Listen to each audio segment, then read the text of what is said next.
Hello and welcome to all of you. Welcome to the 16th edition of the Netexplo Innovation Forum in collaboration with UNESCO and the media group Les Echos. My name is Julia Seeger, and it's a pleasure, as always, to present this event with my friend and colleague, Tom Burgess-Watson.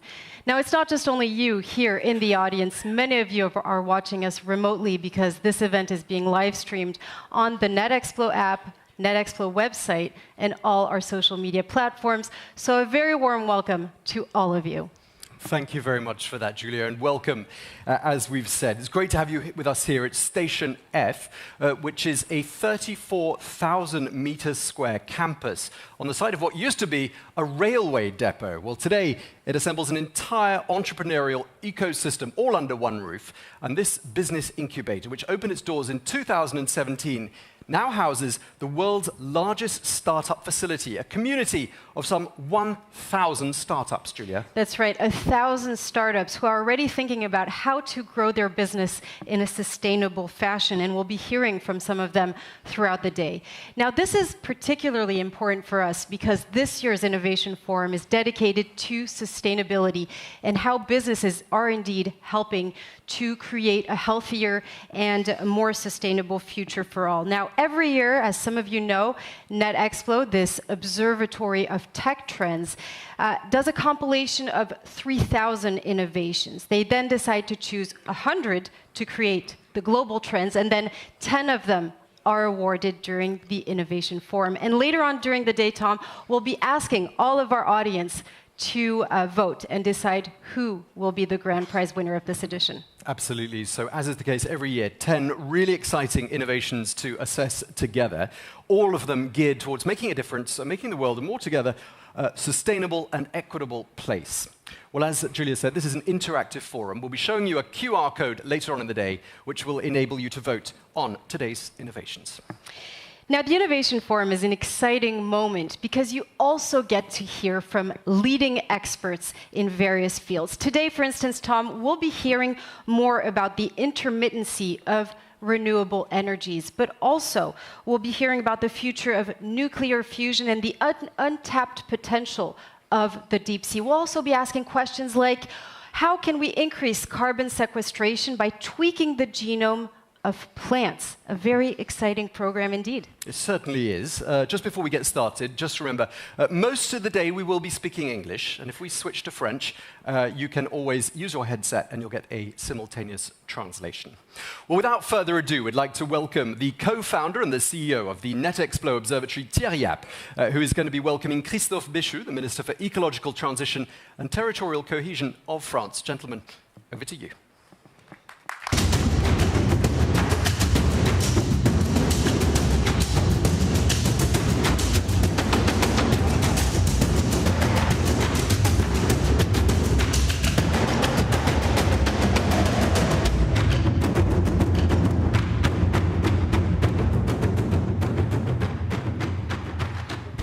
Bonjour à toutes et à tous. Hello, everyone. Hello, Christophe Béchu.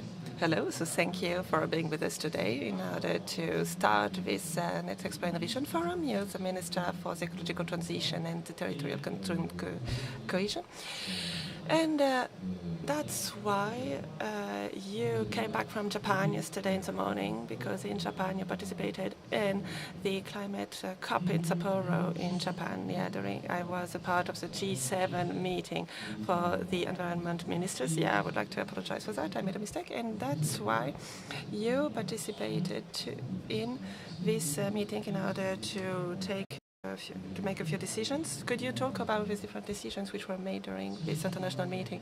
So when it comes to this environment minister G7, we managed to make diverse decisions. It could be quite complex to try to summarize them, but I would like to focus on two main events. So first of all, I would like to remind you that for the very first time, we clearly stated that we needed to exit fossil fuel without further ado. Because in 2021 we said that we needed to stop using coal. Last year we had tried to go further, and now currently we are trying to use net zero vehicles starting in 2035. And we clearly mentioned what was our stance when it comes to biodiversity. The last time we got the COP15 in Montreal, we had the treaty on deep sea, which took place in March. We had international commitment on the protection of primary forests. And unfortunately, most of the time we have on one hand the fight against climate change, and on the other hand the protection of biodiversity, without understanding that those two topics are intertwined. And if we can find an action troubleshooting this issue at the same time, we will shoot ourselves in the foot.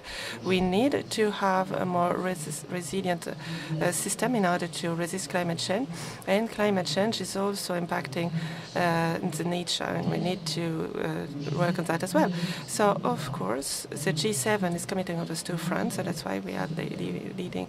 We are heading towards a strong positioning. First, second of all, even if people had different points of views between the United States, Japan, and the European countries, people were not necessarily agreeing. But we all agreed on saying that the PFAS was a global issue that we needed to think about, and it is the first time that it happened. And also there was a clear positioning towards the end of plastic pollution for 2040, which will be the main topic of an international meeting which will take place in a few weeks. But until now, it never happened to see that those G7 countries taking a position against it, because we are more or less dependent on this single-use plastic, depending on when you're on the planet. What is particularly interesting is that for the past few years we noticed that people in the world became more aware of climate change. And we see that with the fires that devoured forests everywhere in the world. Should we talk about California, Asia, Africa, and Southern Europe, and particularly in France? And on the January the 30th, EU announced that we should consider another scenario than the one which was considered, which is a temperature increase scenario of 2 degrees for 2100, and now we are talking about a temperature increase of 4 degrees by 2100. How is it still possible to act towards this kind of scenario? And since we are at the Netexplo Forum, how technologies can play a role in this context in order to fight against the temperature increase? So before I talk about the technologies, but don't worry, I'll talk about it quite quickly as well. I have to tell you that the context is quite simple.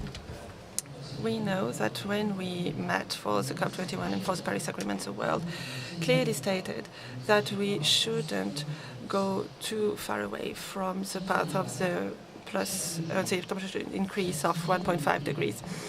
If each tenth of degree counts, and of course we could have to face natural disaster, but the consequences would be even worse if we step away from the ideal scenario. And now we have 1.1 degrees extra, at 1.1 degrees extra compared with the industrial era. And the IPCC experts are saying that if we carry on at that pace, we will end up between 2.8 or an increase of 2.8 or 3.2 degrees. We'll talk about temperature increase. We're talking about an average temperature increase, and the ocean is capturing a part of this heat. And the temperature increase will be more important in the atmosphere rather than in the ocean. And for example, when we're at 1.1 temperature increase, it will be 1.7 in France, and when we are at 1.3, it will be 1.4 in France. When we are in temperature increase of 2 degrees, it means that there will be 20% of snow less. If it is more than 25% of snow less, if we have 4 degrees, we will have twice as more droughts. And it is always the same. We see consequences on the soil dryness. We have the issue with the evaporation and transpiration. So it means that it's not a dead end. No, of course. But we needed to clearly understand what would happen if we don't act faster. And I could prepare my country, I could prepare the infrastructures, I could make the right decision.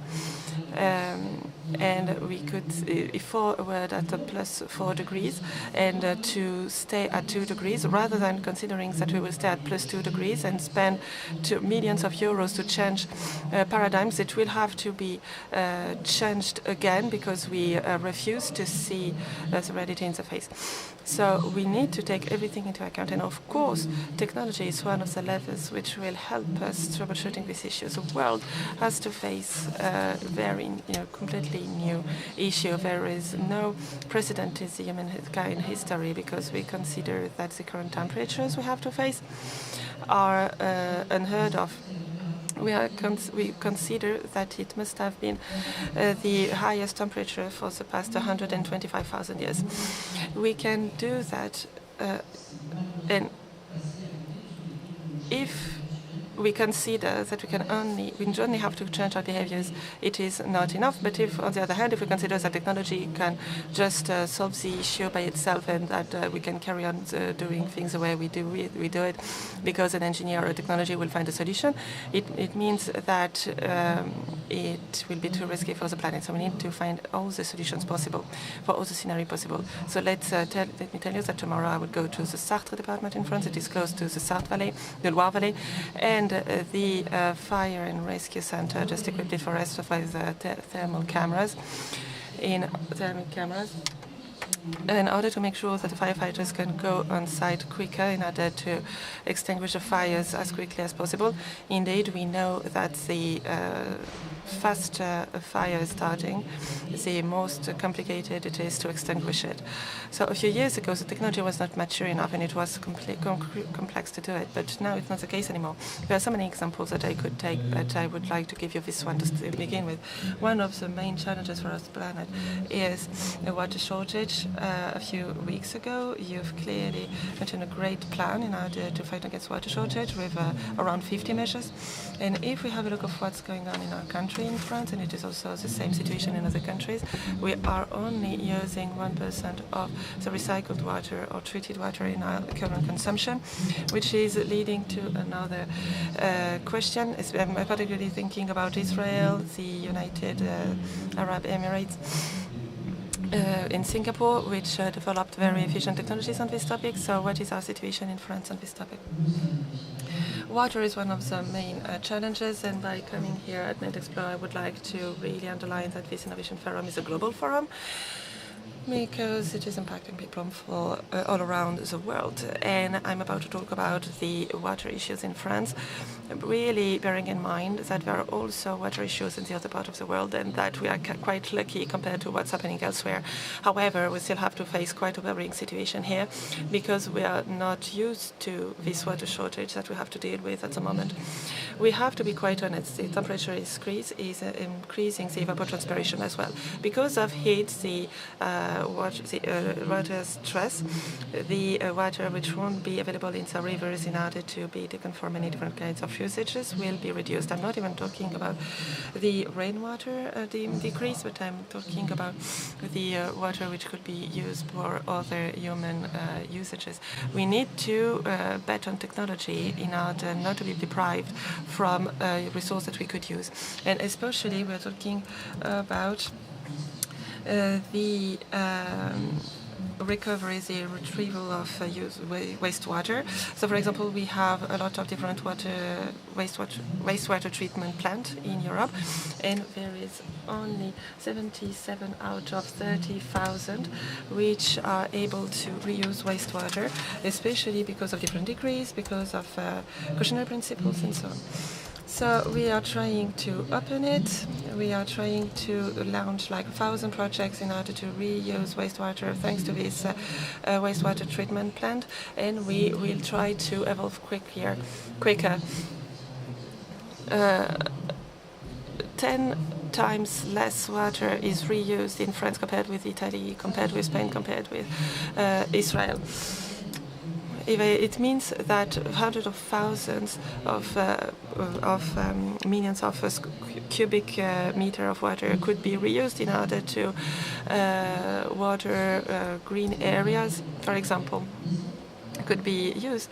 And now we need to see how the rainwater in an apartment or the grey water which is coming from the washing machine could just feed the toilets without ending up with drinking water available, but which ended up in the toilet bowl. And it is clearly a waste, which is showing that we're not getting used of this resource shortage. So that's why we are trying to reduce our water stress, but even if we also need to reduce our consumption. So before you were the Minister for the Ecological Transition and Cohesion of the Territories, you were the Mayor of Angers, and you committed on sustainable development, and especially you try to be close as possible with the expectations of the citizens. If there is something which is particularly sensitive when it comes to the ecological transition, it is the acceptance of the environmental transition measures. We can see that it is always some sort of a challenge because it is impacting people, it has a cost, and we notice that those inequalities faced to climate change is not impacting those populations the same way. So what lessons do you draw from your experience as a mayor on this topic? So if we make a survey and if we ask people, do you agree that we'd like to save the planet, I'm sure that 100 people would say yes. Now, if we start to delve into details, and if you tell them, do you agree that it is a good idea to improve waste sorting, that we need to improve public transport system, people would say yes, most of the time. What becomes more complex is that the global vision is faced with not in my backyard issue. For example, they would say, yeah, I would like to have a wind turbine, but not next to my home. I don't want to pay 3 or 4 times more taxes because I have to sort my waste differently. And now we're trying to take measures which could be accepted anonymously. We know that we need to reduce the urban sprawl in our territories, because the more we use concrete, the more we will prevent the use of groundwater table. We end up creating heat islands and not cooling islands, especially during the very hot days. But when you explain to a mayor that he is not able to extend this urban area anymore, he will tell you, or she will tell you, you're preventing people from developing their activities, or measures which are taken against frivolity, and so on. So we know that we need to stop using fossil fuel. But when you start suggesting that since the oil is leading to extra costs, and since it is great to make it more expensive because we need to exit it anyway. We had the Yellow Vest movement in France. You have in the Netherlands and in Belgium people protesting against it. And what we would like to do is 2 different things. So first of all, we know that it is difficult to lead a solidarity-based transition. We know that each time a measure has as a consequence a cost increase, it is impacting even more those who are the most vulnerable when it comes to their salaries. So of course it was impacting the most those who have the least environmental impact because they won't go to Ibiza in a private jet. Of course it's not fair, because part of the ecological transition would be paid by those who didn't participate in it. And it is not sustainable because it means that on one hand you will have the end of the world, and on the other hand you will have the end of the month, and people will try to find a solution for the most urgent issue, which is their pay, and so everyone can manage it. So of course you will have people with the lowest salary, which will be against it. But on the other hand, you need to fight this threat for the planet, which is climate change. So the situation is complex, and the topic is crucial. But when you're the Minister for the Ecological Transition, it is in France and in Europe, a part of the population will tell you that you're never doing enough, especially because you're the continent where we reduce the most our emissions, and we have very spectacular actions, the most violent ones. And on the other hand, you have people telling you that you're doing too much, that what you're doing is a threat towards their way of life, that you are preventing them from being as free as they would like, that it is terrible to prevent them from using diesel vehicle, even though 47,000 people are dying out of pollution because of the pollution in France. And in the world that we're living in, in this world of social media, it's not necessarily the easiest task to go explain the situation to people. We need to be as pedagogical as we can, and we need to propose concrete measures. And we'd like to insist on those measures, and we'd like to take examples which are coming from my experience as a mayor. My city was said to be the most ecological one before the 2020 elections, local elections.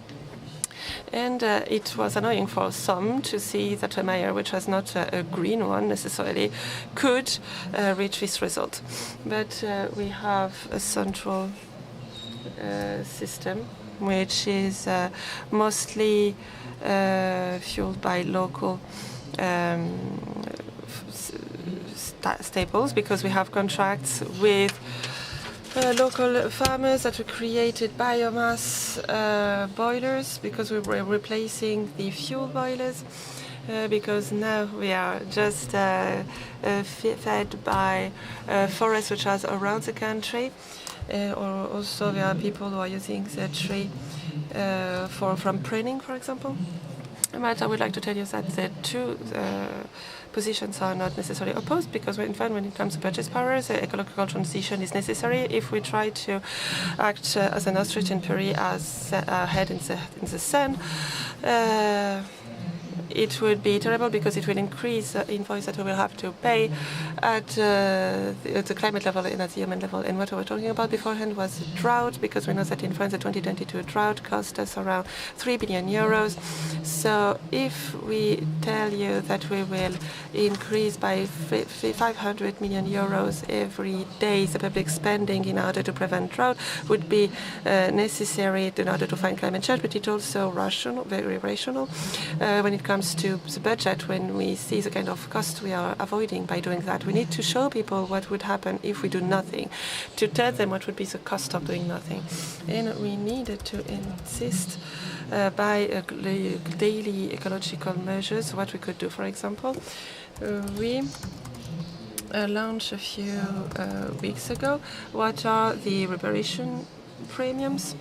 And of course we talk about the building obsolescence, we talk about life cycle, and most of the time we tend to throw out things which could still work. In order to change those behaviors, we decided to put in place incentives going from 10, 15, 40, 50 euros, depending on the kind of electronic system we're talking about. And it is the best way for us to send a specific signal, but also to make sure that the reparation would cost less than buying a new device. And most of the time, if we don't do that, we are incentivizing the possibility to buy fast fashion. It is increasing the waste on a few technologies, for the material for a few technologies, and that we are trying to send right signals in order to do things properly. So most of the time we are talking about taxes. You mentioned the private jets, and until last year the liter of kerosene for a jet cost less than the liter for petrol in a car. So I mean, it was crazy. It is impossible to reward something which is releasing more carbon emissions than petrol. So maybe it is crazy when you think that it has been the same for 30 to 40 years, and that we could have done something beforehand. So we're talking about the companies and the citizens, but the main economic stakeholders have also a role to play when it comes to climate change.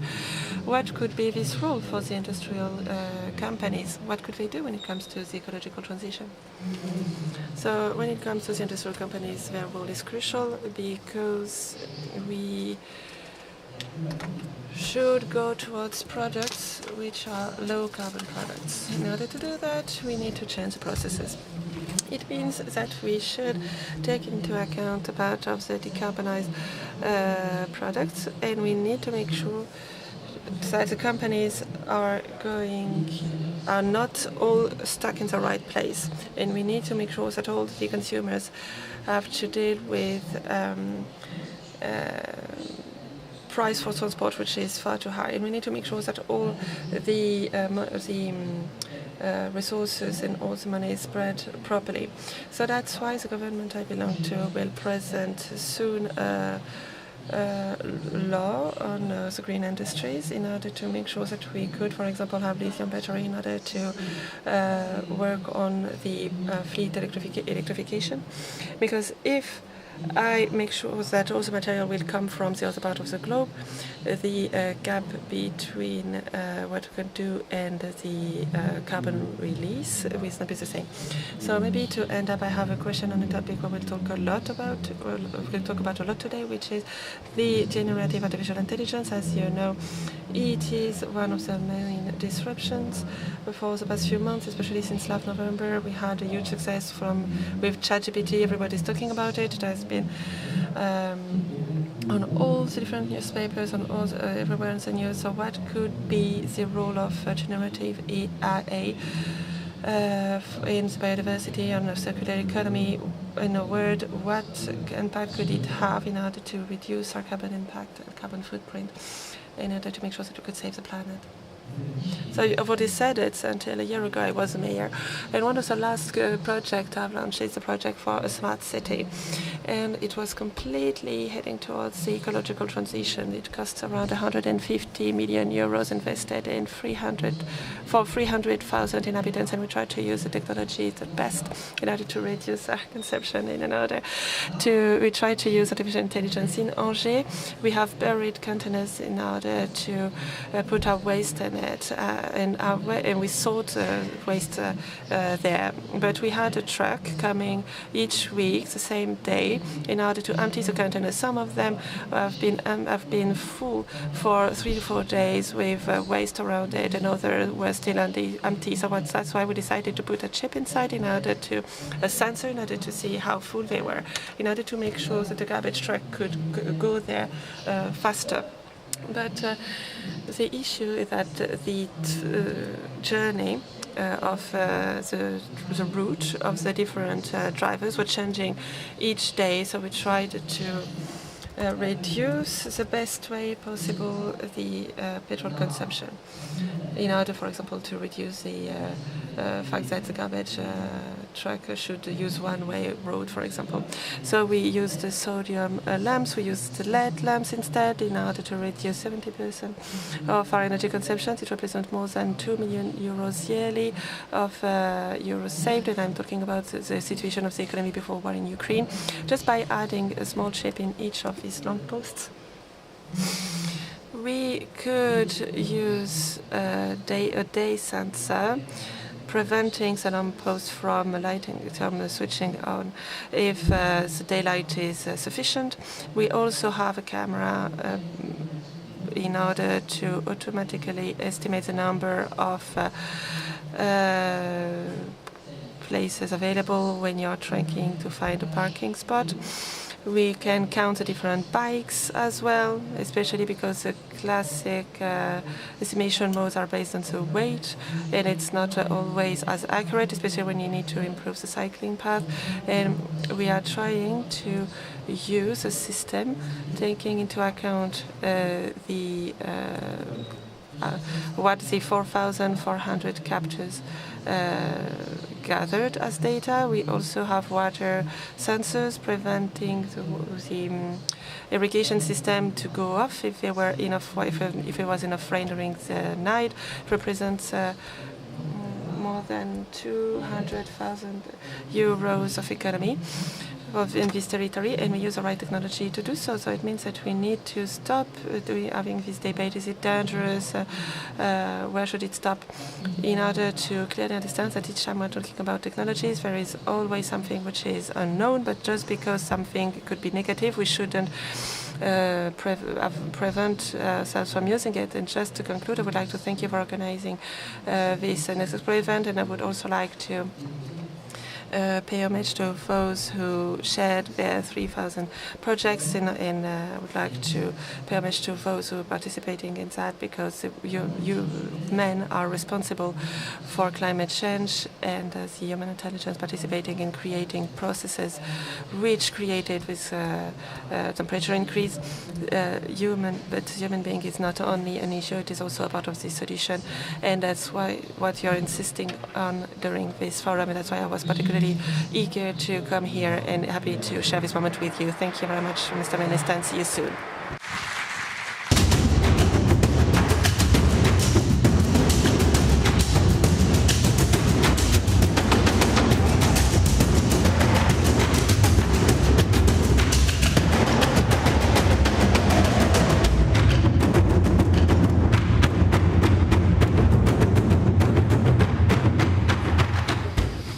Well, a very big thank you indeed to the co-founder and the Netexplo Observatory CEO, Thierry App, and also to Christophe Béchu, the Minister for Ecological Transition. Thank you both very much indeed. Now, as we've said, for the very first time, we're at Station F, which, as I said earlier, is the largest startup campus in the world. Well, the director of Station F is Roxane Varza, someone who is recognized as being one of the most influential figures on the French startup landscape, sometimes dubbed by the French media the Queen of Tech. Well, I caught up with Roxane to find out a bit more about what happens here at Station F, and she also gave us this special welcome message. Hi everyone, welcome to Station F. We are thrilled to host the 16th Netexplo Innovation Forum. I'm so glad to have you here. Just tell us a little bit about what happens here at Station F. Oh, there's so much that happens at Station F. So we are the world's largest startup campus. We welcome each year 1,000 different early stage companies from different geographies, from different sectors. And it's really a place where people meet, explore ideas, build things. And we have literally everyone from everywhere coming in this building at some point. You've been here since Station F was founded. Tell us about some of the success stories these last 6 or so years. Oh, we've had a ton. Depends what we're calling a success, but as the industry loves unicorns, we announced our first unicorn last year, which is a company called Hugging Face. Has gained a lot of attention, especially with this new generative AI wave. We've also had some companies also in the climate space. For example, Neoplant is a company that's gained a lot of attention, developing plants able to digest more pollutants than a normal plant. But really it covers a huge spectrum. Last year, Station F companies raised nearly 1 billion of the 13 billion raised in the French ecosystem. So it's really starting to represent quite a lot of success stories, I feel. How would you describe the tech sector here in France at the moment? I think tech here has been surprising me for quite a while. It's continued to gain momentum, and even last year with the kind of poor or grim economic climate, France was still one of the European countries that continued to grow in terms of investment in this ecosystem, whereas our neighboring countries actually kind of lost a bit of that. So I think actually the vibe at the moment in the ecosystem is still very positive, and especially in early stage, which is what we have here, we still feel pretty protected. Throughout the day we're going to be speaking to some of the startups that have begun life here at Station F. Can you give us a little idea of some of the ones that you find really exciting? Yes, I love, I think you'll probably be speaking to Zefalto, so I definitely think this one is kind of a very unique company we have at Station F. We don't have a ton working on space, and space tourism by balloon is just so unique. Actually, I would love to hope to test that one day. Another company that I find really interesting is Fagos. I think especially in the health space, we're seeing some really unique innovations that I think are going to make a huge impact, and treating what's going on with antibacterial resistance, I think is key. So 2 really great companies. You wear another hat as well, which is that of a scout, looking for interesting investments in the VC and the PE space. So tell us some of the trends that you're seeing at the moment. Well, definitely, I don't think anyone can have a discussion anymore without generative AI in the mix somehow. So that's a trend that I think is definitely picked up since December with OpenAI's ChatGPT announcement. But actually a trend that we picked up on earlier, and not just from a Scout perspective, but just I think the whole ecosystem felt this. Beginning of 2022 was very marked by Web3 and by crypto, and obviously towards the end of the year that calmed down a bit. But I think we saw towards the middle of the year climate really start to pick up. And in previous years, people had said they want to, contribute to climate, but now I'm really seeing people put their efforts into building things. So we're seeing a lot more funds being built with a climate angle. We're seeing a lot more second-time entrepreneurs decide to build their companies in the climate space, and this goes beyond just software. So I think we're really going to see a lot of very interesting things in that space. Okay, and just lastly, you're from California, which, as everyone knows, is the epicenter of tech in the world. How come you ended up here in Paris? So I was always interested in France and interested in French history and culture. But actually, when I arrived here, it was initially to study, I fell in love with this ecosystem, and people find that just ridiculous. How is that possible? But coming from San Francisco, where so much existed, and as an individual you could have so little individual impact, I felt that this was really a place where there was so much to build, so much to create, and I've just seen it explode in the last 10, 15 years. So you ended up here in Paris? Indeed. Okay, well, thank you so much for sharing that with us. So we'd like to share something with you. This is a book that comes out every year. Thank you. It identifies some of the weak signals that we've been tracking at Netexplo. Incredible. Thank you so much. Thank you again for your time. Thank you again to Roxane Varza, the director of Station F here. It's time now to discover some of the major sustainable tech trends this year. As I said earlier, they've been identified by Netexplo and its exclusive network of researchers, academics, and professionals. They started by identifying 3,000 innovations, then pinning down 100 of them to find which are the global sustainable tech trends this year. Now, this year it's actually called Get Real. And please welcome now Sylvain Louradour. He's the Netexplo VP and Chief Creative Officer and the head of Global Trends.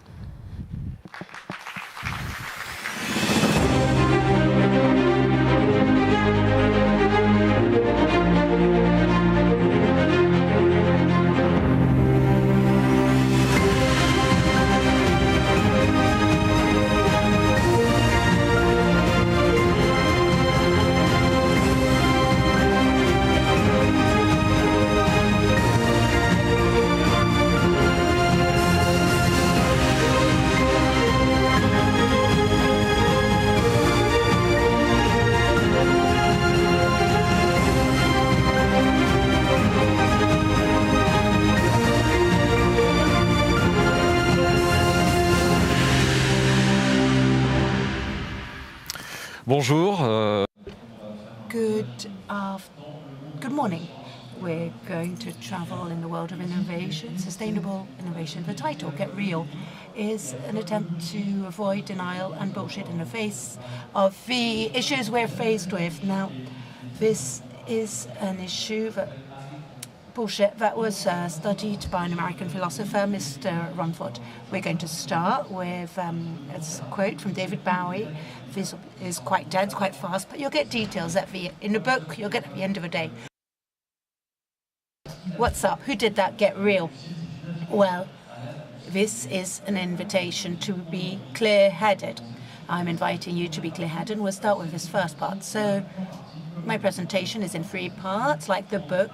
So the first part is called Acknowledging, because we need to acknowledge the failure of some fantasies or some ideas and innovations. So we'll start with this quotation from this philosopher, Ruth Shunk. Instead of looking for reasons outside, we ought to look for them inside ourselves. Who do we want to be? So let's see all the innovations today using this quotation, because technology is having a relation with ourselves. This is an Netexplo philosophy since 27. Tech for tech's sake does not interest us. It's how we use the technology helps us. So we can ask about the metaverse. The metaverse that was born in 1992 in a novel from Neil Stephenson. It's the future as we saw it in the past now. It's what we've seen from 2020 on. It's the appearance of the superposed immersive worlds. And in 2020, we said that the fantasy of Neil Stephenson, the digital twin of a total world, had never existed, but we would see the emergence of several metaverses. So here you have a metaverse dedicated to food, which is gamified. And of course, in the metaverse, what's most interesting is possibly the tools of onboarded tools. Tools that can be monetized. You can monetize any action. We've seen it in the following trends. These are 2 examples we've just captured. So here you can have a dance or sporting battle with someone who's on the other end of the world and earn money. And you can actually earn money when you sleep. The more your sleep is favorable, the more you're paid with this app, We Sleep. So the sky's the limit when it comes to monetization on your activities. And one of the promises of a metaverse was immersion. Since the train of the Lumiere brothers, well, we've dreamt of being totally immersed. It was tested in 2015 in New York with the first blue and red glasses. How can we enter the image? This is a promise of a metaverse with immersion. This is a recent trend that we found in the US, which aims to send ultrasounds to your mouth, because your mouth is a very sensitive organ. There's a lot of nerve terminations here. So you can brush your teeth in the metaverse with all the sensations associated to this, and you wonder what the application could be. This is for a video game. When you go through cobweb, you can feel the cobweb on your lips and your mouth. I mean, it's quite, special, really. But innovation is still being worked on, and it's very sophisticated. The metaverse, what's really interesting here is that the metaverse goes into interesting functions like training or education. A teacher can think, I'm going to use all the positive aspects of a metaverse for a generation. For innovation, they teach math with universes that are spatialized. This is a notion that really helps with the understanding of maths. And talking about education, we can talk about this other initiative from another teacher. He used memes. You know what memes are, comical pictures.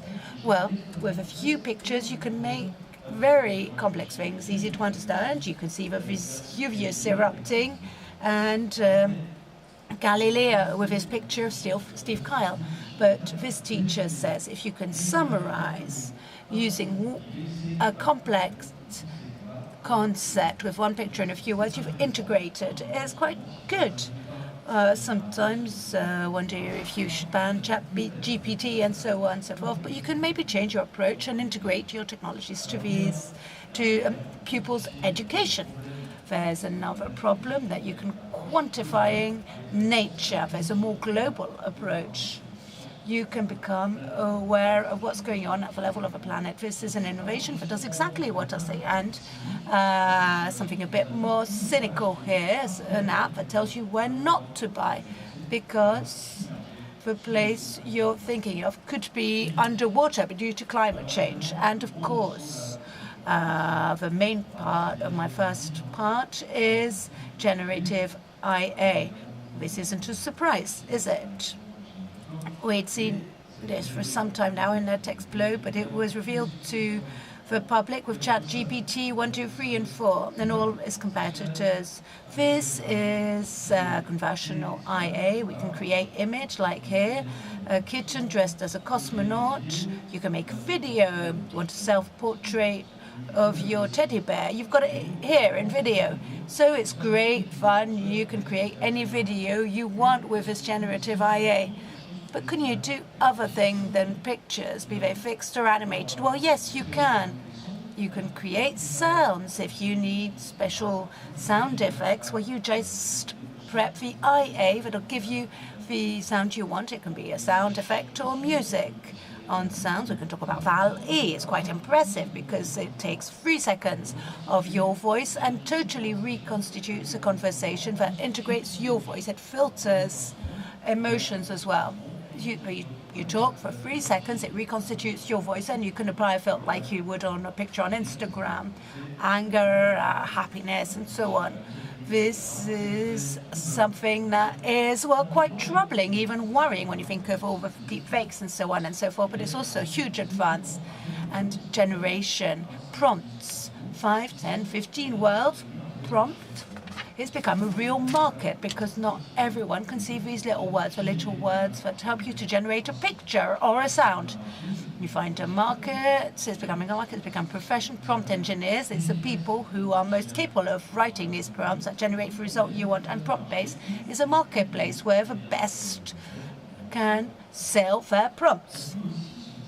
You can also think that you can go beyond the field of creativity, be it sound or image, and go on other terrains like health. So this is a generative IA that can allow you to gain years in research. I think it's 8 years research done in a few months to find new drugs. So this generative IA can help create new protein assemblies and create new medication. And another level as well, with the use of IA, to solve issues that humans can't solve by themselves.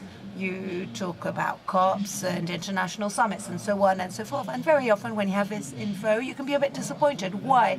Well, because the solutions will be the lowest common denominator between all these countries, because all these countries have diverging interests or these different conception of concepts like ethics, freedom, and so on and so on. So how can countries with diverging interests find an agreement at the supranational level? Well, the researchers from RICE-N have solved the question. They say humans can't solve this. We'll ask the IA because it's cold, it's objective, and it can give very objective solutions. So RICE-N is an IA that offers solutions to fight climate change by mixing economic interests and ecological interests with no emotion whatsoever.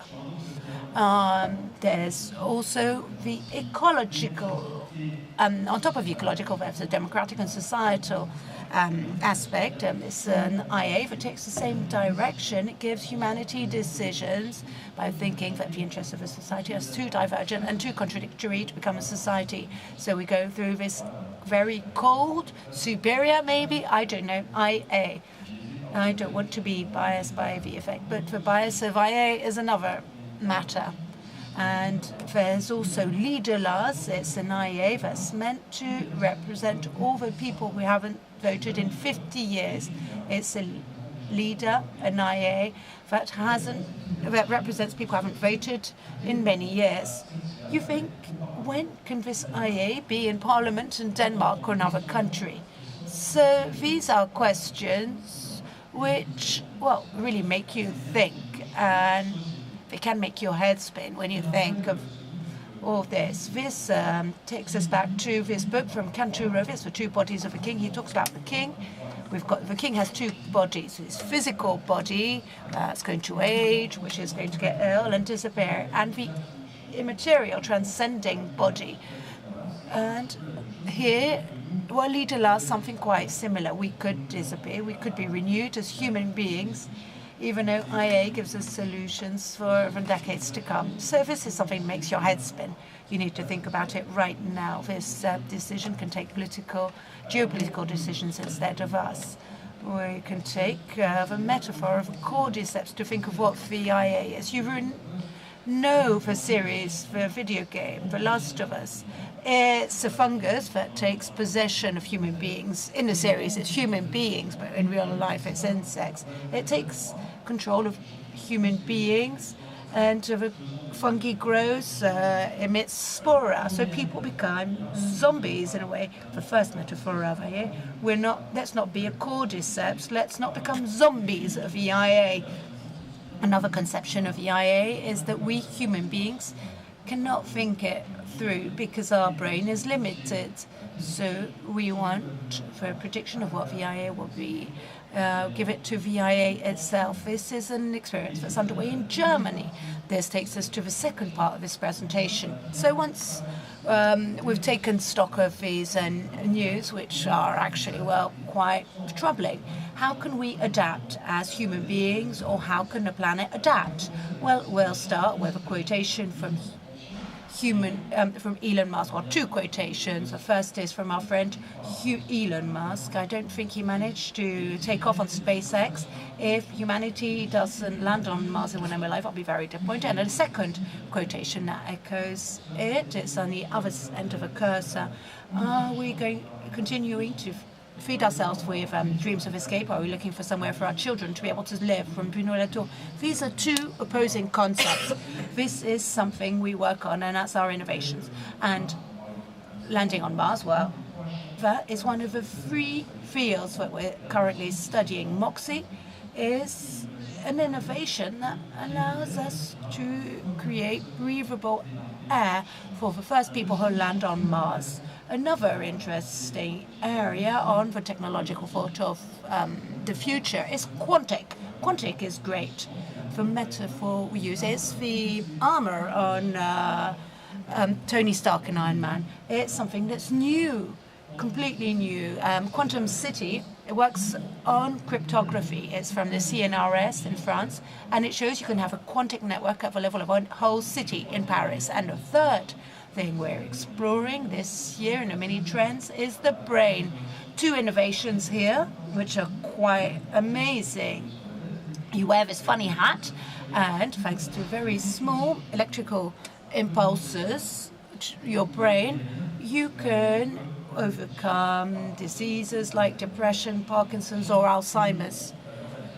We will actually have a creator on stage this afternoon, and you can give her a prize if you want when you vote at the end of the day. Next project on the brain, it's a French project, it's an NIR project, it's very interesting. We project light in the brain to once more slow down progression of diseases like Alzheimer's. We will meet the creators on stage later. So adapting is also taking what exists and turning it around a bit, improving it a bit. So the machine that absorbs carbon dioxide, well, the most famous machine that absorbs carbon dioxide is plants, but the only defect of plants is they don't grow fast enough. So this is what this Oregon researcher thought of. I'm going to make trees twice as fast and capture twice as much carbon. So should we denature nature to save nature? As Marcus Goddard would say, he's the one who's in charge of international monitoring of advances in Netexplo in terms of energy. We could be a bit more creative of what exists. Very often we think that renewable energy hasn't changed in the past 50 years. We keep going on and on about the same energies. But nighttime solar, it's researchers who said, well, solar energy is great, but why not capture it at night? We'd have a lot more energy if we captured it at night. So they've created solar energy by capturing the infrared that are retained by bodies and objects during the day. So you have solar energy at night. So you don't need to reinvent everything from scratch. You can just redesign things, improve them, basically. This is a bit of science fiction with this plane of the future. It doesn't exist yet, but air-made SAF is an ecological fuel that transforms carbon dioxide into fuel. So we could imagine a plane that feeds on the carbon dioxide in flight to fuel itself. I mean, it's just imagination, but why not? We can imagine everything. And in terms of energy, just to close on this part here, this is an initiative from the researchers of Cambridge. Cambridge is very pretty. You've got ducks and you've got these streams and leaves in the canals. So the leaf, well, you see on the front, works using photosynthesis. So it produces clean fuel, but with sun and water. This is a perfect combination to produce clean fuels.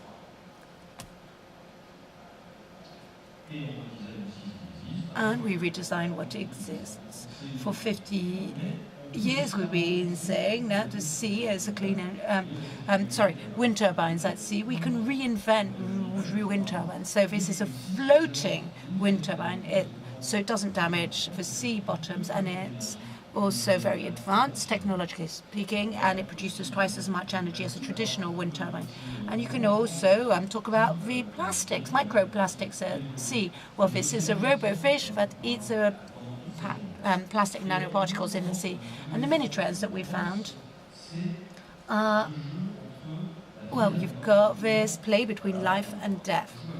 How can we play around with taboo limits on this subject? So this innovation here looks rather disgusting when you see it first, but the idea is that, well, a spider can be a biodegradable tool. The spider's dead, but with a mechanism, it's reused. It's used as a sort of pincer. So you've got this very interesting question. Could we play around with living beings, turn living beings into objects that we use? This is quite spectacular because it's a dead spider, yes, but there's the question of our relationship to nature globally. And on the other end of the spectrum, or at least in terms of size, when you compare with spiders, Harvard researchers have decided they'd bring mammoths back to life. So you can see below the mammoth is permafrost. It contains greenhouse gases. So mammoths are very heavy. They compact the soil. Researchers are saying there's no more mammoths, so that's why the whole the gases escaping. So this is an experience that's underway. And then this theme of play between life and death is doubly digital, but it's extremely sophisticated. Augmented eternity is a human being like you and I that's reconstituted with also all its online data, cloudy data, pictures and so on. But this is something new. When you disappear, you can put yourself on a shelf with the concept of a borrowable ID that's been invented by the creator of this innovation. You need a lawyer, for example. You look for someone who's dead but has shelved themselves, and you can take on their talents. That's the concept of a borrowable identity. This is something that's very innovative. And it's interesting, yes, but it is slightly worrying when you talk about digital twins, you talk about the industry, but when you talk about human beings, well, it's something that's completely different. Digital can also be used to save cultures, because living cultures are disappearing nowadays, and we may be able to save them. Papa Rio, well, it's a Maori language which was saved thanks to a virtual universe, but even more surprising, Tuvalu. This is an archipelago which is going to disappear because of rising over level seas. The head of state has created a double of his country in a metaverse. You think of mapping with islands and palm trees, but it's not just that, because you think of it.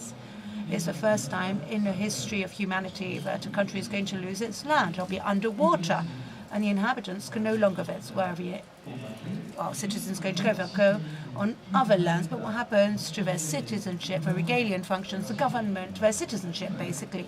It will all be transferred to the metaverse. These are citizens of the metaverse who are doing everything for this archipelago to last. And concluding this second part with an example that shows many things. In the future, we'll be asking crucial, very difficult questions. See here. This is a portfolio made from stingray skin, lionfish skin. Now, lionfish, no problems, but lionfish is becoming an invasive species and destroying coral reefs. So the question we have with this startup is the question, should we exterminate a whole species of fish to save corals? What's the balance we need to find? This is an example, but in the future we can be sure we'll have very difficult questions to answer. And coming to the third part of my presentation, listening. Listening, well, you listen. That's what we are wanting to focus on. With Marcus Godard, we saw that a whole series of innovation was listening to your body, listening to your IA, listening to nature. So it's a new stand, less invasive, more humble, not passive necessarily, but you take things into account without necessarily wanting to change them from the get-go. Here's a quotation from Natasha Martin. She's an anthropologist. You can decide to update the idea that the light listens to you. No, it's a new relationship with the world that you need to try to install. So we can see this when we see interviews on shows on the theme of nature environment. What's the good word? Nature, environment, biodiversity, sustainability, ecological responsibility. What's the word you need to use? We always have this question, and we need to ask about this word, because one thing we can't think about is quite complicated to transform or to operate. So let's wonder about this world. What do we call it? Nature, biodiversity, and so on and so forth. So listening, it's the first chapter of its third part, listening ourselves amongst each other. So here, equal time is an innovation that measures the time you people speak in a meeting. It's to fight mansplaining. It can be very helpful in some companies. And there's also the possibility of becoming aware of a bias due to IA. in terms of image. So Diffusion Bias Explorer shows you've got men and women who are very much coded. They're cliches, the image created by IAs, which are still very much biased. So there needs to be a lot of work on this to have something that's unbiased, basically. And body right is also part of the listening chapter, because we need to be more aware of our body on social media, because most of the time we are posting our photo or videos and they can be used for other purposes. Sometimes of time it will be used for pornographic purposes. So it gives us a new look on our body and what we're doing with it. So where is a wordplay with body right and copyright? So in a way we are copyrighting our body in order for it to be used online. So it is some sort of a safety measure, but you also need to be able to listening to yourself and to be aware of this potential issue which could happen. So when it comes to canopy, it is a small object which could be in your living room. So it is up when the air is of great quality, and it goes down, falls down when the air is not of a great quality. So it is quite simple, and in order to go further, Planet Watt is a perfect way to have this perfect station at home in order to capture the air quality, to have a clear understanding of the CO2 level, and then to share the data in order to have a global overview of the situation.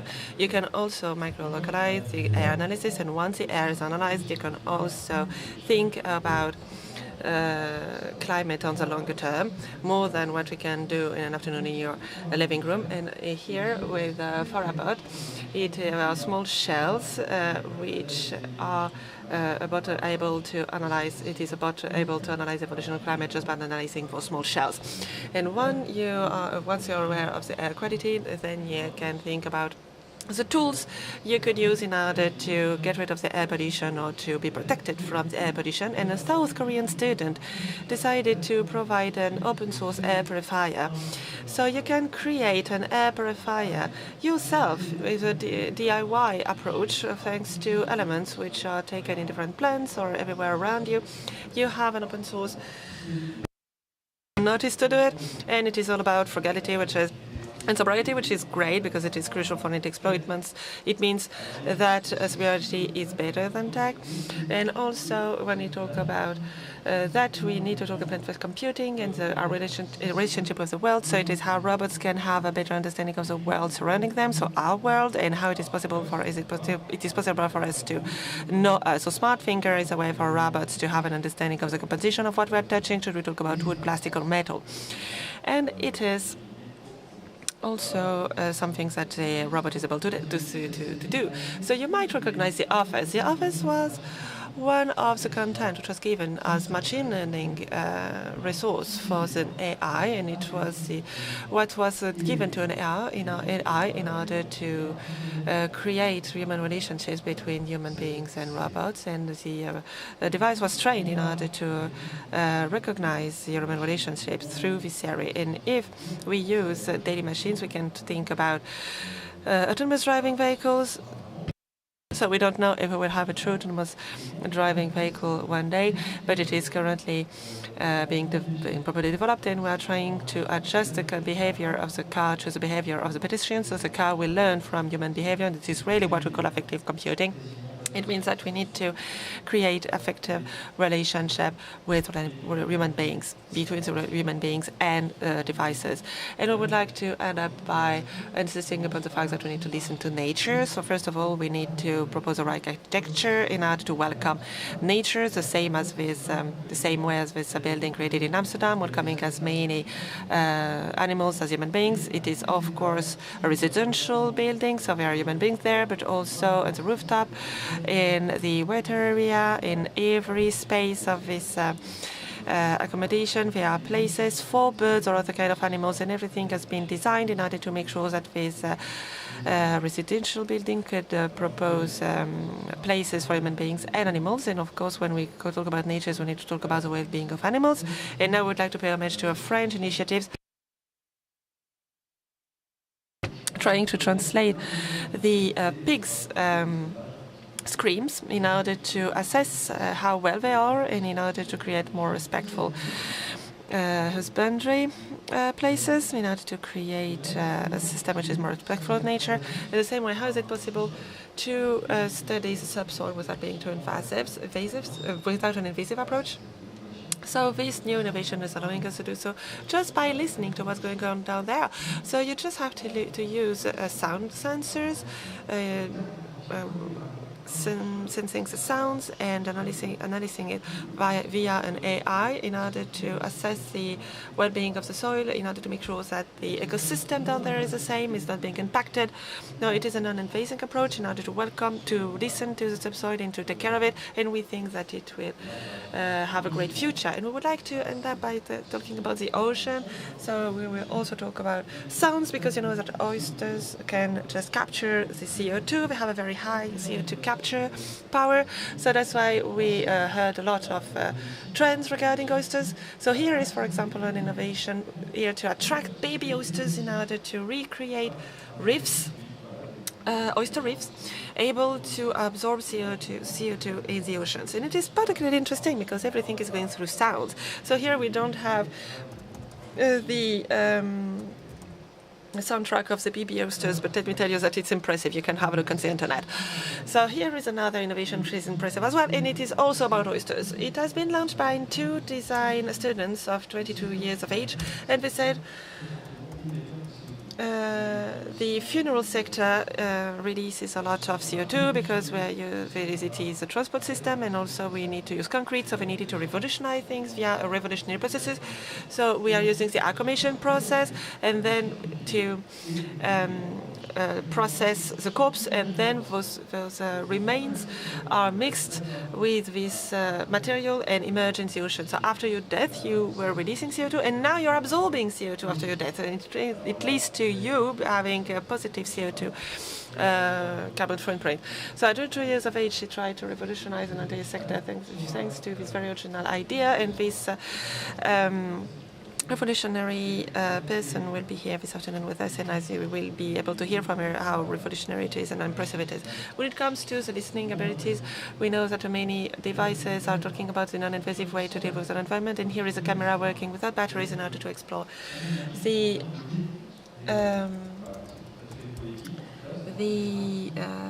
seabed. It is not dangerous at all, it is not invasive at all for the seabed. And now I would like to end up by talking about this specific innovation. And the same as farm sounds, you know, like the innovation able to hear what was going on in the subsoil. This specific innovation is able to study coral reef just by listening to it. And you know that in a coral reef, you have dozens and hundreds of vegetal and mineral species, and it is necessary for them to be in good health because they are absorbing a lot of CO2.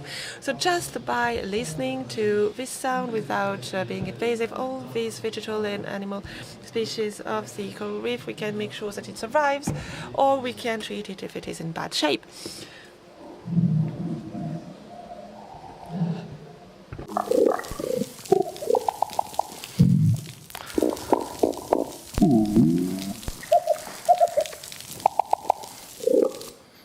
Voilà, donc je voulais laisser les dernières secondes de cette conférence. So I would like to spend the last few seconds hearing nature. So now you've heard the sound of a coral reef, and I would like to thank you for your attention. Merci beaucoup, Sylvain. Thank you very much, Sylvia. As I mentioned before, the Global Trends offer is very rich because we tried to scout all the foreign trends in the world, and you said it in a very poetic way. So thank you, Sylvain. On the open innovation stage, and we're going to hear from Zefalto. It's a startup that's incubated here at Station F.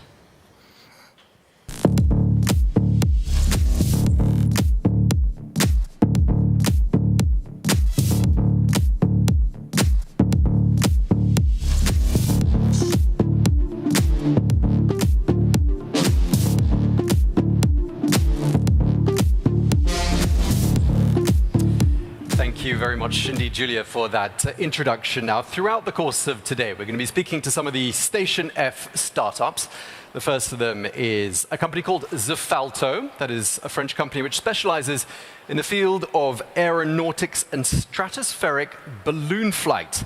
Founded in 2016, Zefalto offers its travelers the chance to live a unique journey aboard Celeste, which is a pressurized capsule lifted by a stratospheric balloon. They then rise up 25 kilometers above the Earth, where they can enjoy a view like no other, or more like an overview of our planet. Well, I'd like to welcome Vincent Farid-Dastier, who is the CEO of Zefalto. Very warm welcome to you, and thank you for coming to see us.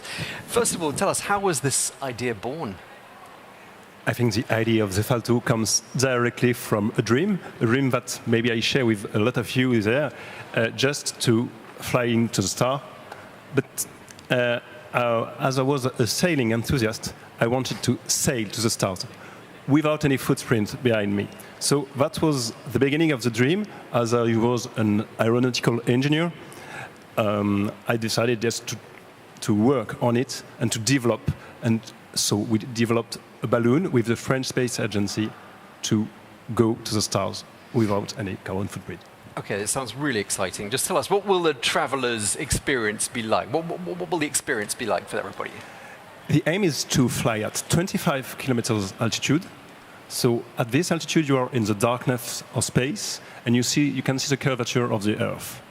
And the aim is to have a very, very calm journey, so really contemplative. You spend 1 hour and a half climbing at this altitude. You spend after 3 hours at the top altitude, when you can enjoy, the calm and the inner contemplation. And after 1 hour and a half to go down, and that's it. There are 6 hours spent in the sky. I expect some of the people watching, like me as well, are thinking, when can we go? When is this going to become a reality, Vincent?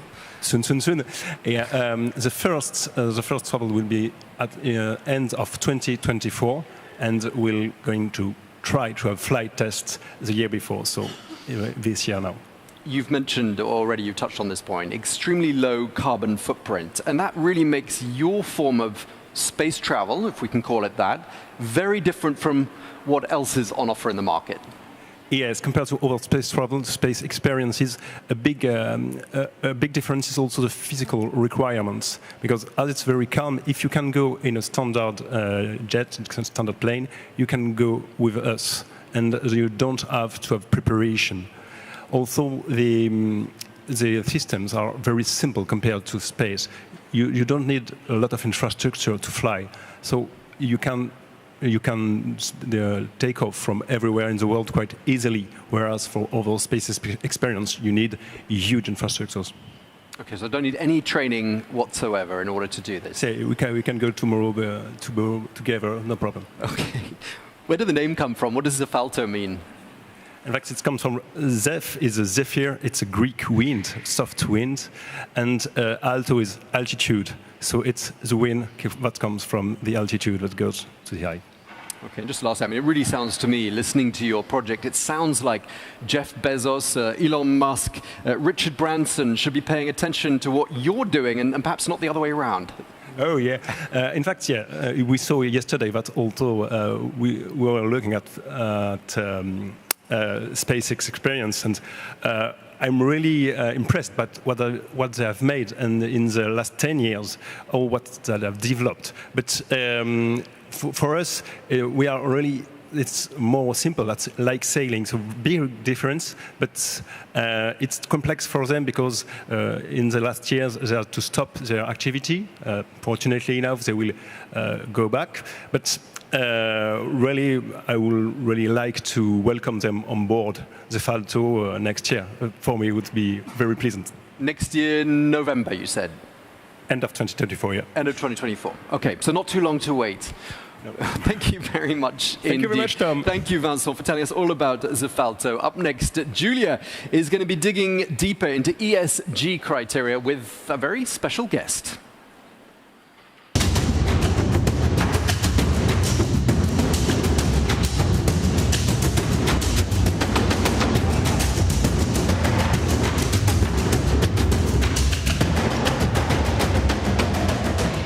Thank you, Tom. I'm very excited now to invite on stage Lubomila Jordanova. She's the CEO and founder of Plan A, and she's also the co-founder of Green Tech Alliance.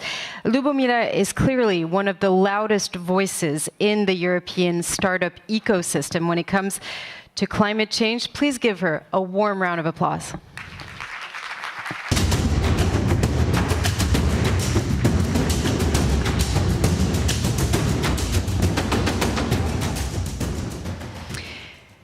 Lubomila, it's a pleasure to have you here on the stage of Netexplo Innovation Forum. Let's go back to the beginning, if you will. Tell us more about how you first got involved with the issue of climate change and ESG criteria. It definitely wasn't the most conventional path. If I look at my professional career, I've always been working in finance, investment banking, VC, then moved back to London to work in fintech. And on a serendipitous trip to Morocco, I ended up cleaning beaches instead of surfing for a week and came back to London with a big concern for the little knowledge that I had on the topic of sustainability. In a short amount of time, I was absolutely obsessed. I was watching a lot of movies, and that was at a time when the topic was not as prominent as it is today. 2016, we were not concerned in the same manner. There was not that much regulatory shifts, and businesses were not at the forefront of defining where we're headed when it comes to sustainability. So I digged, and the idea of Plan A came about mainly from a place of concern that then translated into more of a business perspective. So let's dig a little bit deeper into what Plan A actually does. And also, maybe after that, you could tell us a little bit more about the Green Tech Alliance as well. Plan A is a software as a service platform for decarbonization and policy alignment. We support businesses against the targets that they've set for themselves to have a very tangible plan on how they can achieve them. I'm sure all of us here, either by reading media or just speaking to friends, have heard a lot about companies saying by 2050, we're going to achieve this and that. Quite often, there's no deep agenda. There's a lot of willingness for a shift, but no actual plan or budgets. So we help with the planning of that, and we support businesses of the likes of Chloe, where I'm on the sustainability board, BMW, the European Commission, BNP Paribas, also other financial institutions from the fintech space, but also banks, and really give them a tangible agenda on what they need to do. When this is set out, they have a platform where they can collaborate with their stakeholders, be it their suppliers or their employees that end up implementing parts of this sustainability journey. So I'm going to quote you on this, but you usually say that sustainability is a journey. And what you're doing here is that you're making sure that companies are making sure that sustainability is part of the company's KPIs. Historically, if we look at the way the economy has assessed itself in the context of success, we've always looked at KPIs like GDP, growth, margins.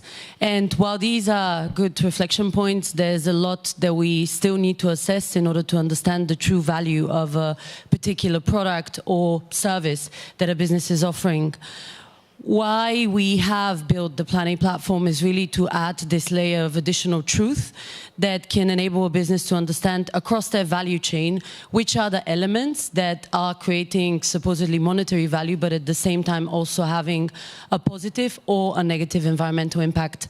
Only in this manner, a business is able to really understand what is the best pathway for them to be nature positive, climate positive, and having a perception that this is a journey gives them the opportunity to also understand that the transformation that maybe they've gone through in other cases, because many businesses have gone through a digitization, they've gone through maybe a reform on a corporate level where they decided to shift gear and focus on developing different products. We go into the same transformation at the moment, but it's a sustainability one. And that's not something that happens overnight. And it's not a matter of you buying some carbon credits and then getting the stamp of approval, being carbon neutral, and then your sustainability aligned. It is a longer process that requires for you to work with your stakeholders, and most importantly, requires for you to develop a different mindset for the whole business, that the only way forward is to be sustainable if you want to stay competitive. Now, you see companies, firsthand. What's your opinion on where they stand now? Do you feel like the big companies you're in contact with today are very clear about what needs to be done and the objectives that they need to have, or do you still have a lot of convincing to do? It's still a wild, wild west out there. We have been working now with more than 1,500 businesses, and there's significant discrepancies across the board. You have small companies that have this enthusiastic green champion that has been organizing the recycling in the office, that then gets to the stage where they can push for software like ours to be part of the budgeting. You have cases where the transformation kicks off from the CEO and translates itself across the whole decision-making, either board or other kinds of managers. And if I have to find a common denominator, what I can definitely say is that last year there was a reckoning moment where, because of a lot of investigative studies, as well as a lot of unfortunate crises, especially in the carbon credit market, where it came out that this whole compensation story is not necessarily effective, businesses started to understand that if they really wanted to be aligned to this sustainability goal that they have, they need to start to work. And they need to do the work that is not associated just to unlocking budgets, but rather engaging suppliers. I'm quite hopeful, and especially since I've been involved, for example, in the board of Chloe, we work with a lot of fashion companies, but also deeply involved in the automotive industry. We work with BMW, Audi, other companies as well from e-mobility, like bikes and so on. And I think the more complex an industry is, the more willingness today there is to shift, because they've started to understand that CO2 equals money.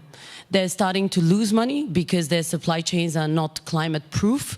And just last year, there was $500 billion of losses due to climate change. And these were unaccounted for costs that are sitting now on the balance sheet of these businesses, be it because a factory somewhere got destroyed because of a hurricane. Yes, natural disasters have always been happening, but because of climate change, they happen more frequently and with a different pace. So essentially, now it's starting to feel painful if you don't change. But the shift is still happening. We're not there yet. So companies are understanding that it's financially interesting for them also to go for these ESG criteria. And I think what's interesting also with your approach is that you're going towards actors that could be considered as big pollutants, but you have this inclusive approach to say, well, maybe those companies need to be onboarded as well, and maybe they will be a huge part of the solution, actually. We have a blacklist of companies that we don't work with because we have not seen on their side willingness to change. But having said that, we have an open approach to even industries that might not feel comfortable for many. The banking industry is one that has been a lot in the media all across Europe. We have quite a big office in Berlin, and there, obviously, there's been other cases. We have fashion companies that historically have been known for overproduction, also supply chains that are not aligned to certain ESG standards. We select our clients in the same way they select us. And the second thing that we do, which I feel really proud of, is we build clusters of industries. This is not the kind of problem that we're solving where we should consider that one bank is going against another, or one fashion company or one automotive is going against another, because they can learn from one another and save costs on their decarbonization journey, because the shifts most often are quite similar. A car that has been using historically leather will be benefiting from offering, like one of our clients, for example, uses mushroom leather as an alternative.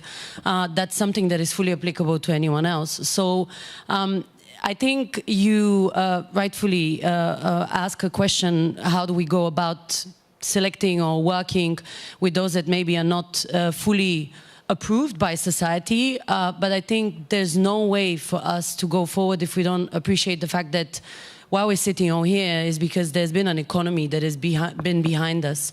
Has it been a sustainable one? No. Does it need to transform? Yes. And we cannot leave anyone behind. It's just that some have not woken up yet. And of course, there are jobs also linked to that as well.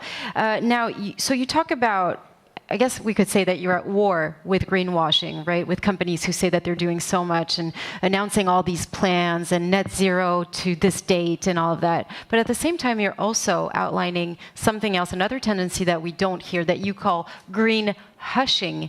What exactly does that mean? So first of all, I don't like the aggressive approach, so I'm not at war with anyone. I just place my eggs in the baskets where I can see there could be a shift happening and impact visibly done.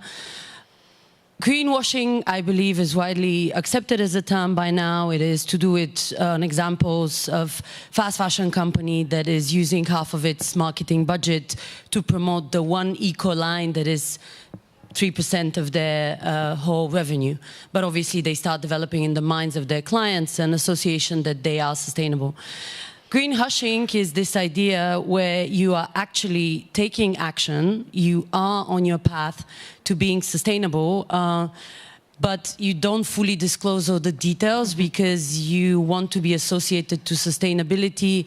But again, you are not fully confirmed or fully confident that you're doing the right work.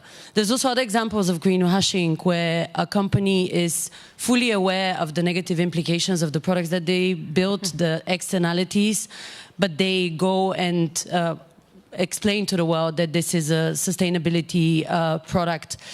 These terms are now popping up a lot. Yesterday I got a message from someone about yet another one. I think this is just there to demonstrate that we're starting to develop a more profound and recalibrated understanding of what are the types of challenges that we'll be facing as sustainability becomes a dominant decision-making factor. Until society, and within that I also include businesses as well as other stakeholders, is not educated on sustainability and doesn't use these terms as a filtering point, we don't stand a chance for implementing the sustainability agenda. And I'm excited to see that there's now so many of these strangely sounding terms popping up. So we have a lot of companies here in the room, also lots of people watching us remotely. What would be your one advice to sustainability officers about how to, first of all, implement their sustainability strategy? A few days. One advice is maybe not enough, but in a nutshell, what would be your advice when it comes to their approach to sustainability? Chief Sustainability Officers, Heads of Sustainability, Impact Officers, there's a lot of titles these days, true fighters. We've seen it in the last few years how quite often they would start their journey without any budgets or without any decision-making power, and then they'll make it to the board where they would be involved in the trajectory on which the company is going and where it should shift towards if they listen to the sustainability advice that this person is giving. I feel like it is really important, first of all, to preserve this mindset and continue being with this deep understanding that there's a sense of urgency, because when you're willing to transform a company, that means you've understood the scale and the magnitude of climate change, and you've understood the necessity for the economy to transition to a more stable model. As a second advice, be collaborative. There's no company that we work with that has not been heavily involving its suppliers, its employees, through educating them, its board and other decision makers in order to make this sustainability journey more active, faster implemented. And the final bit is really make sure that you rely on a combination of technology and humility. I think there's been a lot of companies that we've seen that have solely focused on the technological aspect, and you could consider that carbon capture or carbon offsetting is that example. There's other examples of technology where you find the alternatives, but the humility element can really allow you to implement this by embedding in the mindset of those people that need to do the work for the project management and so on, to really be excited about it, because they would be 10 times more committed if they get it. Thank you so much. Lubomila Jordanova, I think we can give her a warm round of applause. Thank you so much. So once again, if you want to head to their website, plana.org. Earth. Up next, Tom will be talking about quantum technology. We hear a lot about it, and there's a lot of hope invested, of course, in this technology. But because it includes crushing data and large amounts of data, it does beg the question of whether it's an energy sufficient and sustainable technology. Now, this is one of the questions that Tom asked Dr. Alexa Ofev from the Quantum Energy Initiative. Let's take a listen. It started from the acknowledgement that people run after a computational advantage, but there is another kind of advantage that we could reasonably chase, which is how about trying to develop quantum processors that consume less than classical processors. In other words, there is hope that a quantum computer computes faster, but maybe we can also imagine that this quantum computer will consume less than classical computers. And so that's a first incentive that may become really something that people may want to run after in not a long time ago, because this is more and more obvious that we live in a world with finite resources. And our purpose with the colleagues who created the initiative is simply to say, well, we are in this age of finite resources, so we cannot deploy a new technology as we were doing before. Before, somehow, we would put a lot of investments on the table, but in the mindset that we live with infinite resources, and it's not possible anymore. So while now we are trying to develop these new technologies, let us just acknowledge that we live in a world of finite resources and organize the energetic monitoring on the side. So that's what the Quantum Energy Initiative is. Give us an example that everyone in this room can understand. Some people hearing quantum technologies, they're thinking about quantum physics. It is a difficult concept for a lot of people who aren't experts to fully grasp. Can you just give us an example that will be accessible to everyone in this room? What does it mean concretely? In the classical world, information, it's all about zeros and ones. Okay, this is what we call bits. And in a computer, you process bits. So you have gates and you enter 0 and 1 and you extract a 0 or 1, but information is encoded in zeros and 1. And in a classical computer, and in general with quantum technologies, the big strength is that these zeros and ones, which are bits, they cannot only take the state 0 or the state 1, they can also exist in superpositions of zeros and 1. So in other words, your physical system that contains your information, when it's prepared in a superposition, it is at the same time in the state 0 and in the state 1. This is one of the big mysteries of quantum physics. And this is actually, when you compute, extremely powerful, because to make it short, you can imagine if you have a bit in a quantum bit, now we talk about quantum bit, in a superposition of 0 and 1, you will be able to compute a function of 0 and a function of 1 in parallel. And this capacity of computing functions in parallel, this is one of the reasons why I'm putting everything under the rug, as you may guess. But that's one of the reasons why this parallelism is at the origin of the acceleration we can hope with the quantum computer. So that's what we call the quantum advantage, quantum computational advantage. Thanks for that. And obviously technological innovation is really important, isn't it, when it comes to sustainability? These two things, more and more, seem to go hand in hand, don't they? Absolutely.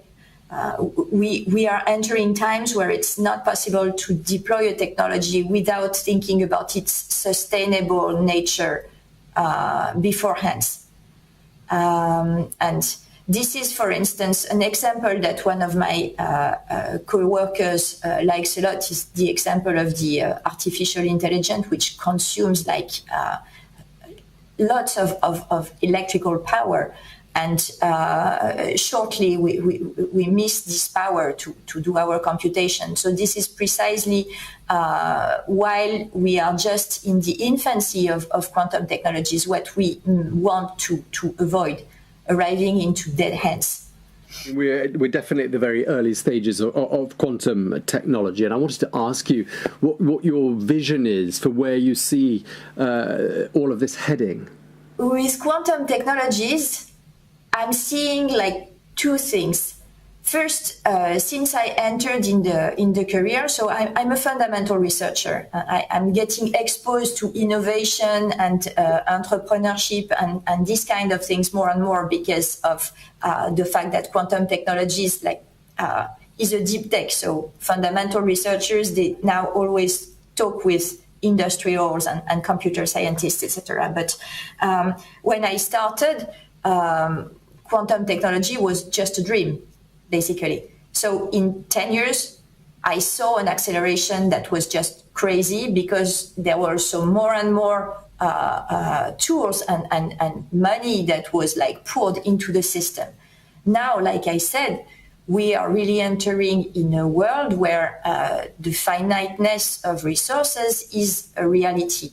And so it's very difficult to predict if we will monitor a takeoff of quantum computing or if this takeoff would be interrupted because we miss energy and we miss resources. This is very difficult to anticipate. I would like to talk about your personal commitment to the subject of sustainability and how that ties into quantum technology.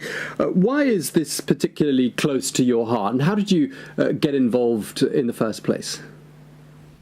So actually, like I said, I come from really foundations of quantum physics. And like 10 years ago, I became interested in a field of quantum physics, which is called quantum thermodynamics, which is all about understanding how quantum systems exchange energy, entropy, and information. And more or less at the same time, I became involved in the build-up of the Grenoble Quantum Center, where I was based before. And so I could monitor how quantum technologies, they were developed in France. And I saw this huge gap between people who are able to understand energy in the quantum realm and people who develop quantum technologies. And I wanted to bridge this gap because I think it is highly relevant for, I would say, healthy development of the quantum technologies. So that's how I came into the field. And then I had colleagues who got interested as well more and more into doing concrete estimations of what a quantum computer would consume if it was really existing in the large scale, with very big data registers. And so we worked on that. We worked concretely on the quantum advantage, and we actually realized that this is a work that mandates really the creation of a new interdisciplinary research line, which does not exist yet. And the reason for this, it's very simple. It's all related to this concept that in physics we like a lot, which is the concept of efficiency. An efficiency in physics in general, this is a ratio between a performance that your machine is able to realize, divided by the resource cost, what the machine consumes to provide this performance. And in quantum technologies, and in quantum computing in particular, the performance, this is something that we care about at the quantum level, while the resource cost, this is something that gets manifested at the macroscopic level. And so you see that to be able to understand, to model, to optimize an energy efficiency for quantum computing, you need to put together, but really strongly, and make people talk together that pertain to very different areas of knowledge, quantum physicists on the one hand, and people who master what we call enabling technologies in the field. People who build the cryostat, people who build the lasers, the detector, everything that exists at the classical level. And so that's the whole purpose of the initiative, is first of all to federate this new community, and then to create the roadmaps together and the common language together, so that we are able to work out this energy cost while these technologies are getting developed again. And lastly, Alexia, just before we finish, someone who'd like to find out more about the Quantum Energy Initiative, what should they do? Yeah, I guess already if you Google it now, you should be able to find it, like Quantum Energy Initiative. It should bring you on the website, which is quantum-energy-initiative.org. And so right now we are almost reaching 300 experts that have joined the crowd. And we are actually about to launch a YouTube channel where we will organize regular seminars, like always in this idea of open science, to make people know each other and start building a common language. And the first workshop will be organized in Singapore late November. And all the advertisement will be sent on the mailing list that we have built. So you are most welcome to join again if you're interested in the topic. Thank you very much. And thank you very much indeed to you. That was Dr. Alexia Orfèvre talking us through the Quantum Energy Initiative. Up next, Julia and Sylvain will be presenting the first episode of the Netexplo Global Trends 2023, which is called Acknowledging.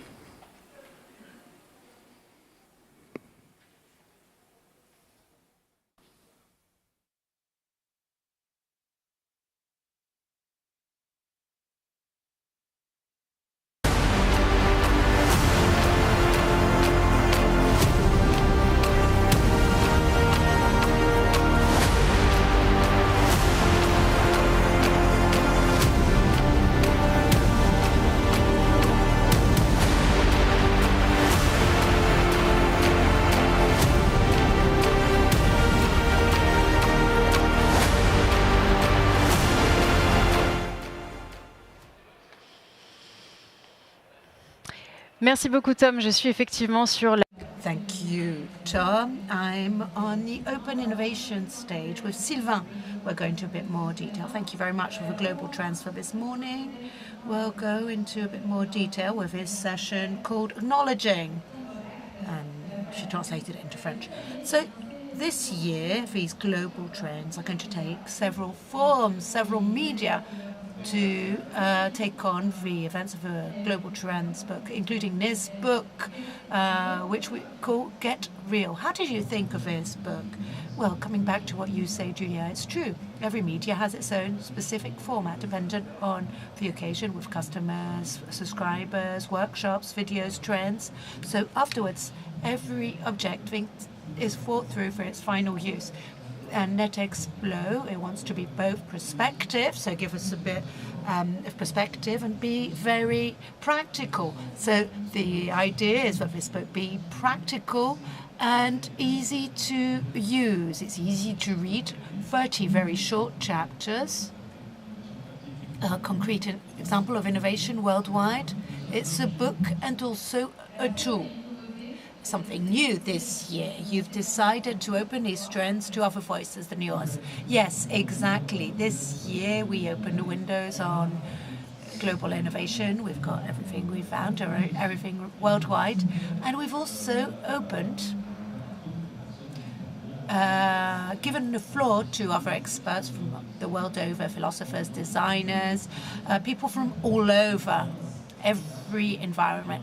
They give their perspective on the content of a book and global innovation and innovation in Netexplo. So the humanist innovation tech for tech's sake is not what we are interested in. It's what we do with it. It's both a dialogue between these people and the book, but also contradictory voices that don't say what we say. That's what we love with Netexplo, because we've always loved discussion, and we've always think the more the better, the more the brighter, rather. Another question that many listeners are asking, the 100 innovations that were selected this year amongst the 3,000, are they all in the book?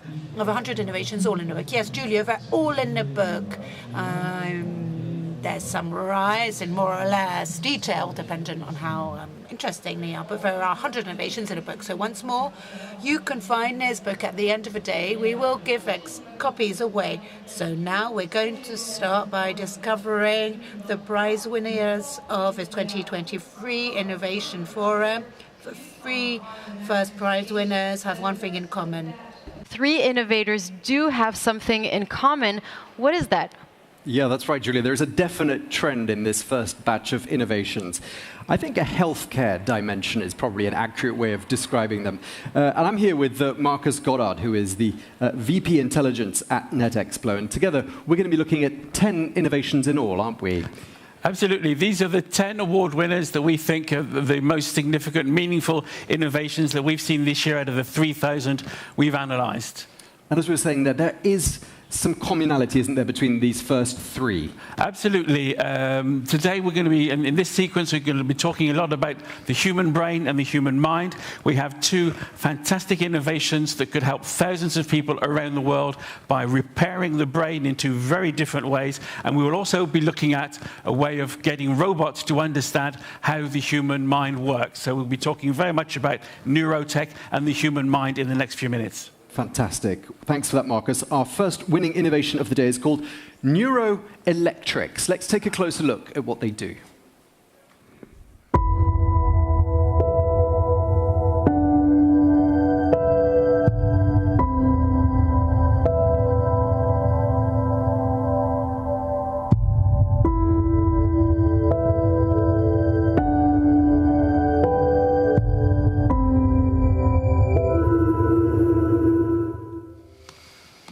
Okay, so neuroelectrics is the first up. It stimulates the brain with the goal of treating patients suffering from various neurological and psychiatric disorders like Alzheimer's, epilepsy, autism, sleep disorders, and depression, to name just a few of them. Well, how does it do this? Neuroelectrics has created a wearable device. It looks a little bit like a swimming cap, and you put it on, and according to the patient's needs, it stimulates the relevant parts of the brain in a non-invasive way. It also monitors brain function. Well, to tell us more about it, I'm joined by Anna Meikes. Come over, Anna. Come and join us. Hello. Welcome. You're the CEO and the co-founder of neuroelectrics. Okay, so I think the first question we all want to know is, well, what does it look like? There we are. Tell us how it works. It's funny because before I speak, I wear the cap, then people will recognize me. So thank you. It's a pleasure to be here. So now that you are all listening to me, your brain that has almost 100 billion neurons, your neurons are communicating not only chemically, but electrically. It's called the electrical activity of the brain, as in your heart. So this device that I'm wearing can collect your brain signals or your electrical activity for diagnosis. But what I'm more excited about is that any electrode I'm wearing can inject little currents into your brain. Let's call them the very mild, small electroshocks into the brain. And electricity in the brain has been going in humankind in the Roman times. The Romans used to take fish from the river and put them in their heads to lead with pain. So this is applying little currents into the brain to modulate brain activity and help patients that are suffering today. Okay, and this treatment is apparently personalized. So it's for each patient on a need-by-need basis. That makes it particularly effective, I'd imagine. So let's say your daughter and your son suffers from epilepsy and is not responding to medication, right? The only solution you have is surgery. But let's say your son has the focal of the epilepsy in this area of the brain. we can personalize where to target the currents in the brain and whether they are excitatory or inhibitory. So in epilepsy, we want to reduce the excitation of the neurons, and then we inject, let's say, negative current. So we personalize the area of the brain and the kind of current to excite or inhibit brain activity.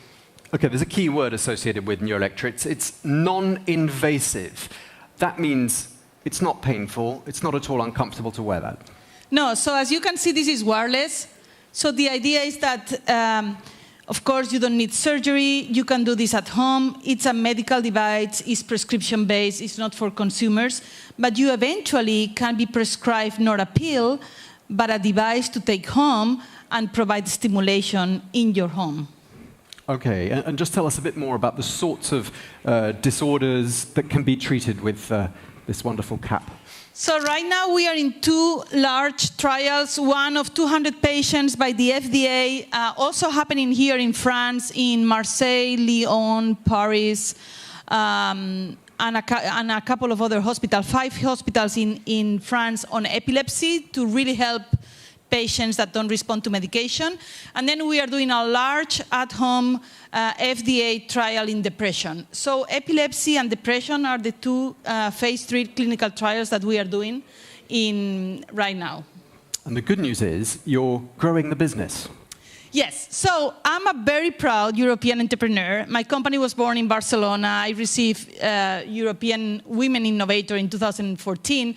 But I have to say that talent doesn't have gender or geography or color. So we scale up our company from Barcelona to Boston a few years ago, and we've done tremendously well, right? So I was on stage with President Macron at Vivatech a couple of years ago with the Scale Up Europe initiative. And I really follow his vision that in Europe, we can scale up companies. We can be, the next generation of these big tech companies in the European way. So I'm just very proud to say, encourage the entrepreneurs at Station F to really go beyond Europe and conquer, not only the US, but the world. I got Goldman Sachs Entrepreneur of the Year this year. So, I just think we have no limits because talent doesn't. So scale up your companies. We really have huge potential. Don't only stay here, please. Sounds like everything's going really well. Oh, well. Congratulations to all of those. I want to ask you, I've got a couple more questions. I want to ask you about telemedicine, because that's something we're seeing more and more of, perhaps since the pandemic, people consulting a doctor remotely. Now, this, of course, is something you can do with neuroelectrics and this cap. And that's got a sustainability dimension to it, hasn't it? Well, I think it's really sustainable because let's say for chronic diseases, let's take depression, or we're also researching on Alzheimer's, you cannot expect a patient to go day after day after day to the hospital to receive a treatment. And if you think of, Alzheimer's or depression where the prevalence is so huge, being at home really saves a lot of, energy and effort by the patient. In the case of my technology, because it's so mild electrical currents, we need repetition. So it's not only for the comfort of the patient. One session doesn't do enough. We need 20 minutes of electrical stimulation day after day, because the brain, there is a saying, the Hebbian saying that says, neurons that fire together wire together, meaning that the more electrical stimulation you inject into your brain, there is a plastic effect. So neurons learn that behavior. And that's why being home is not only needed for the technology, but it's also sustainable for the planet and also for the patients. Okay, so don't need to leave the comfort of your own home. Marcus, can I ask you for some of your views and observations? Well, sure. It's such an exciting time for anybody that's trying to keep up with innovation affecting the brain and the mind. You may remember 3 or 4 years ago, Netexplo gave an award to an Australian innovation called Stentrode, which is a small device that goes under the scalp and enables paralyzed people to control devices. That was just in the clinical trial stage, and now there have been several people that have been using that for over a year. It's completely changed their lives. And when you see innovations like neuroelectrics, and you see somebody like Anna in charge, then we can be very confident that this is going to scale up and take on a whole new other dimension and improve lives for thousands, hundreds of thousands of people around the world. So we would like to, on behalf of Netexplo, to award Anna with a Netexplo Innovation Award made by Resting Reef. and to wish you every success with neuroelectrics. Yeah, thank you. On behalf of my team, thank you for the recognition. And rest assured, we will keep on fighting every day the ethical way, the European way, the social impact way, to make sure that really we can help as many patients that are suffering today with innovation. And this is what today is about, you know, bringing innovation to make people's lives easier. Thank you so much. Thank you. Thank you very much indeed. Thank you. Anna Meikes, the CEO and the co-founder of Neuroelectrics. Our next innovation of the day is also aimed at treating patients with neurological disorders.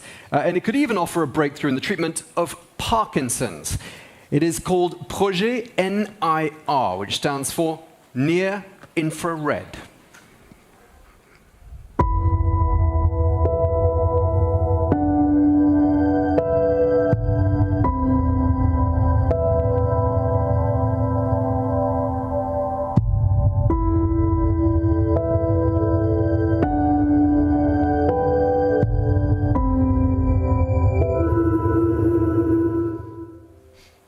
So that gives you a little bit more of an idea about our next innovation, a device that aims to slow down neurodegeneration.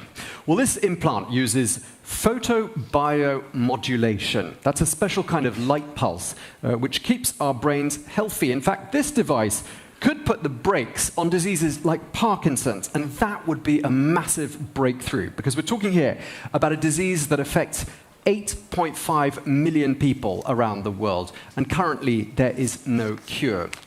Well, let's welcome Dr. Cécile Moreau, who is researcher and head of the Intracerebral Optical Device Project NIR. We're also joined by Stéphane Charbadès, who is a professor of neurosurgery at Grenoble University Hospital. A very warm welcome to both of you. Thank you. Thank you. Cécile, let me start by asking you, where are we with regards to the development of this implant? And when it comes to Parkinson's, why is this so significant? So this is the implant. I will try to show you. Maybe Stéphane. Thank you. Why Parkinson? Because there is no curative treatment by now. We only have symptomatic way to help patients only for a while, but the neurons which died during the disease continue to die, and so people and the families, the surroundings, have to help, and they have very bad quality of life after a while. So we really need to find a way to slow down the disease, and this is the purpose of the photobiomodulation device. Let me ask you both how this works. I mean, does a patient need to have surgery in order to use this implant? Yes, so I'm a surgeon, and well, it doesn't mean that we need to have surgery when you are a surgeon, but that means that, yes, it's implanted in the brain, because we are dealing with a very small part of the brain called the substance nigra that creates dopamine. Dopamine is the fuel of the brain, and when it disappears, as mentioned by Cécile, you have to force it to make it recovering, and so we implant a probe, optical probe, into the brain. It's roughly 1.2 millimeters deep on the area of the brain, and then we are experienced with this because we have been treating patients for using deep brain stimulation for many years. This is the same approach, but it's not the same device. It's to put light between the two substantia nigra of the brain. And I'm correct in thinking there is currently no cure whatsoever for Parkinson's. All you can do is treat the symptoms. Yes.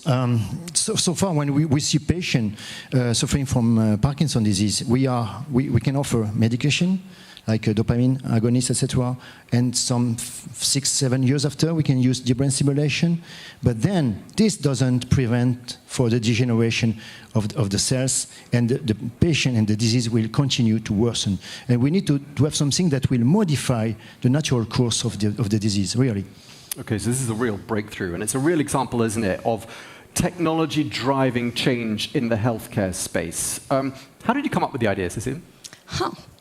First, I have to explain to you where do we come from. We come from CEA, Cleanatech, was created by Jean Terme, former director of DRT, and Alim Louis Ben Abid, who is the inventor of deep brain stimulation, which is a symptomatic treatment for Parkinson. And both of them thought to create an institute, part of the CEA, which would use the technology to help the health of people, to improve the health of people, to answer the new medical needs. This is Cleantech, and this is the first innovation. And based on this, John Mitrofanis, who is a neuroscientist, ethologist, called people, think the first, based on Mester work in 1967, something like this, that light could be used to interact with biological tissue. And he thought this could be used for neurological disease, such as Parkinson. And Professor Ben Abid, with his experience of bringing the light, some energy into the brain, it was electricity for deep brain stimulation, but that's still the way to use a device to treat, to help for the disease. The both of them created the NIR project, which is to bring the light, this light, into the brain of patient to protect the neurons which died during the Parkinson process. Okay, go ahead. Sorry, you're about to say something else. And so based on this idea, we did first some preclinical tests, very simple one at first, thanks to Parkinsonian models treated were much better. Putting all together, working on the same purpose, and finally, eventually, you will have some tool that can be used in human. Yeah, serious example of teamwork, isn't it? Yeah, that's a teamwork. So 12 years ago, we were only at the bench with some small animals or cells, and by now we are on clinical trial with Grenoble Hospital, which help us to lead this clinical trial. So 12 years, it can seem to be long, but in fact that's very short to go from the University Hospital, and so we have already included patients. So it's not only a project, it's something that is now experienced in human, in Parkinson's disease patient, and hopefully we will have some clinical feedback soon. Yeah, I mean, really fast development there. And just lastly, I mean, photobiomodulation could help stop Parkinson's in its tracks, as we've said, but could it be applied to other diseases as well? So now we are focusing on Parkinson's disease because this is very frequent, this is what we know the best, but of course, depending on the clinical data that we will have, and depending on the mechanism of action, we can forecast that maybe once it will be used in other degenerative disease, like Huntington disease, like Alzheimer, like others. So it's very early to say this, but if we can be successful with this technology, we will push probably the limit, and we will pave the road probably for new development in new disease. Okay, let's bring Marcus into the conversation. Marcus, who's all the way over there. Another great example of tech and healthcare working hand in hand, and we've seen quite a lot of that over the years, haven't we? But this is a really remarkable example. Absolutely, because you're literally shining a light into the human brain, both and also metaphorically helping us to understand it. And we really are, I think, entering a golden age of, or at least a new era of neurotech, of understanding and repairing the brain. And it's an example even for the businesses that are here today to show how you can get fantastic innovation from bringing all these different disciplines together, with everybody bringing something to the project. Because if you told me just a few years ago, I never heard of photobiomodulation, the idea that you can repair the brain by shining a light on it, I wouldn't have taken that seriously. And it just shows what this teamwork, this multidisciplinary approach can achieve. So this is also an innovation that can bring hope for millions of people worldwide, and it seems to be on a very solid course. So on behalf of Netexplo, we would like to present you with this award as one of the 10 most meaningful innovations of 2023. Thank you.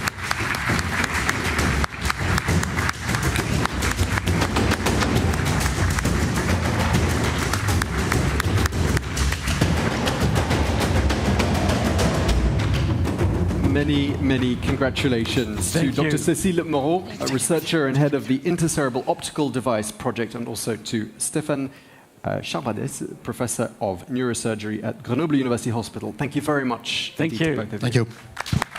Thank you very much. Thank you. Okay, so we've seen two really good examples of how the brain works, and we're also going to see how robots can help understand the human mind as well. The third of our 10 award-winning innovations of the day could offer a breakthrough in care for the elderly by offering companionship. Her name is Erica.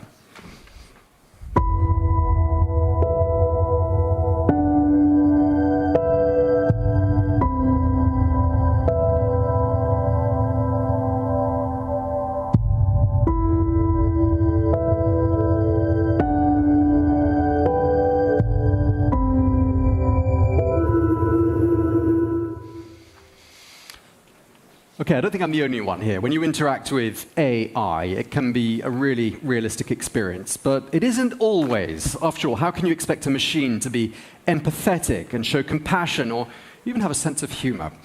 Well, things appear to be changing on that front, and researchers in Japan have come up with a humanoid robot who's been taught some of the rules of human interaction, meaning that she knows when to laugh, when not to laugh, and also how to reply to your comment in a natural conversational manner. Her name is Erica, and we spoke to her creators at Kyoto University in Japan, Professor Koji Inoue and researcher Divesh Lala. And I started by asking them to introduce us to Erica.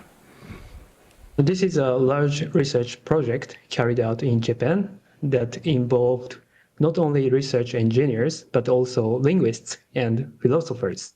So our main purpose in this project was to create a conversational robot that is human-like and can be utilized in diverse social contexts. For example, we focused on using the robot in scenarios such as job interviews and conversations in hospitals. Let's look at Erica in action. 一夜漬けで勉強したんですけど、で試験会場行ったら試験は次の週ですって言われて、なんと試験の日を間違えちゃいました。そうなんですね。そうなんですよ。Tell us a little about her name, Erica. Does it mean something? Yes. So Erica stands for Erato Intelligent Conversational Android.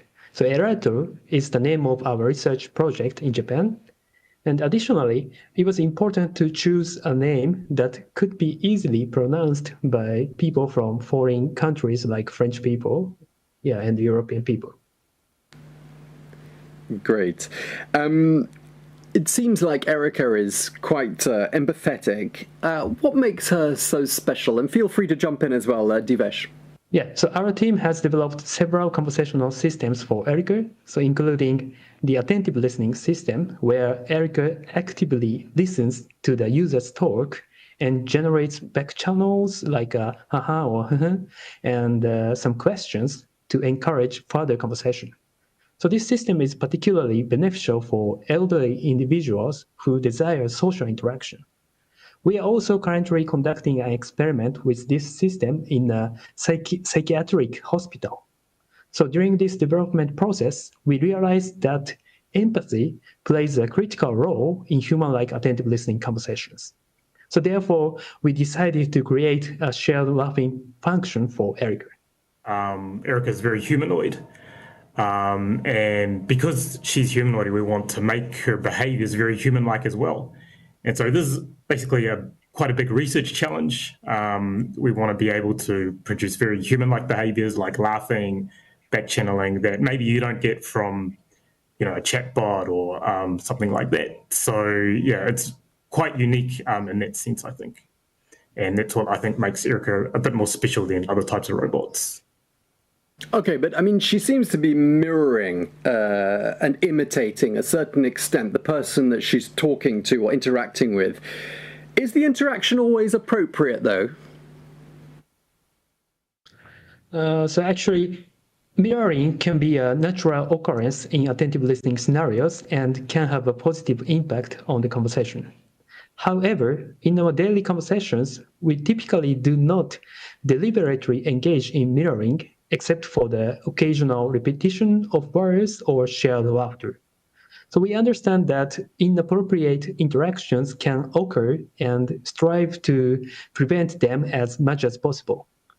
A single inappropriate interaction has the potential to negatively impact the entire user experience, so we take measures to ensure that such interactions are minimized. So we have examples of like inappropriate interactions, like Erica laughs at the wrong time, or she says something that sounds a bit strange.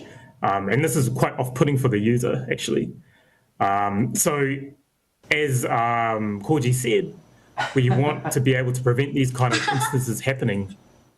It's not very nice if you have to converse with a robot that doesn't really understand or doesn't seem like it understands what you're talking about. We try and make this robot, very, I guess, limited in what it can do, but very stable as well. Just been looking at Erica while you were talking there. I mean, she seems to laugh at other people's jokes. Has she got any jokes of her own? So currently, Erica is only capable of laughing in response to others' laughter. So in future research, we are interested in exploring the possibility of modeling Erica's thoughts and experiences, which would enable her to generate and tell her own jokes. However, we acknowledge that we have to say that this is a challenging task in the latest advanced AI models like GPT-4. We also have to think about what type of jokes Erica would say. So, Erica's a robot. She's not a human, so she doesn't have human experiences. So what would be funny for Erica might be, different for us and vice versa. So that's an interesting thing to explore, I think, as well.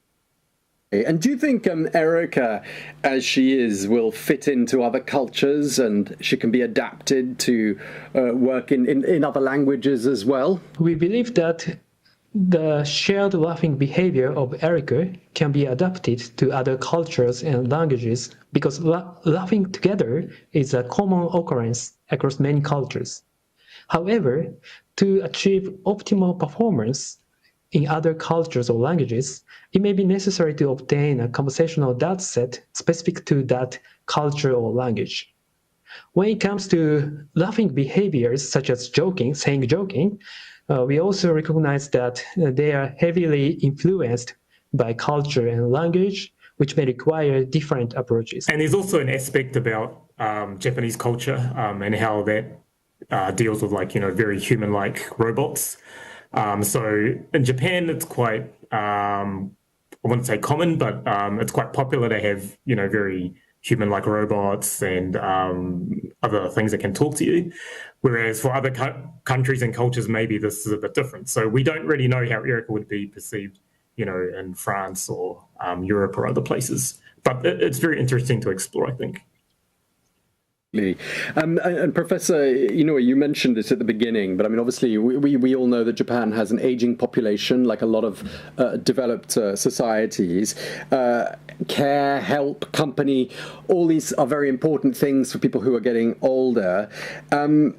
You've already mentioned that perhaps Erica could be used to help older people. Is that's one of the applications? Have you got any other applications for how Erica could be used? Yes, that's a really important issue. So it is encouraging to hear that there is a great demand for this type of technology in our Japanese society.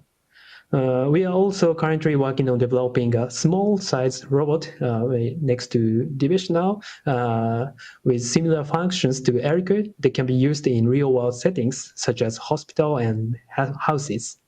So we believe that maybe many of the lessons learned from the Erica project can be applied to the development of this new type of robot.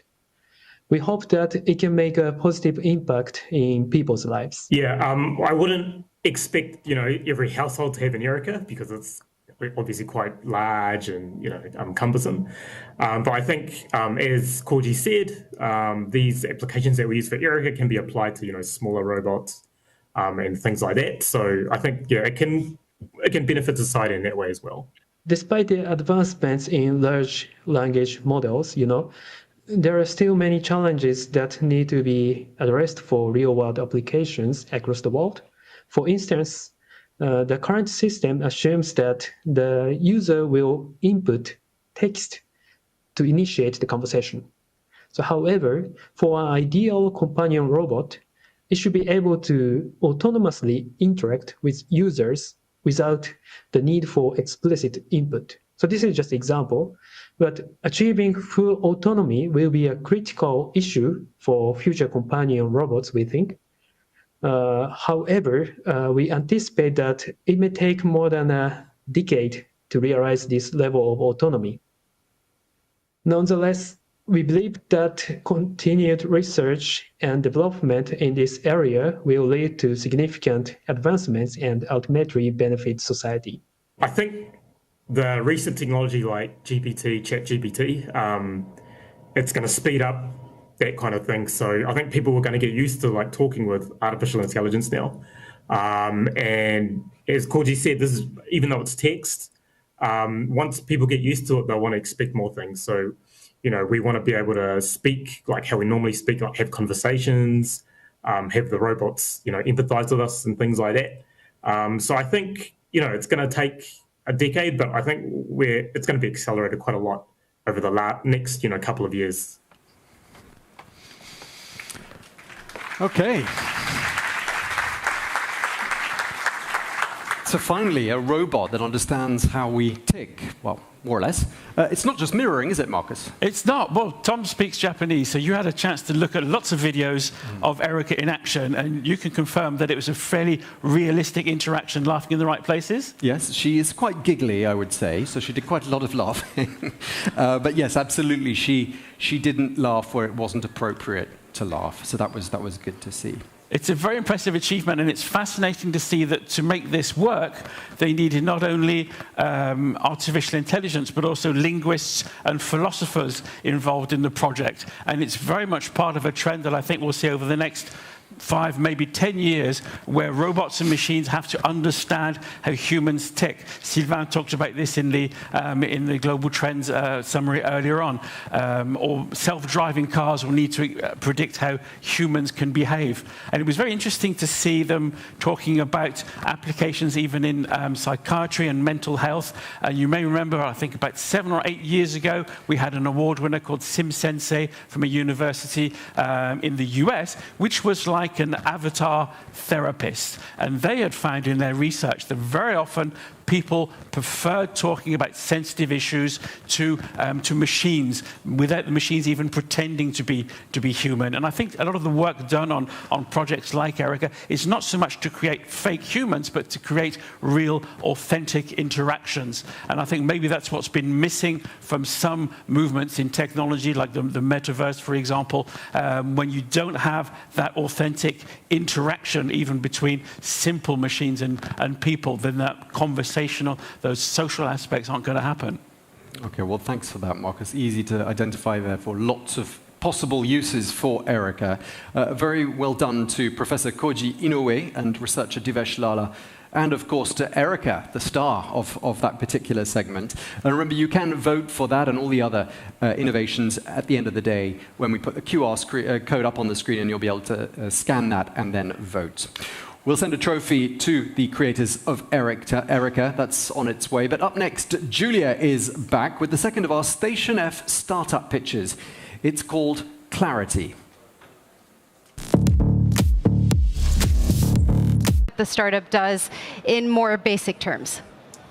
Thank you so much, Julia. So Clarity really wants to reduce the burden of brain disorders on society. We know that 1 in 6 people globally suffers from a neurological condition. And as it was alluded not just now with an amazing panel of speakers, the problem is that some of these conditions don't have a treatment. It's the case of multiple sclerosis, Alzheimer's, Parkinson's. And we know that every 3 seconds, there's, for instance, someone being diagnosed with Alzheimer's. And Alzheimer's kills more people in the US than breast cancer and prostate cancer together. So Clarity is trying to solve this problem by developing this digital brain clinic, which will help people monitor their brain health and prevent the onset or slow down the progression of these serious brain disorders. So ultimately, we will also have these brain sensors similar to neuroelectrics, monitoring in real time how the patient is doing and progressing.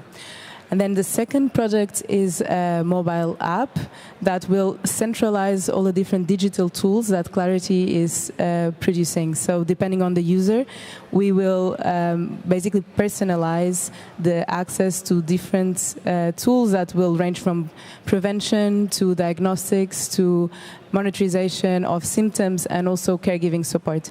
I'll just give you an example to be a bit more specific. So if the user is someone that is trying to reduce their risk of developing Alzheimer's, our app will make a risk assessment and then suggest some actions to take, so to reduce that risk, and also monitor how the person is progressing. So to summarize, we're trying to reduce the burden of Alzheimer's with the development of a home-based device and a comprehensive and holistic care platform that we think it will revolutionize the therapeutical and care options that Alzheimer's patients have at the moment. So it is a holistic approach indeed. Exactly. Could you tell us a little bit more at what stage of development you're at now, and perhaps what are the future prospects you're looking forward to? Sure. So for the medical device, we are now creating our first prototype, and we will test its efficacy in a clinical trial that will run in September in Boston. For the mobile app, its first version was already launched in the US and Canada, and it's now providing personalized care tips and information about Alzheimer's not only to patients but also caregivers. And in terms of our team and our company, Clarity is about to finish the first round of funding with $1.5 million. We are a team of 8 people, 6 nationalities, and with people that graduated from top universities like Oxford, École Polytechnique, Carnegie Mellon, and people that worked at companies like Bose and Philips. And we also established important collaborations with universities from the US and the UK. So I think we have everything to really dive into trying to make the lives of people with Alzheimer's better. That's our first target. But then in the future, we really want to implement this digital brain clinic into other brain disorders like stroke and Parkinson's. And the final goal down the line is to be able to provide people all the tools that they need to know themselves better, be able to prevent the onset of neurological diseases and keep their brain as healthy as possible. Well, thank you very much for everything that you're doing to help all these people who are affected by Alzheimer's and other neurological disorders around the world. I think this actually closes very nicely this chapter dedicated to healthcare. Back to you, Tom, on the master stage. Thank you. Thank you very much. Thank you, Julia. We're going to be hearing now from the Assistant Director General for Social Human Sciences at UNESCO. She's been speaking to Marcus and reminding us about how vitally important it is that we don't forget that with the great leaps forward in artificial intelligence and neurotech, there is a greater need than ever for us to be responsible with this technology. Let's take a look. Gabriela Ramos, you are Assistant Director General for Social and Human Sciences at UNESCO. So what do your missions involve at UNESCO? Well, UNESCO is the organization in charge of promoting peace. And we do it through culture, through education, through science. And my area is social and human sciences, so it's the promotion of science to promote peace, but also to address the greatest challenges that our societies are confronting. Digital, climate, inequalities, all of these things. Well, speaking of challenges, since November, the most disruptive emerging technology we've seen has been generative AI, most particularly ChatGPT, which has already been used by over 600 million people in just a few months. And you've published a report on the ethics of artificial intelligence. What are the issues raised by the latest generation of AI? Well, first of all, it's a recommendation on the ethics of AI. It's an international instrument that members sign to it, to change their laws, their regulations, and their institutions dealing with artificial intelligence. ChatGPT is just another example of how far we need to catch up with the technologies because you deliver these amazing products in the market because it's amazing, but they are delivered in a speed and with an impact and with so many unknowns that we should be better prepared in a regulatory and governance framework. And the same questions that all the other developments of AI have, just machine learning, all these products that are in the markets, are exponential with these large language models because they are huge. They are harvesting the whole internet data. They produce responses like are so fast and so complex. But the questions remain. What kind of impact are they going to have? Are they all ethical angles well understood? The information is reliable? Are they not reproducing the biases and discrimination that we have in the real world? Who is behind that? Who decides what data you use? Is the data representative? Are the teams composed by 3 men that produce the ChatGPT diverse and inclusive? And the answer is no. So we need again to speed up our shaping of those technologies. But do you think artificial intelligence itself could help fight discrimination? Of course, but artificial intelligence doesn't fall from the sky. It's something that we do, humans. We produce it because it's the computers we build, with the data we build, with the teams we build, and if all of those elements are non-diverse, are discriminatory, are full of biases, as is the case in many of the developments, the results are going to be discriminatory. What you need to do for artificial intelligence not to reproduce those very human traits of our societies is to ensure that the development is ethical, as we say in UNESCO, and that you have, first of all, quality data and representative, because if you are, for example, a financial institution and you want to see who is a good person to give them loans, and you only use your data sets that is only the rich people in the world, you're just reproducing the same discriminatory traits. Therefore, is your data inclusive? Is high quality? Are women well represented? Are black people well represented? We know that is not the case. Second, the algorithms, are they tested in terms of not reproducing conceptual frameworks that are discriminatory? Third, the teams, are they diverse?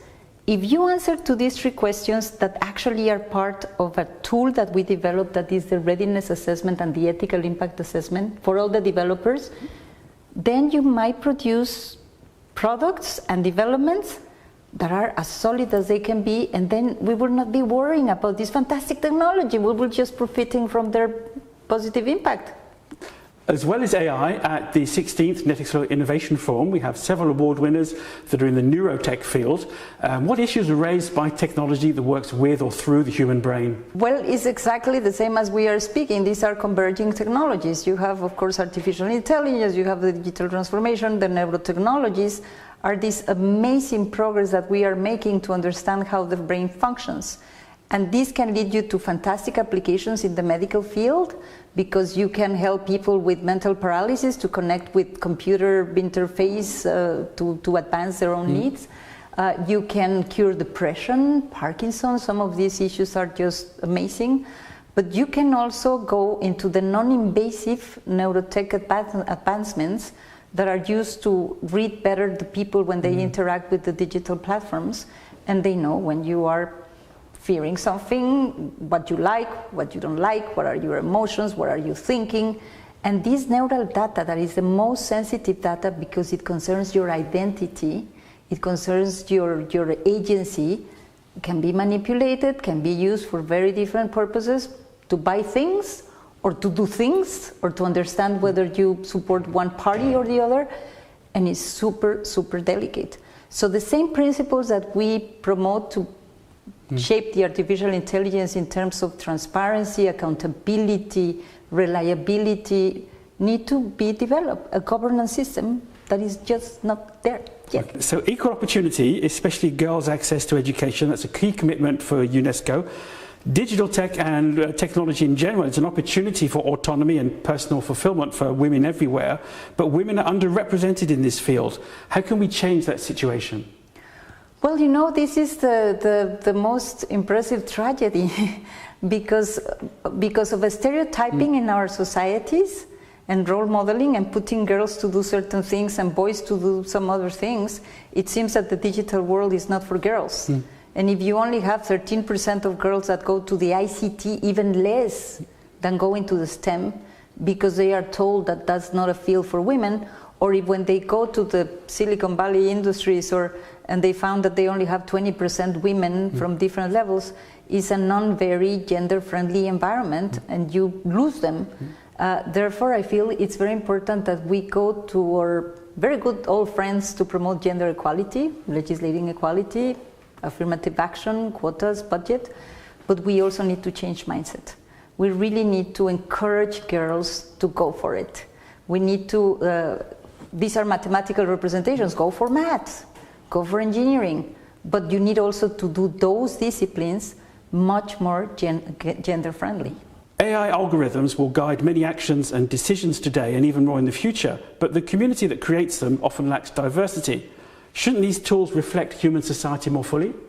I think it's a must, and actually is one of the ways in you can fix the problem. And it's very simple. You have your team of developers, and this is a call to all the industry and the universities that you work with, to tell them, take a look if it is diverse.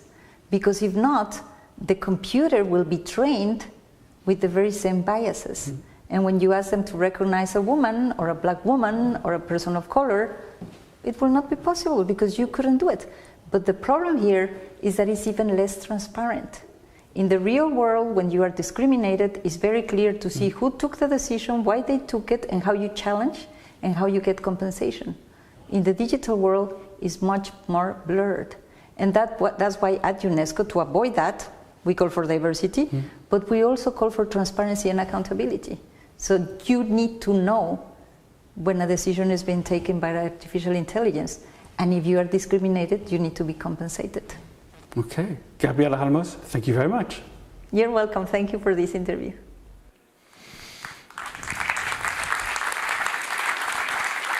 So thank you very much indeed to Gabriela Ramos for those words, really valuable words about the ethics of AI. Up next, we're going to be discussing a subject that some people aren't necessarily comfortable discussing. Wait and see.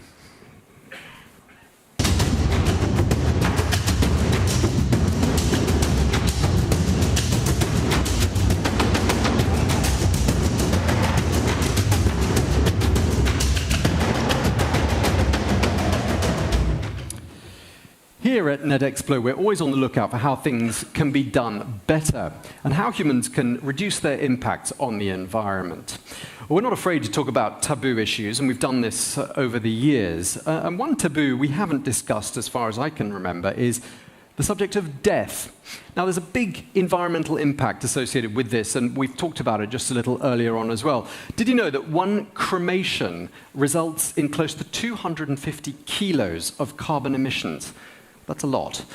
Well, we're joined here on the stage by Luis Scaiem, who, together with Aura Murillo, has come up with an amazing idea that tackles this uncomfortable subject, death, and the subject of what to do with human remains. Well, over the years, we've talked about all kinds of innovations. We've read about them in the newspaper in this particular field. There's composting, there's chemical-free embalming, there's natural burial. But Luis, I can honestly say yours is definitely the most original idea and also makes really good sense. It's called resting reef. Now, Louise, just tell us, what is resting reef?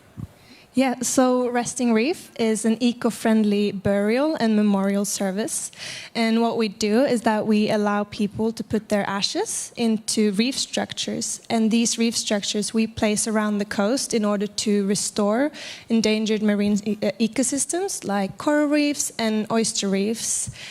And these reef structures are customized, like personalized and unique. And we do this by 3D printing a unique formula, where we combine the crushed shells and the ashes, which are two elements that are actually proven to enhance marine growth. Okay, so we put the ashes of the crushed shell of it's oysters, isn't it? So yeah, crushed oysters with the ashes of a human being, mix it together, and you've got a reef. Well, it's a genius invention. Where are you with the rollout? Yes, so we're quite an early startup. This all actually started, the research started 2 years ago during our masters, Aura and I. But since we graduated this summer, we've been working full-time. We've hired a third member, a wildlife conservationist, Morven. Together with the Innovate UK grant, we've been able to do like a large customer discovery. We've been doing early prototyping of our reef structures. And we're currently planning our pilot reef, where we actually have set up a GoFundMe campaign. If anyone's interested, support. More info on our website. Where's that going to be? So we're planning to have our pilot reef in the UK, in the south, potentially. But we also are talking with an accelerator in Mexico. Let's see where that goes. So yeah, we're both tackling corals and oysters. Okay, so all of this makes perfect ecological sense. Just tell us, what sort of a difference would it make to the world if people opted for that as opposed to a traditional burial? Yes, so with Resting Reef, we're actually tackling two large problems. Like you were mentioning, with cremation, there is a lot of CO2 released, but there's also these areas people are not aware of, like deforestation. So in the US alone, there's 100 million acres of forest deforested every year just for the funeral industry to create land and caskets. There's embalming fluids that go into the groundwater, and there's also this excess use of steel and cement, and the world has basically run out of burial plots. And, you know, we're quite a lot of billions of people on the planet, and we all have the same faith. So it's to look at new ways that can also benefit the planet when we pass away. Just tell us about the story. What was going through your mind? Where were you when you came up with this idea? Oh, yes. So both Aura and I, we were studying our masters in London. It was a dual masters at Imperial College and Royal College of Art, and there was this competition hosted by, then Prince Charles and Sir Johnny Ives and the Royal College of Art, and it was called Terracarta Design Lab, and it was asking students and alumni to come up with ways to tackle climate change in a creative way. And so we together as a group, we were 4 people starting researching what could we do to tackle climate change. And I was at that stage really interested in materials and creating sustainable solutions. I was researching seaweed and oysters back in Norway. And Aura has always been interested in the intangible, like rituals, experiences when it comes to design.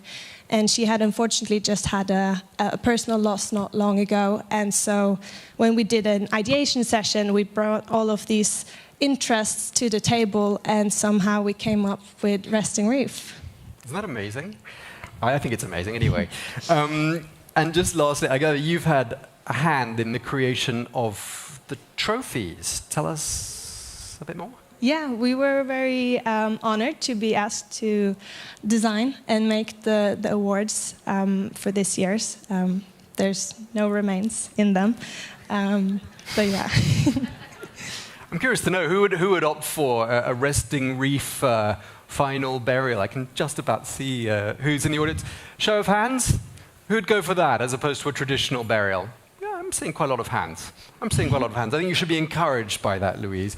Really interesting to talk to you, and thank you for taking the time to tell us all about Resting Reef, which I must say is one of the most original and intelligent innovations I can remember hearing about in a very long time. Thank you so much. Julia. Thank you. Julia is going to be back in just a second looking at how AI might change our society.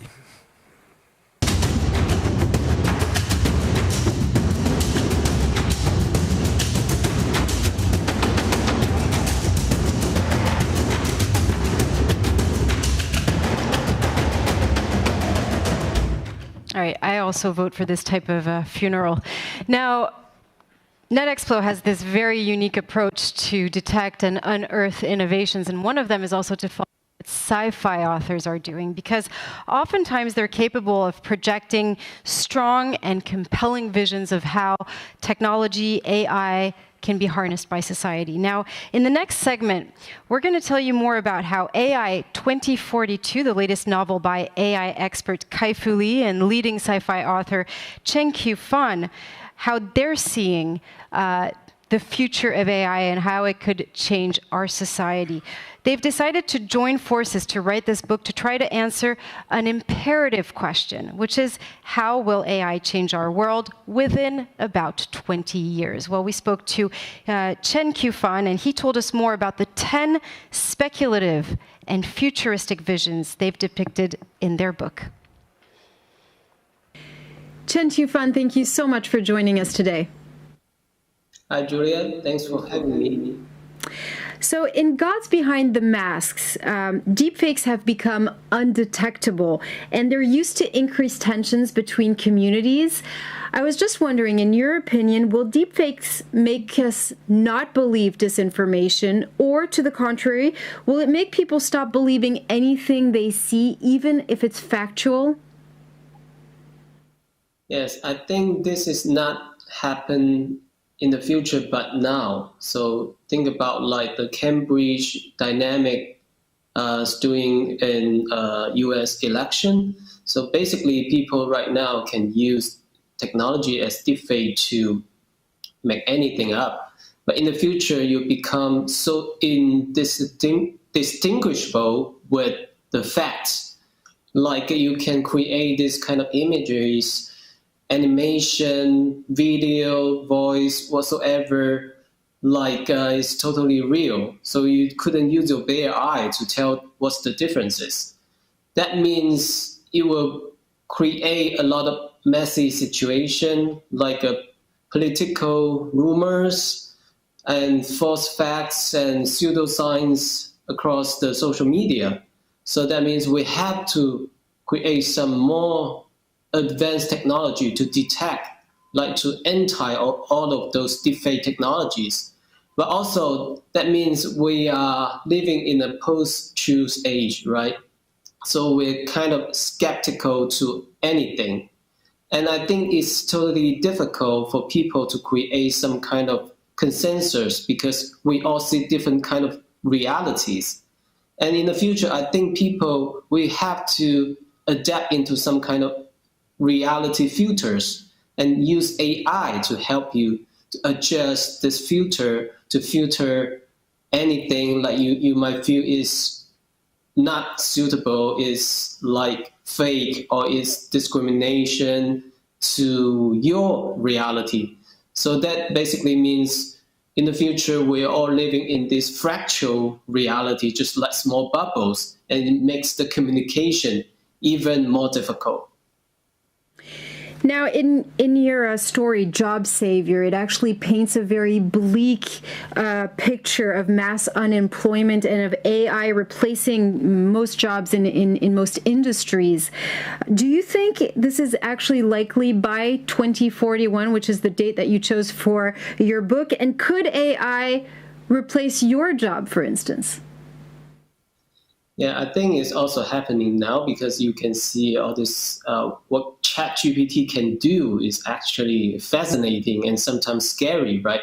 So I think right now it's taking place, is replacing a lot of jobs in the market. For example, like the financial jobs, like also some regular white collar jobs, like because basically people just collecting all this data and put it into a format like presentation or a report.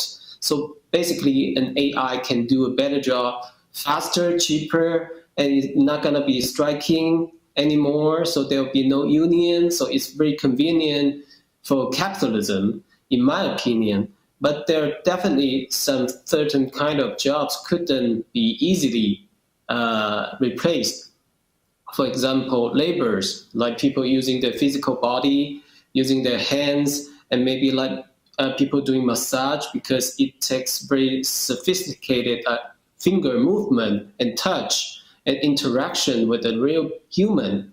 And I think all those jobs need creativity, empathy or sympathy, and also human communication or this kind of attachment. it's so difficult to be replaced by AI or robots because it doesn't have this kind of human sensories. It doesn't have the body. It doesn't have the emotional response that make you feel authentic and nuanced enough. So I think, like my job as a writer, right now I'm using ChatGPT and some other tools to assist my writing, for example, searching for certain materials, to help me doing the brainstorming, to create a list of characters, names, and even do the word building. But ultimately, it's all in my control. So I have to figure out what is the theme, what is the motive, what is the direction of the story I'm driving to. So I think for now, I'm still secure, but I'm not sure what if, like in the next 20 years, maybe AI will become more sophisticated than we expected. So maybe there'll be more like AI creators and a lot of like video games, maybe like movies, music, and even like drama could be created or generated by AI. So I think that would be a very amazing kind of future. And even though it's kind of like pessimistic to our creator, a human creator as well. So do you think that AI can help us learn the skills that we would need to be able to compete with machines? Yeah, like I just mentioned previously, so there's certain kind of skill set still like AI are far away from what human can do, like empathy and sympathy, and also the taste, the sense of beauty, and also the food. You know, French people love very great taste of food and wine. And I think all those parts couldn't be trained easily by machine, but there are some certain kind of skill sets can be trained by machine. I would say it's like analytic skill sets, and also how to use this kind of multi-sensory model, like using voice, pictures, and audios, to help kids to develop this kind of spatial sensories, and also the skills of math. And I think also it can be used to trigger some kind of like history learning. For example, when I use Midjourney to help me create some kind of artwork like illustration, it forced me to go back to my art history lesson. I need to pick up those names and styles and schools back in the day. Then I know, oh, this is something I would love to have the AI created for me and help me to go through all the history of art and artists. So this is a very engaging way of education. So I think this is something definitely we want to have in the future. What would be the most optimistic scenario for 2041? I think right now we are confronting a lot of issues like climate change, like scarcity of resources, like the population. So I think, first of all, I think the key bottleneck of human society is the energy, like how we can transit to the clean energy and sustainably, like massively deploy all of those energies. So I think this is something maybe AI could help a lot, like redesign the nuclear fusion plant, or design a new kind of like a grid to distribute all this green energy. And of course, to design a new kind of battery structure, then we can like storage all of those energies in higher efficiency. And second, I think is about the medical care, like how AI can predict the protein structure folding, and then we can accelerating the process of preparing or produce medications and vaccination. So that might also leading to the future of curing all this kind of disease, such as Alzheimer and cancer. So that means we extend the lifespan of human race to 120 or even 150. So that's totally a game changer. And the last but not the least, I think AI could help us to better understand ourselves as a human being, how our brain, our neuron system, how our consciousness like acting and interacting. So this is like a black box, just like AI. So we right now using AI to mapping our neural connections. And that means basically in the future, we might understand how each thought, each emotion, each intention is related to certain part or maybe like some nexus of the neural network. So I think this is very profound. And also AI in the scientific research area could definitely leading us towards a more accelerating, more profound and more positive kind of future, because we human beings were co-evolving with AI. This is unstoppable future. So we have to embrace this kind of future and live with it. Chen Qiufan, thank you so much for speaking to us about your book, AI 2041, 10 Visions for Our Future. Thank you very much indeed.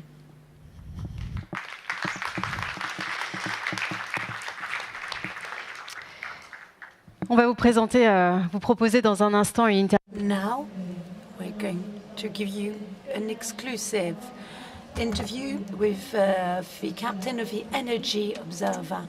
But we're going to first turn to Tom, who's going to tell us about a company who's here at Station F called Stenus for Startup Pitch.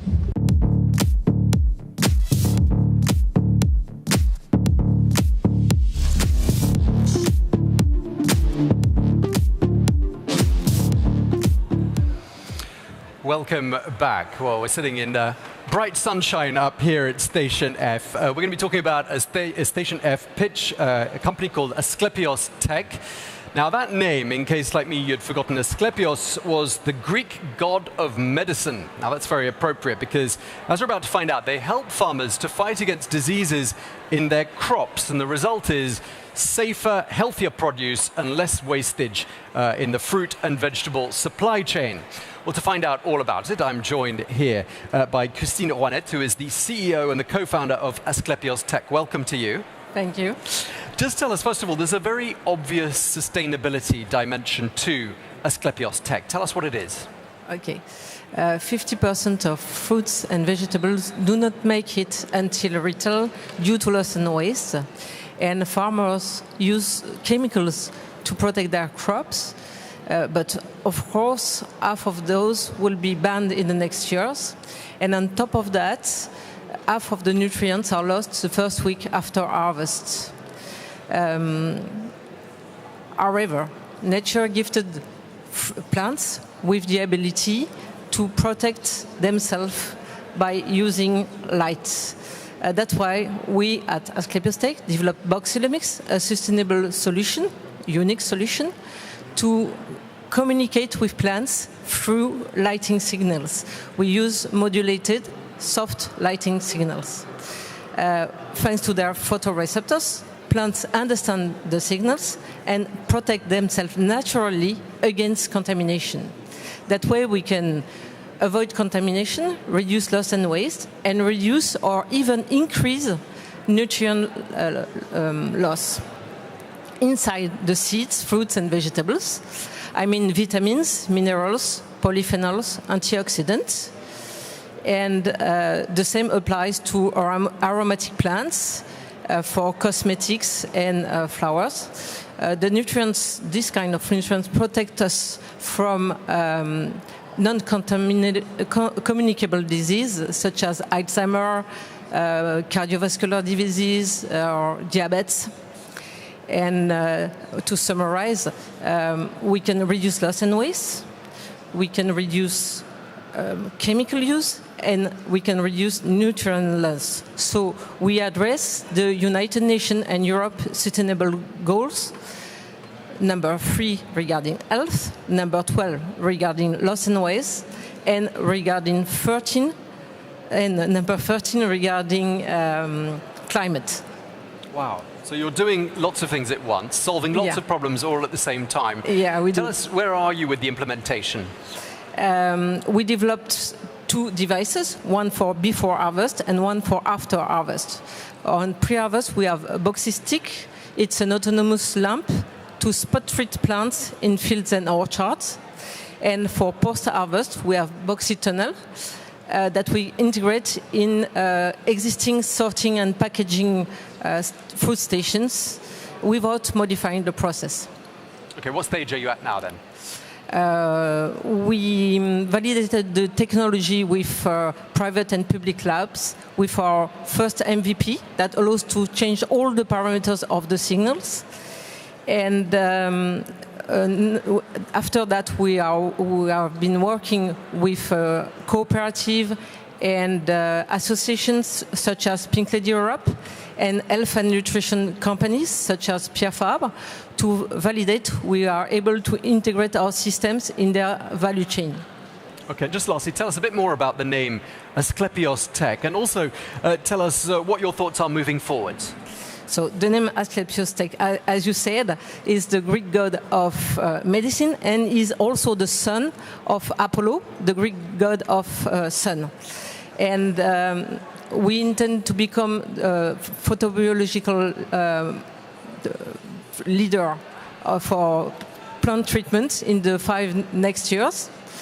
And we need investment to reinforce our sales team. So if you intend to invest in a promising startup, or if you know a company who could benefit from our technology, please come out and reach me with the contact address on our website, or come and speak to me during lunch. Okay, we want to hear more about Asklepios Tech in the future. Thank you so much for taking the time to speak to us. Christine Rouanet, the CEO and the co-founder of Asklepios Tech. Thank you. Thank you very much. Well, let me hand back to Julia, because she's going to be talking about the future of renewable energy next.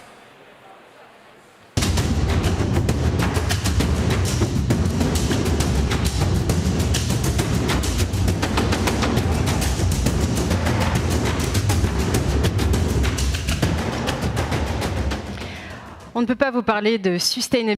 Well, you can't talk about sustainability without talking about the future of renewable energy.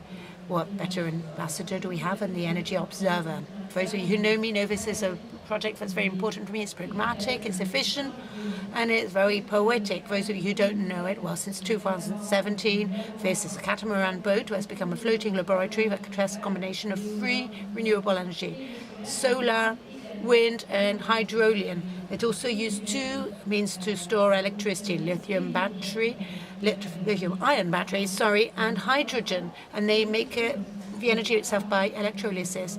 This is an odyssey which will end in Paris in 2025, but it won't be an end for this ship, which will become a teaching tool. So let's go back to the expedition with the captain of this ship, Victorien Enrussard. Notre monde est confronté à des défis. Our face is confronted with challenges which we have never seen, which threaten our ecosystem, our literal populations, and our means of livelihood.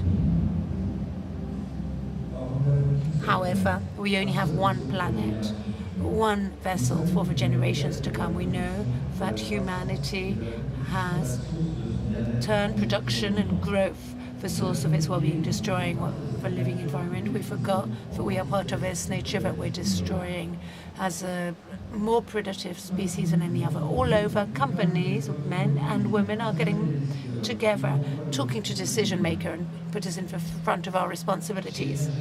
In Energy Observer, we think that the only possible growth is the one that preserves our natural and human resources. And in order to achieve this, we must open new pathways. With our partners, we want to change the world, a world where the impact of energy production is something that can be borne by the environment, a world where getting around does not create pollution or breathing issues, a world where humanity cohabits with other species, maintains ecosystems, and profits from the experience of nature.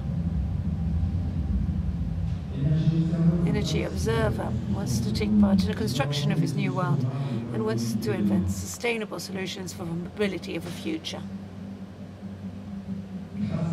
Thanks to its 30,000 nautical miles experience with renewable energies and hydraulic energy, it receive and design intelligent energy systems. We mobilize knowledge, we question the best scientists and work on the issues of climate change. As French ambassadors of the SDGs, we raise awareness in all public on the energy transition. We hope that this transition is going to leave no one behind. Looking for these new pathways for knowledge, Energy Observer suggests that you explore other planets, you explore our planet differently. We've got a new destination, the challenge of the opportunities and the obstacles in our adventure to go further, a lot further.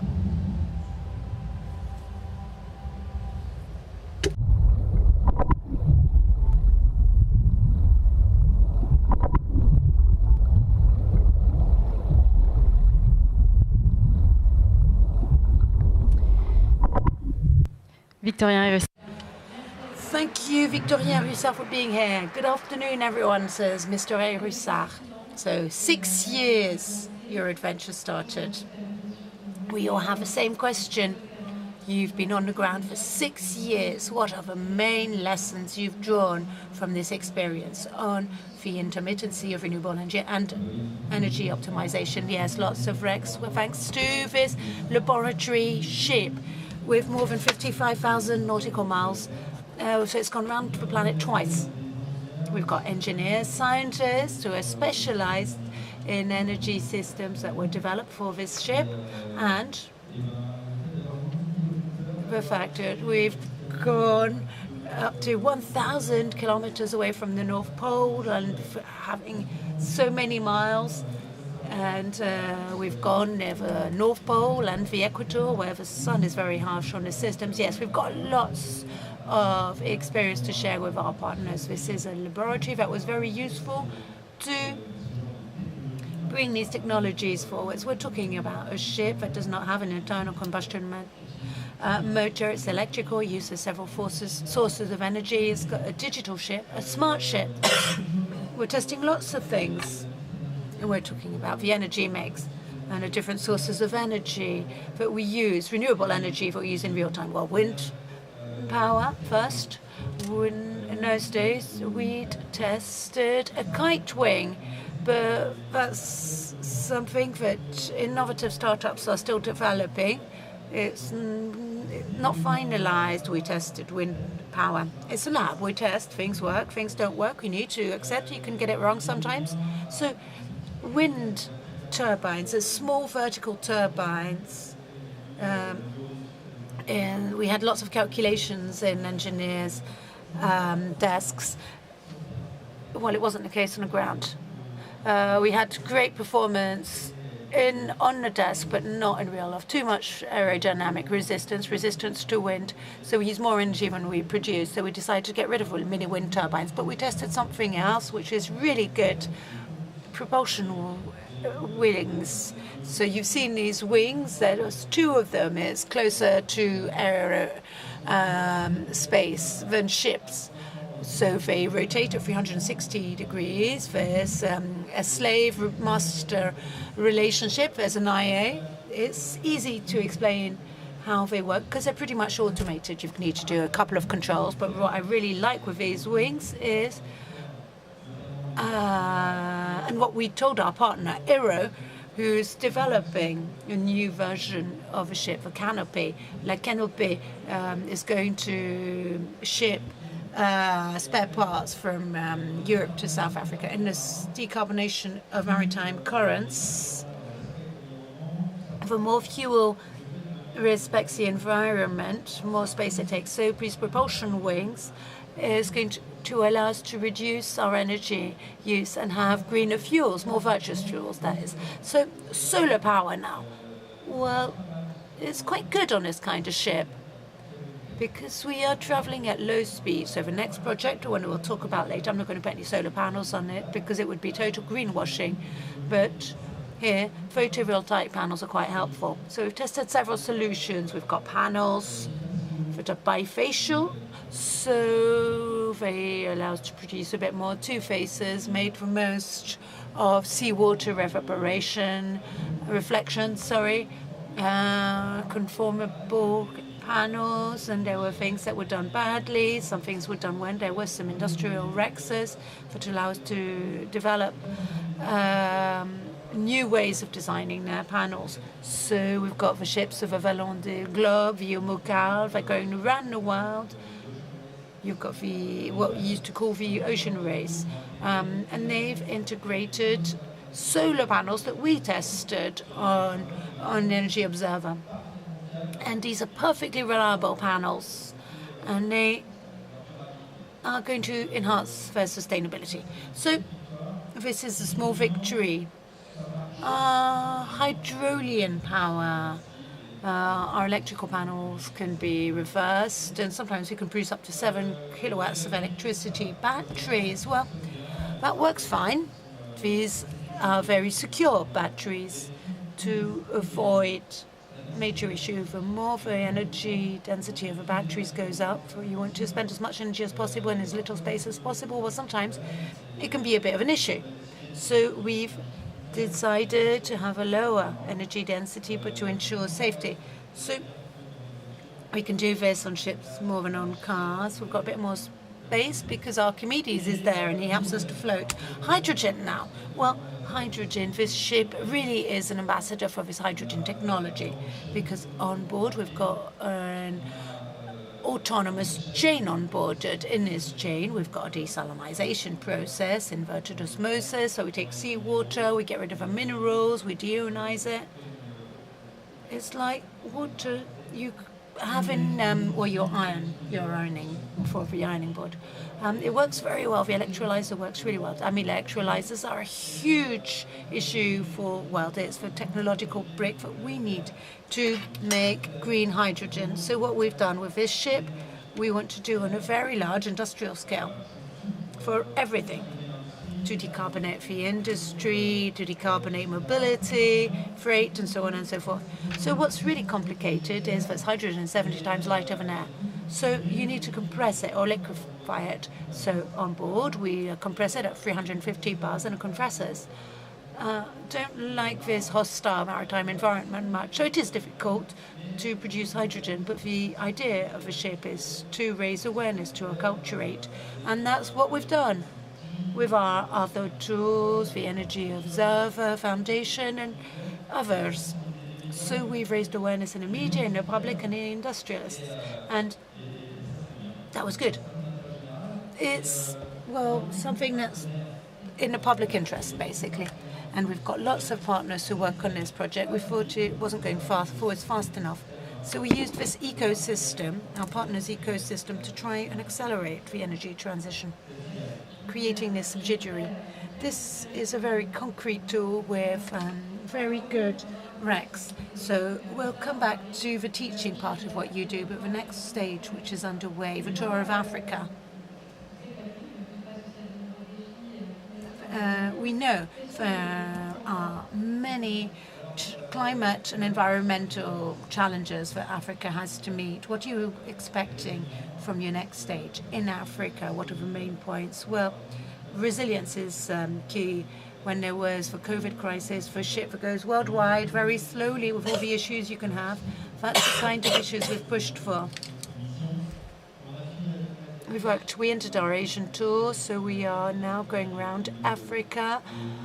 The crew is in the Indian Ocean. We made a pause in Mayotte. I mean, it's like paradise. We had to stop, didn't we? Sometimes it happens. And just to simplify things a bit, there's exploration of Africa.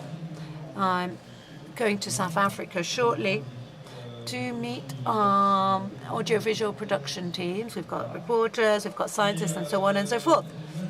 And they've already started. They've already started exploring Africa, Kenya, Tanzania. They're currently in Madagascar. So these are real issues because Africa, well, 42% of all African people have no access to electricity. More than 1 billion people have no access to electricity. The energy mix is mostly based on fuel, oil, and coal. That's nothing new. So this is a major issue because the electrical networks there aren't very reliable. And another thing in South Africa, they have electricity cuts that are longer than 10 hours a day. And so we are going to explore all the new solutions, all the issues we can find now in Madagascar. And deforestation based on biomass, they're trying to develop ecological coal, but I'll come back to that next week. So they've gone to find geothermal solutions, mini-grids. We don't have an electrical network. I'd like to focus on a mining issue, platinum, cobalt, nickel, and so on in South Africa. And then it's, well, quite something already, isn't it? So, yes, it is. So using this experience, you've created a company that's called the ODEV, that's just created a hydrogenoelectric generator that you can use. Another thing I find very helpful, you can use it for a terrestrial application. This generation is called GEH2. What is it exactly? Well, it's an alternative to diesel generators. In France nowadays, we're lucky. We've got a lovely, stable electrical network, but in most places worldwide, these diesel generators exist a lot. They're an alternative, and they create the electricity we need for carbonated electricity. So we create this electro-hydrogen generator. We created it in 2019. We tested the first, second, third, and even fourth version of it. This is an innovative startup. Yes, we were very lucky. We had funds we managed to raise with our partner network. So it's 84 people who were working on this industrial project. It's very successful. There's the exportation of these products, French products, to Australia, to the US, to Canada, 25 distributors worldwide. And we became global leaders. It's easy, I'd like to say, because we're pioneers. But we took the lead over competition. So we've produced, supplied more than 100. And we don't just do electro-hydrogen generators. What are they for? Well, they help with the organization of events. They're used as backups for hospitals, data centers. This is a great picture. I love it. There was an operation with our foundation on the Champ de Mars, and we illuminated the Eiffel Tower using this generator. It's something that's unique. I mean, see, it's all in green, but it's usually lighted thanks to the French electrical grid, but it was symbolical to show these new complementary technology for battery that's complementary to the electric network. Hydrogen is complementary to the electric network. So the Energy Observer is there to raise awareness as well. What is the message you want to get across to the young people, to the younger generation? Sorry. Well, actually, is it a message of hope? Yes. I'm quite optimistic by nature, even though through this exploration, well, it's a bit complicated to see what's going on exactly. But when you meet people who are motivated, who are acting, it gives you a bit of a boost. So this Energy Observer Foundation has 3 missions: realizing expertise, feedback on the energy transition, to raise awareness on hydrogen cultures. We've created a platform with a Ministry for Ecological Transition. We've collected the best innovation worldwide. Sustainable solution we've put on a platform called Euro Solutions. And our second mission, we've got the ship, a lab, which will be in the Paris region in 2024. It's going to have a second life, actually. We'll use it for the training of young pupils in the schools of the Navy. So we're working on a pedagogical program. And we actually want to use this experience we've acquired with our scientists and reporters teams to create a documentary series. We're writing it right now to talk about the issues of the energy transition, production, distribution, storage of energy. So lots of schools come to our ship. That's one of our missions we have worldwide. We've got lots of projects, actually. So talking about the future, the Energy Observer 2 is a skipper It's won several sailing competitions, including it was in a top through on the Route du Rhum, and it's also part of and you are also in the merchant navy. That's why you've decided to work on maritime freight. This is a very important subject for you. It's not just a retrofit, as is the case with Energy Observer 1. No, it's a new ship, isn't it? Yes, exactly. Course au large, mais je suis officier. Yes, exactly. Indeed, I was a skipper, but I was also a merchant marine officer, so I was working on a lot of ferries. And we know that we need a maritime transport for imports and exports.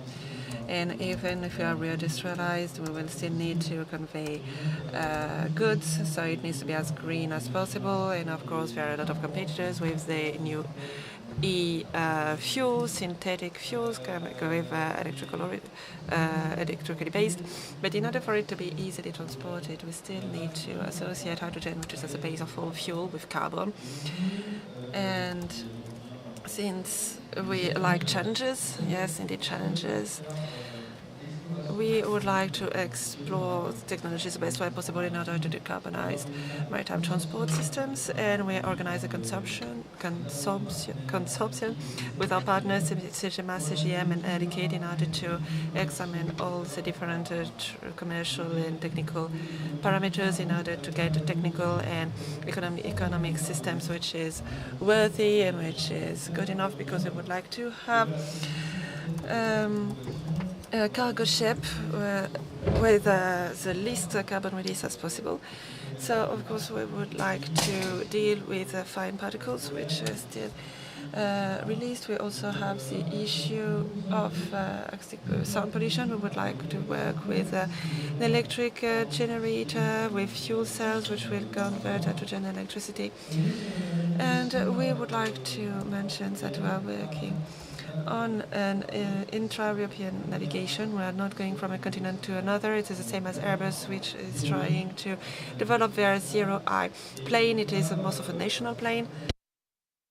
It will have like 2,000 nautics of autonomy, and it will be nautical of economy. And we will need to have excellent industrial partners in order to deal with this system, and to have a great team in order to deal with this ship, which should be on water in 2027. And we will keep on following the Energy Observer. Thank you very much. It was a great opportunity to have you with us today, because we are traveling a lot. The next step will be the Cape. Yes, indeed. So congratulations once again. I think that you can be uploaded.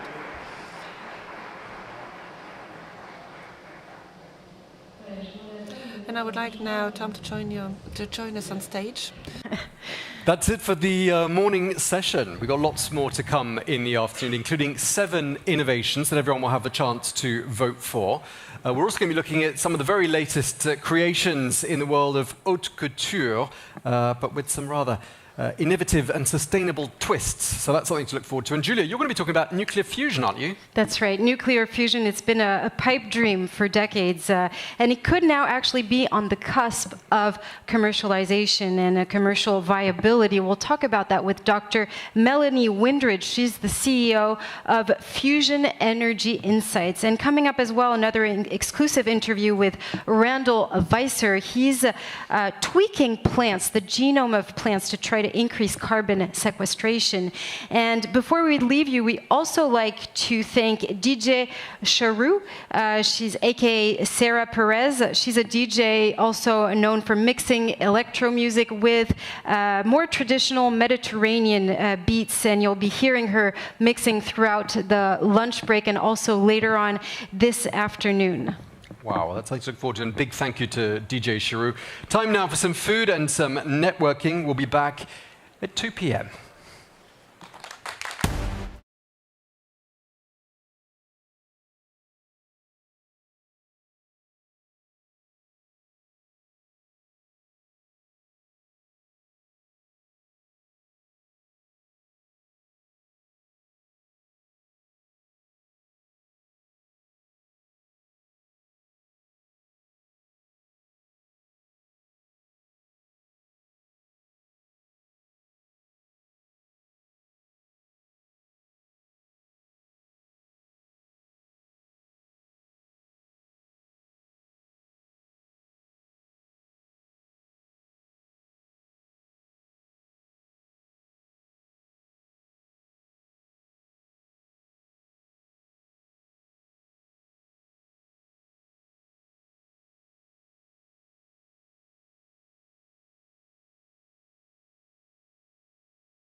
Nos illustrations sont des startups ou des labos de recherche qui fonctionnent, puisque un des critères de la sélection pour être dans le top 100 au Netexplo, c'est vraiment que les solutions soient opérationnelles. Donc c'est très concret et très prospectif sur les domaines de la tech et du sustainable. Alors justement, pour le lancement de Global Trends 2023-2024, vous avez choisi d'être ici à Station F. C'est le plus gros incubateur au monde avec plus de 1000 startups incubées.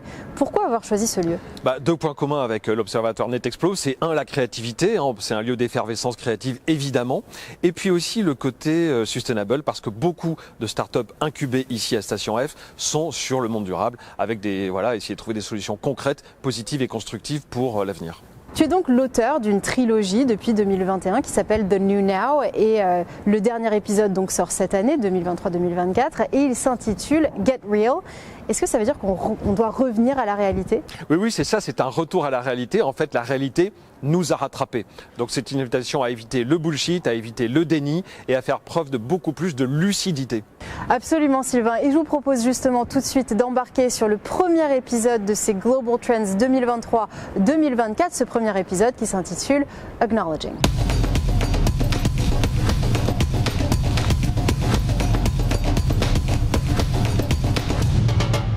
Donc dans cette première partie, on va évoquer l'un des principaux enseignements de cette captation internationale, le fait de prendre acte des réalités dans le monde de l'innovation. L'année dernière, on a beaucoup parlé du métaverse. Qu'est-ce qu'il en est cette année? N'oublions pas que le métaverse, c'est le futur tel qu'on le voyait dans le passé, puisque c'est une notion née en 1992 dans le roman de Neil Stephenson, Snow Crash. Donc en fait, ce métaverse, c'est une réalité protéiforme. Derrière ce mot, on peut mettre à peu près ce que l'on veut. Simplement, le métaverse atterrit dans des fonctions plus opérationnelles, notamment grâce aux outils du Web 3, notamment les outils de monétisation. Donc on peut par exemple monétiser son activité physique en organisant des battles avec un partenaire à l'autre bout du monde, c'est géré par une IA. On peut aussi avec cette application être rémunéré pour notre bon sommeil, donc on dort bien, on est rémunéré. Et là on voit que vraiment toute activité humaine peut être rémunératrice. Et puis dernier exemple, c'est ce métaverse du food. Ce Foodverse qui permet finalement, c'est une grande entreprise de communication et de RP pour avoir des plats signés par des grands chefs passés sous forme de NFT. Et puis aussi dans le registre de l'immersion, qui est quand même un enjeu grandissant du métaverse, après l'écran alléché de l'an dernier, l'odorat, etc.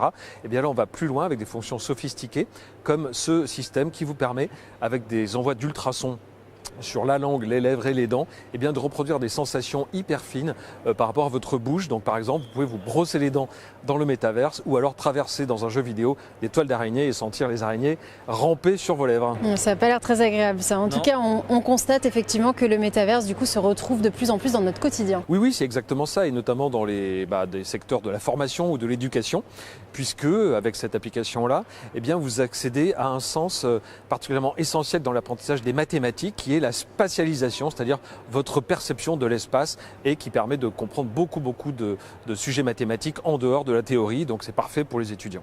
Alors, on s'est beaucoup focalisé, on l'a dit l'année dernière, sur le métaverse, et finalement on s'est fait un peu prendre par surprise par ChatGPT notamment, et l'IA générative.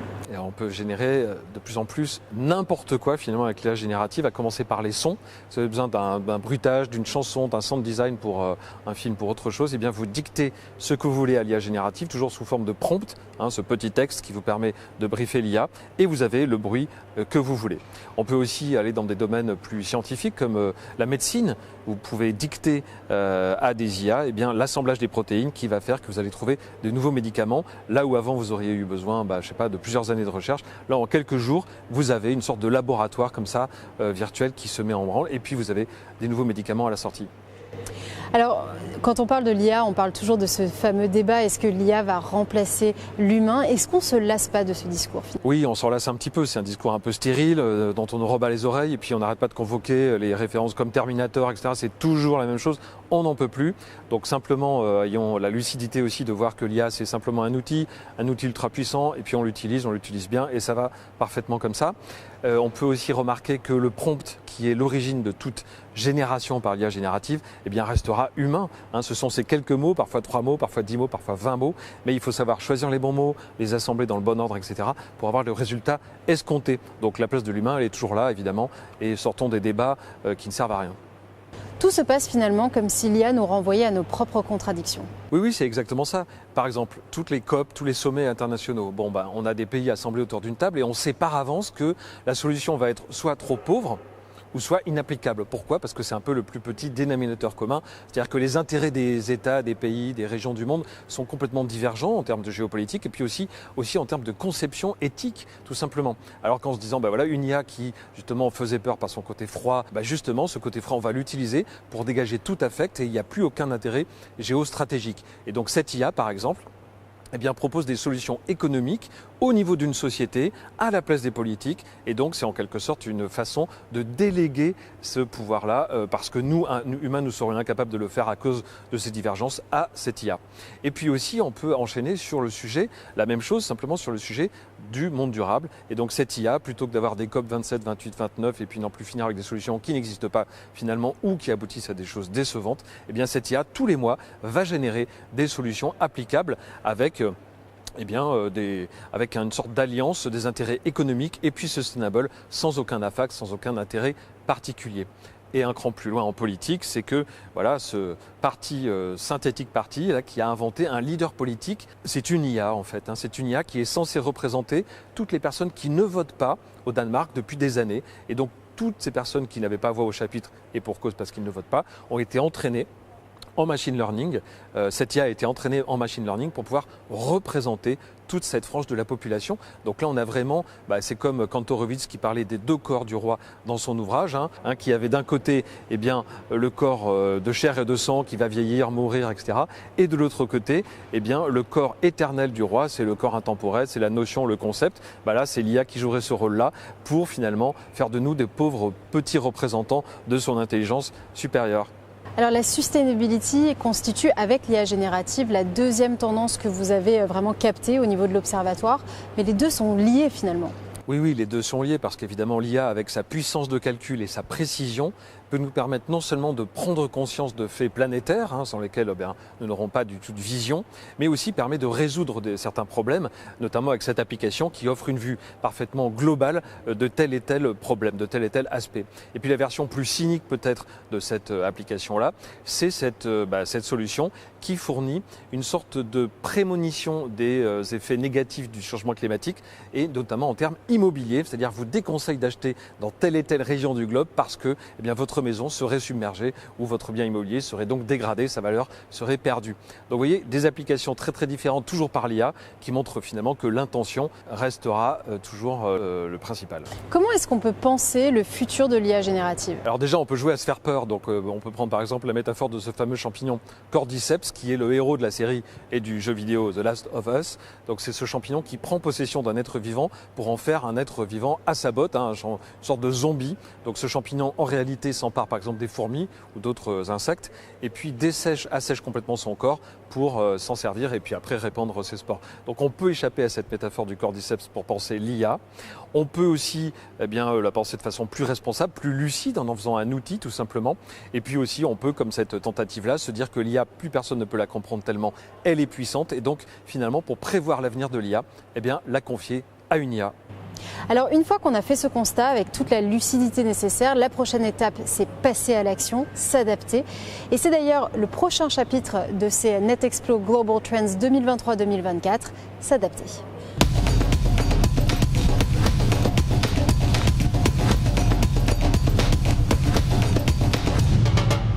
On parle souvent de transformation, de changement au sein de la société, au sein des entreprises, mais en fait votre captation internationale, elle montre que c'est une transformation bien plus profonde. Est-ce qu'on peut parler d'une mutation au niveau civilisationnel, notamment face à l'urgence climatique ? Oui, il y a plusieurs aspects de l'innovation mondiale qui vraiment indiquent fortement qu'on est au-delà des simples transformations. Là aussi, qui est un mot un petit peu diffus et dans lequel on met beaucoup de choses différentes. Par exemple, le domaine spatial, comment les premiers arrivant sur Mars vont-ils respirer ? Cette start-up consiste à recréer une atmosphère respirable sur la surface de Mars. Voilà. Et aussi un autre champ, à part l'espace, qui est quand même une source d'inspiration très très forte, il y a le quantique. Alors le quantique, quantique, c'est vraiment, on a l'habitude de dire, c'est l'armure d'Iron Man sur Tony Stark. C'est vraiment quelque chose qui va faire partir l'innovation dans des dimensions jamais connues. Donc là, ce projet mené par le CNRS montre que l'on peut déployer tout un réseau quantique à l'échelle d'une ville. Quantum City, ça pourrait être le titre d'un Marvel, mais en fait, c'est un réseau quantique à l'échelle de Paris. On a parfois l'impression qu'il y a un manque de créativité. On voit par exemple que les éoliennes, ça fait des décennies qu'on nous le présente comme le futur de l'énergie. Oui, alors pour l'énergie, c'est pareil. Est-ce qu'on doit reprendre toutes ces énergies-là qui n'en finissent plus d'être les énergies du futur, ou bien inventer de toutes nouvelles choses, comme par exemple l'énergie solaire de nuit? C'est la captation des infrarouges de la nuit qui deviennent l'énergie. Donc l'énergie solaire de nuit, c'est quelque chose de contre-intuitif, mais qu'il faut prendre en considération. Idem pour l'existant. C'est parfois une histoire de redesign. Par exemple, les éoliennes que l'on connaît, simplement en se penchant sur le simple design de l'éolienne, on peut faire des éoliennes flottantes qui, de par ce nouveau design, justement, ont 2 fois plus de prise au vent, ne sont pas du tout invasives pour les fonds marins et produisent 2 fois plus d'énergie. Une autre idée, ce sont les plantes. Alors l'avantage des plantes, c'est qu'elles absorbent le CO2. L'inconvénient, si j'ose dire, c'est qu'elles ne poussent pas assez vite aux yeux de cette chercheuse d'Oregon qui a conçu des plantes, donc par manipulation, qui permettent qui grandissent 2 fois plus vite et donc qui absorbent 2 fois plus de CO2 avec des feuilles 2 fois plus grandes. Et puis aussi, par cet exemple d'avion, alors ça, pour l'instant, c'est simplement une histoire de carburant. C'est un carburant fabriqué à partir de CO2. Mais pourquoi ne pas faire un peu d'extrapolation de science-fiction et pourquoi un avion en plein vol ne pourrait pas transformer le CO2 de l'atmosphère finalement en fuel et ainsi n'avoir besoin d'aucun carburant? Alors de plus en plus, on entend cette idée que finalement l'innovation devrait rendre à la nature, c'est-à-dire qu'elle ne devrait pas que la respecter, mais voire même rendre. On constate aussi que finalement les systèmes les plus intelligents, les plus efficaces sont souvent dans la nature elle-même et que l'on peut s'en inspirer par biomimétisme pour créer de nouvelles innovations. Exactement. Et tu vois, Julia, c'est vraiment aussi une histoire d'attitude par rapport au monde, par rapport à ce qu'on appelle la nature, le vivant, la biodiversité, etc. C'est une posture peut-être d'humilité, de respect. Donc un seul exemple par rapport à ce que tu évoques sur le biomimétisme. On parle souvent du biomimétisme animal. Il y a aussi le végétal. Vous voyez, sur les rivières à l'automne, les feuilles qui flottent. L'université de Cambridge s'est mis en tête de recréer des feuilles comme ça. Simplement, ce sont des producteurs de fuel vert, de fuel propre, à partir du procédé de photosynthèse. Donc elles flottent et avec l'eau et le soleil, elles produisent ce carburant propre. Oui, donc là il s'agit d'un exemple assez positif, mais de temps en temps on peut être un peu plus limite dans notre manipulation du vivant. Est-ce que tu penses qu'on peut sortir de cette relation de domination de la nature ?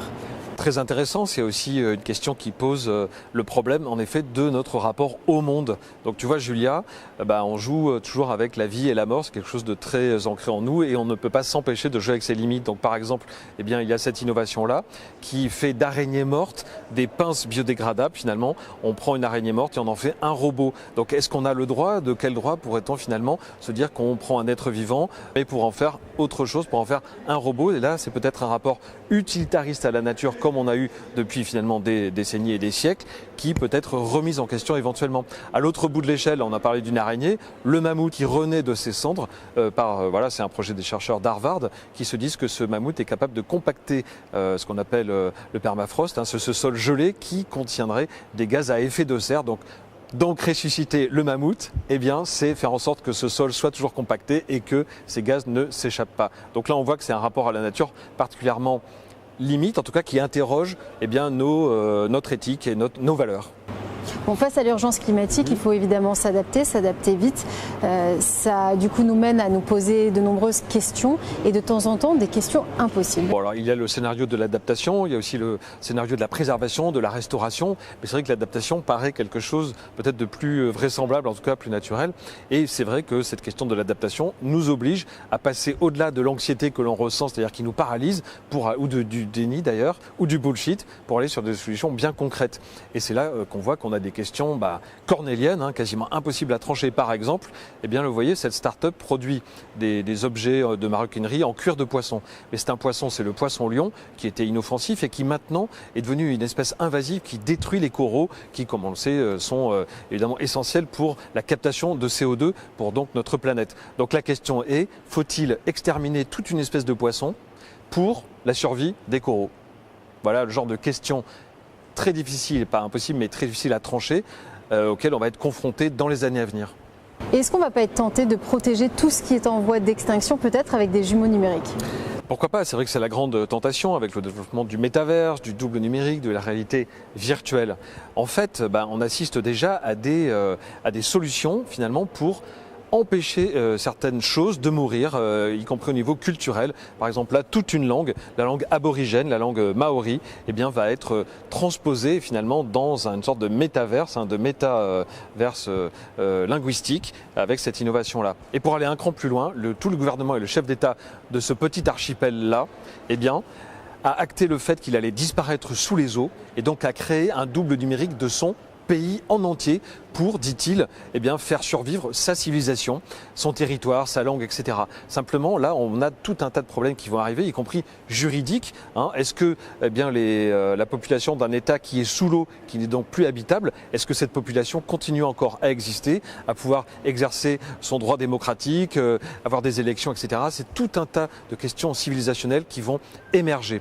Et puis aussi, on peut faire un double numérique d'une langue d'un pays, mais aussi de son identité propre, un double qui nous survit après la mort. Et là, c'est toute la question des identités empruntables qui vraiment nous conduisent à survivre après la mort. C'est que toute notre personnalité est reproduite avec toutes les données que l'on peut trouver dans le cloud, le big data, etc. Et on peut être sollicité après notre mort. Vous pouvez même participer à des réunions post-mortem, etc. Et votre identité peut être aussi louée par des personnes encore vivantes parce que vous auriez tel et tel talent, telle et telle capacité. C'est tout un courant qui est en train d'émerger, d'avoir son double numérique. On le voit, le scénario de l'adaptation nous pousse à nous poser des questions, voire même à se remettre en question. Alors, quel nouveau rapport on va créer avec le monde pour un avenir plus constructif? C'est la partie 3 de ces Netexplo Global Trends 2023-2024. Listening.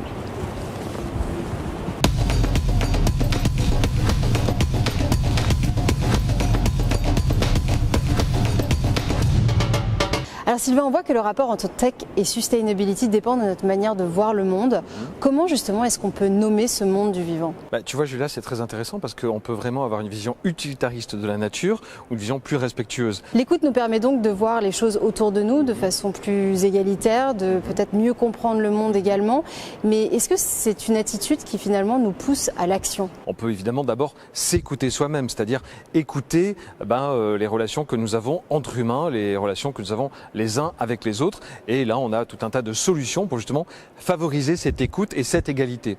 À commencer par cette solution-là, qui garantit un temps de parole, en tout cas qui diagnostique les temps de parole pendant une réunion et qui évite ce qu'on appelle le mansplaining par exemple. On a aussi cette solution qui fait en sorte que notre corps, qui est véhiculé sur les réseaux sociaux, avec les photos qui sont ensuite détournées vers des usages parfois pornographiques, etc., de labelliser notre corps pour qu'il nous appartienne. C'est aussi une façon de prendre conscience et donc de s'écouter, d'écouter nos droits. Et enfin, cette application aussi qui permet de se rendre compte des biais portés notamment par l'intelligence artificielle, notamment les biais sexistes. Donc l'écoute peut nous permettre d'être plus précis par rapport à soi-même. C'est une manière de mieux se comprendre, peut-être pour mieux se défendre? Oui, exactement. Et par exemple, ça c'est la deuxième façon de voir l'écoute aussi, c'est qu'on a toute cette problématique entre l'intelligence artificielle et les humains. On peut dépasser cette dualité dont on parlait tout à l'heure, finalement, en faisant en sorte que l'écoute soit du côté de l'intelligence artificielle. C'est-à-dire qu'elle cherche à bien nous comprendre. Et donc cette application-là sert à vraiment détecter les émotions de l'être humain. Et là, on entre dans ce qu'on appelle l'affective computing, c'est-à-dire que le robot doit connaître finement le comportement humain pour pouvoir s'adapter. C'est aussi utilisé pour les voitures autonomes, avec cette voiture qui est entraînée avec un machine learning sur le comportement des piétons. Donc c'est-à-dire que c'est vraiment la voiture qui va s'adapter aux passants dans la rue.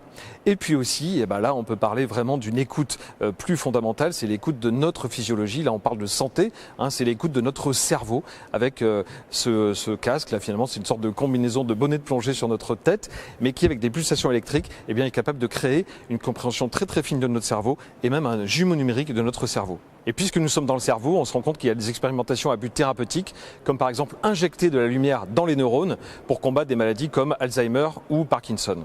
Être à l'écoute aussi, c'est finalement, c'est toujours ce problème de la vallée de l'étrange où le robot va être très proche de l'humain et susciter un certain malaise. Et c'est toujours la frontière qui existe entre le robot et l'humain. Par exemple, le rire, parfois, établit cette frontière-là. Ça, c'est le but de cette expérimentation où ce robot est entraîné sur des datings, donc sur des rendez-vous amoureux, pour rire. Donc là, on se rend compte que la machine qui va rire, peut-être sera plus proche de nous. C'est encore l'affective computing. Et puis finalement, écouter, c'est aussi écouter son environnement par nos sens évidemment. Et c'est là où peut-être les machines et les robots auront peut-être un avantage parce qu'on peut leur donner des sens que nous n'avons pas. Ce doigt par exemple est capable d'analyser la matière qu'il touche simplement par le contact. Donc c'est une sorte d'écoute de notre monde et c'est un petit peu la philosophie de cette troisième partie. Et cette attitude d'écoute, est-ce qu'elle peut nous aider à nous replacer dans le monde et agir plus efficacement? Oui, c'est ça, notamment en termes de climat et d'air, de qualité de l'air. Donc on a par exemple ce petit canari, là, vous voyez, qui est simplement un indicateur de la bonne qualité de l'air chez soi. Alors, se rendre compte de la qualité de l'air chez soi, c'est une avancée, mais ce n'est pas suffisant. Évidemment, il faut des datas pour gérer cette qualité de l'air, notamment le niveau de CO2. Et ce système de surveillance fait par des particuliers ici permet d'avoir des analyses micro-localisées pour l'analyse pour la qualité de l'air. Et puis, la qualité de l'air aussi, c'est quelque chose qui ensuite doit se traiter. Et là, c'est l'idée d'une étudiante en design qui donc s'est dit qu'il fallait mettre cette machine qui est un purificateur d'air à la portée de tout le monde. Et donc, elle a conçu ce design en open source qui est accessible à partir d'éléments tout simples d'une cuisine chez tout le monde. Voilà. Et puis être à l'écoute aussi du climat, c'est avoir des enseignements donnés par le passé et notamment ce robot qui est capable d'analyser ces petits coquillages, les foraminifères, qui en disent très très long sur le climat au fur et à mesure évidemment des siècles. Donc vous avez capté cette année toute une série de mini-tendances d'écoute des animaux. Est-ce que c'est une manière de mieux les respecter ? Oui, tout à fait. C'est-à-dire que quand on est à l'écoute d'un milieu, des animaux par exemple, on les respecte par définition. Et cette écoute est appliquée à l'agriculture. Donc par exemple avec les porcs qui font l'objet d'une écoute par une IA qui est capable de traduire leur langage et donc de s'intéresser à leur bien-être. Mais aussi l'écoute des insectes nuisibles dans un verger par exemple. C'est une IA qui va détecter telle et telle espèce, qui va déterminer les plus nuisibles et puis qui va pouvoir les traiter, ce qui évite l'usage des pesticides à grande échelle et donc une agriculture plus respectueuse. Alors l'innovation peut aussi nous aider dans notre effort de préservation de l'environnement. Oui, exactement. Et c'est la notion d'émerveillement par rapport à la nature qui est très importante parce que, par exemple, cet immeuble-là a été conçu par les architectes pour pouvoir accueillir évidemment des habitats humains, mais aussi des habitats pour des espèces comme des chauves-souris, des espèces aquatiques, etc. Donc, by design, dès le début, l'animal fait partie de la construction. Si on plonge dans les océans et quand on crée des récifs pour les huîtres qui sont très très fortes pour absorber le CO2, eh bien pour attirer les bébés huîtres sur ces récifs, il faut lancer des sortes de cris pour attirer ces bébés huîtres qui sont comme ça ensuite sur ces récifs pour absorber le CO2. Et puis quand on parle des océans, aussi signalons cette caméra qui fonctionne sans aucune batterie, sans aucune pile, qui fonctionne simplement en s'alimentant grâce au son des vagues. Donc c'est assez poétique de voir cette caméra qui va voyager dans les océans alimentée par le son des vagues. Quand on parle de la lutte contre le réchauffement climatique, on parle souvent de la green tech, mais pas forcément de la blue tech, soit les innovations autour de l'océan. Pourtant, les océans sont vraiment une source inépuisable de solutions. On sait aujourd'hui, par exemple, que l'océan capte 25% de toutes les émissions carbone sur Terre. Quelles sont les innovations que vous avez captées justement autour de l'océan ? Alors cette année, Julia, on a vraiment eu une grande masse d'innovation concernant les océans justement, avec tout un tas de secteurs qui sont touchés. Exemple très concret, 2 étudiantes se sont dit que l'industrie funéraire était fortement émettrice de CO2, le ciment, etc., les transports, voilà. Et elles se sont dit, on va révolutionner le secteur. Alors comment ? Eh bien, le défunt est réduit en cendres par un procédé d'aquamation, et ensuite ces cendres sont réunies avec des coquilles d'huîtres pilées, et puis le tout réuni dans des sculptures qui, comme elles sont en coquilles d'huîtres, sont capables d'absorber le CO2, ensuite immergées dans l'océan, et puis avec un rituel funéraire lié au rythme des marées et aux vagues, eh bien voilà tout un secteur révolutionné de façon assez poétique. Et tant qu'on parle aussi des récifs, eh bien, on peut signaler que le récif corallien, maintenant, n'a plus besoin d'être étudié de façon invasive. On n'a pas besoin de plonger, d'aller fouiller dans les recoins de ce récif. On peut cartographier tout un récif, le règne animal, le règne végétal, toutes les espèces, avec le son. C'est une IA qui est plongée au-dessus du récif corallien et qui va cartographier toutes les espèces vivantes. Alors ça, c'est très intéressant parce que ça montre que la position d'écoute, bon, le récif corallien, c'est une métaphore du monde global, hein, toutes les espèces sont à égalité et surtout ce qui est intéressant c'est les relations entre les espèces plus que les espèces elles-mêmes. Donc finalement ce qu'on propose, cette nouvelle éthique autour de l'écoute pour essayer d'avoir un avenir un peu moins sombre, eh bien se résume à cette histoire de relations entre les espèces, entre les êtres vivants. Donc l'année dernière, dans The New Now, tu nous invitais à devenir un cachalot. Cette année, si je comprends bien, tu nous invites à devenir un récif corallien. Oui, voilà, exactement. C'est-à-dire que le cachalot, c'était vraiment cet animal qui d'abord dort verticalement, donc c'est très très beau à voir. Mais surtout, comme il a une respiration volontaire, eh bien, il doit garder sans arrêt une partie de son cerveau en éveil pour pouvoir remonter à la surface et respirer et donc ne pas mourir. Donc j'invitais tout le monde à devenir des cachalots. Mais cette année, je pense que c'est intéressant de devenir des récifs coralliens parce que justement, nous contenons en nous toute cette complexité, la complexité du monde, la complexité et aussi la beauté du vivant. Eh bien, merci Sylvain pour cet dernier épisode de cette trilogie The New Now que tu as intitulée donc Get Real. Merci infiniment pour cette trilogie qui finalement nous pousse à aller regarder un petit peu plus en nous, à trouver plus de créativité et surtout à garder espoir. Merci infiniment et merci à vous de nous avoir suivis.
Sylvain, bonjour, tu es VP et Chief Creative Officer de Netexplo Observatory, cet observatoire de l'innovation durable. Est-ce que tu peux nous faire un point sur la méthodologie de Netexplo qui s'interroge sur le lien justement entre la technologie et la sustainability? Oui Julia, la méthodologie de Netexplo, c'est une méthodologie bien particulière, c'est la méthodologie des signaux faibles. Donc nous avons un réseau de captation exclusif qui nous ramène des innovations de tous les continents, c'est-à-dire vraiment tous les continents sont présentés et dans tous les secteurs. Donc c'est une approche multiculturelle et pluridisciplinaire de l'innovation durable. Et à partir de ces 3000 innovations annuelles, nous en sélectionnons 100 les plus inspirantes, disons celles qui vont le plus impacter et transformer nos sociétés. Et à partir de ces 100 innovations, eh bien, nous faisons une grande tendance annuelle qui est évidemment actualisée en temps réel sur la tech et la sustainability.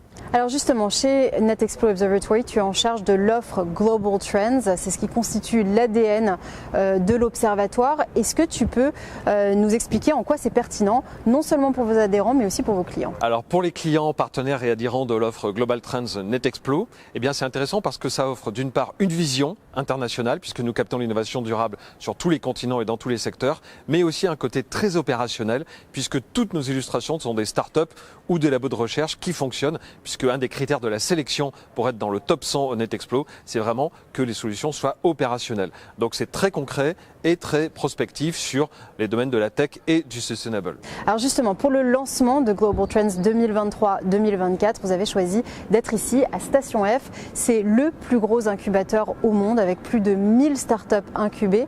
Pourquoi avoir choisi ce lieu? Deux points communs avec l'observatoire Netexplo. C'est la créativité, c'est un lieu d'effervescence créative évidemment, et puis aussi le côté sustainable parce que beaucoup de startups incubées ici à Station F sont sur le monde durable avec essayer de trouver des solutions concrètes, positives et constructives pour l'avenir. Tu es donc l'auteur d'une trilogie depuis 2021 qui s'appelle The New Now et le dernier épisode donc sort cette année, 2023-2024, et il s'intitule Get Real. Est-ce que ça veut dire qu'on doit revenir à la réalité? Oui, c'est ça, c'est un retour à la réalité. En fait, la réalité nous a rattrapés. Donc c'est une invitation à éviter le bullshit, à éviter le déni et à faire preuve de beaucoup plus de lucidité. Absolument Sylvain, et je vous propose justement tout de suite d'embarquer sur le premier épisode de ces Global Trends 2023-2024, ce premier épisode qui s'intitule Acknowledging.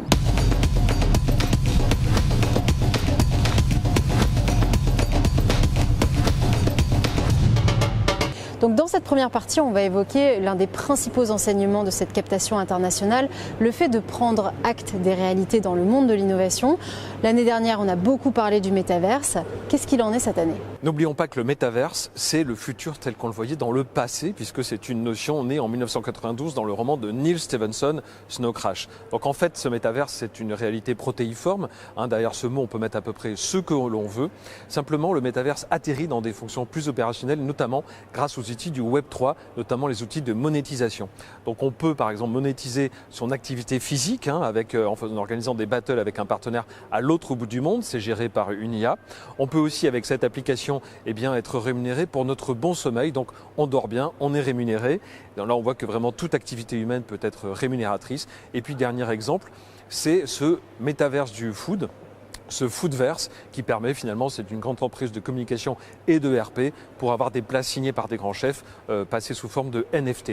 Et puis aussi dans le registre de l'immersion, qui est quand même un enjeu grandissant du métaverse, après l'écran alléché de l'an dernier, l'odorat, etc.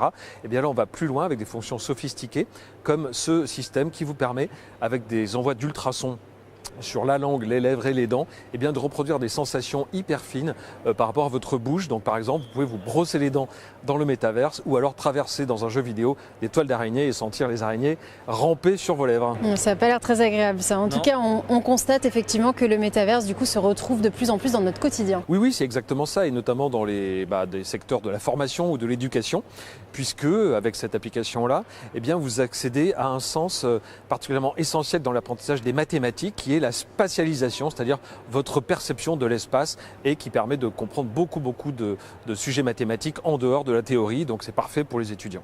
Alors on s'est beaucoup focalisé, on l'a dit l'année dernière, sur le métaverse, et finalement on s'est fait un peu prendre par surprise par ChatGPT notamment, et l'IA générative. Et on peut générer de plus en plus n'importe quoi finalement avec l'IA générative, à commencer par les sons. Si vous avez besoin d'un bruitage, d'une chanson, d'un sound design pour un film, pour autre chose, vous dictez ce que vous voulez à l'IA générative, toujours sous forme de prompt, ce petit texte qui vous permet de briefer l'IA, et vous avez le bruit que vous voulez. On peut aussi aller dans des domaines plus scientifiques comme la médecine.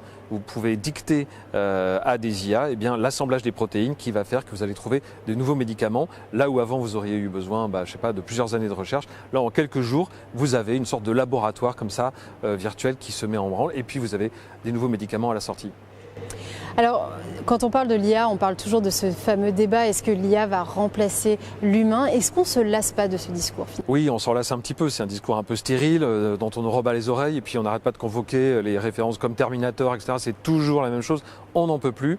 Donc simplement, ayons la lucidité aussi de voir que l'IA, c'est simplement un outil ultra puissant, et puis on l'utilise bien, et ça va parfaitement comme ça. On peut aussi remarquer que le prompt, qui est l'origine de toute génération par l'IA générative, restera humain.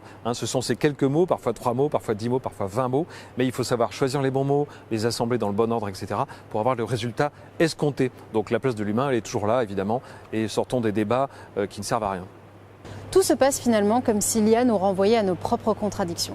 Oui, c'est exactement ça. Par exemple, toutes les COP, tous les sommets internationaux, on a des pays assemblés autour d'une table et on sait par avance que la solution va être soit trop pauvre, ou soit inapplicable. Pourquoi? Parce que c'est un peu le plus petit dénominateur commun. C'est-à-dire que les intérêts des États, des pays, des régions du monde sont complètement divergents en termes de géopolitique, et puis aussi en termes de conception éthique, tout simplement. Alors qu'en se disant, une IA qui justement faisait peur par son côté froid, justement ce côté froid, on va l'utiliser pour dégager tout affect, et il n'y a plus aucun intérêt géostratégique. Et donc cette IA, par exemple, eh bien, propose des solutions économiques au niveau d'une société, à la place des politiques. Et donc, c'est en quelque sorte une façon de déléguer ce pouvoir-là, parce que nous, humains, nous serions incapables de le faire à cause de ces divergences, à cette IA. Et puis aussi, on peut enchaîner sur le sujet, la même chose, simplement sur le sujet du monde durable. Et donc, cette IA, plutôt que d'avoir des COP 27, 28, 29, et puis n'en plus finir avec des solutions qui n'existent pas finalement ou qui aboutissent à des choses décevantes, eh bien, cette IA, tous les mois, va générer des solutions applicables avec avec une sorte d'alliance des intérêts économiques et puis sustainable, sans aucun affect, sans aucun intérêt particulier. Et un cran plus loin en politique, c'est que voilà, ce parti, synthétique parti, là, qui a inventé un leader politique, c'est une IA en fait. C'est une IA qui est censée représenter toutes les personnes qui ne votent pas au Danemark depuis des années. Et donc toutes ces personnes qui n'avaient pas voix au chapitre, et pour cause parce qu'ils ne votent pas, ont été entraînées en machine learning. Cette IA a été entraînée en machine learning pour pouvoir représenter toute cette frange de la population. Donc là, on a vraiment, c'est comme Kantorowicz qui parlait des deux corps du roi dans son ouvrage, qui avait d'un côté le corps de chair et de sang qui va vieillir, mourir, etc. Et de l'autre côté, le corps éternel du roi, c'est le corps intemporel, c'est la notion, le concept. Là, c'est l'IA qui jouerait ce rôle-là pour finalement faire de nous des pauvres petits représentants de son intelligence supérieure. Alors la sustainability constitue avec l'IA générative la deuxième tendance que vous avez vraiment captée au niveau de l'observatoire, mais les deux sont liés finalement. Oui, les deux sont liés parce qu'évidemment l'IA avec sa puissance de calcul et sa précision peut nous permettre non seulement de prendre conscience de faits planétaires, sans lesquels nous n'aurons pas du tout de vision, mais aussi permet de résoudre certains problèmes, notamment avec cette application qui offre une vue parfaitement globale de tel et tel problème, de tel et tel aspect. Et puis la version plus cynique peut-être de cette application-là, c'est cette solution qui fournit une sorte de prémonition des effets négatifs du changement climatique et notamment en termes immobiliers, c'est-à-dire vous déconseille d'acheter dans telle et telle région du globe parce que votre maison serait submergée ou votre bien immobilier serait donc dégradé, sa valeur serait perdue. Donc vous voyez, des applications très très différentes, toujours par l'IA, qui montrent finalement que l'intention restera toujours le principal. Comment est-ce qu'on peut penser le futur de l'IA générative? Alors déjà, on peut jouer à se faire peur. Donc on peut prendre par exemple la métaphore de ce fameux champignon Cordyceps, qui est le héros de la série et du jeu vidéo The Last of Us. Donc c'est ce champignon qui prend possession d'un être vivant pour en faire un être vivant à sa botte, une sorte de zombie. Donc ce champignon, en réalité, s'empare par exemple des fourmis ou d'autres insectes et puis assèche complètement son corps pour s'en servir et puis après répandre ses spores. Donc on peut échapper à cette métaphore du cordyceps pour penser l'IA. On peut aussi la penser de façon plus responsable, plus lucide en faisant un outil tout simplement. Et puis aussi on peut, comme cette tentative-là, se dire que l'IA, plus personne ne peut la comprendre tellement elle est puissante et donc finalement pour prévoir l'avenir de l'IA, la confier à une IA. Alors une fois qu'on a fait ce constat avec toute la lucidité nécessaire, la prochaine étape c'est passer à l'action, s'adapter. Et c'est d'ailleurs le prochain chapitre de ces Netexplo Global Trends 2023-2024, s'adapter.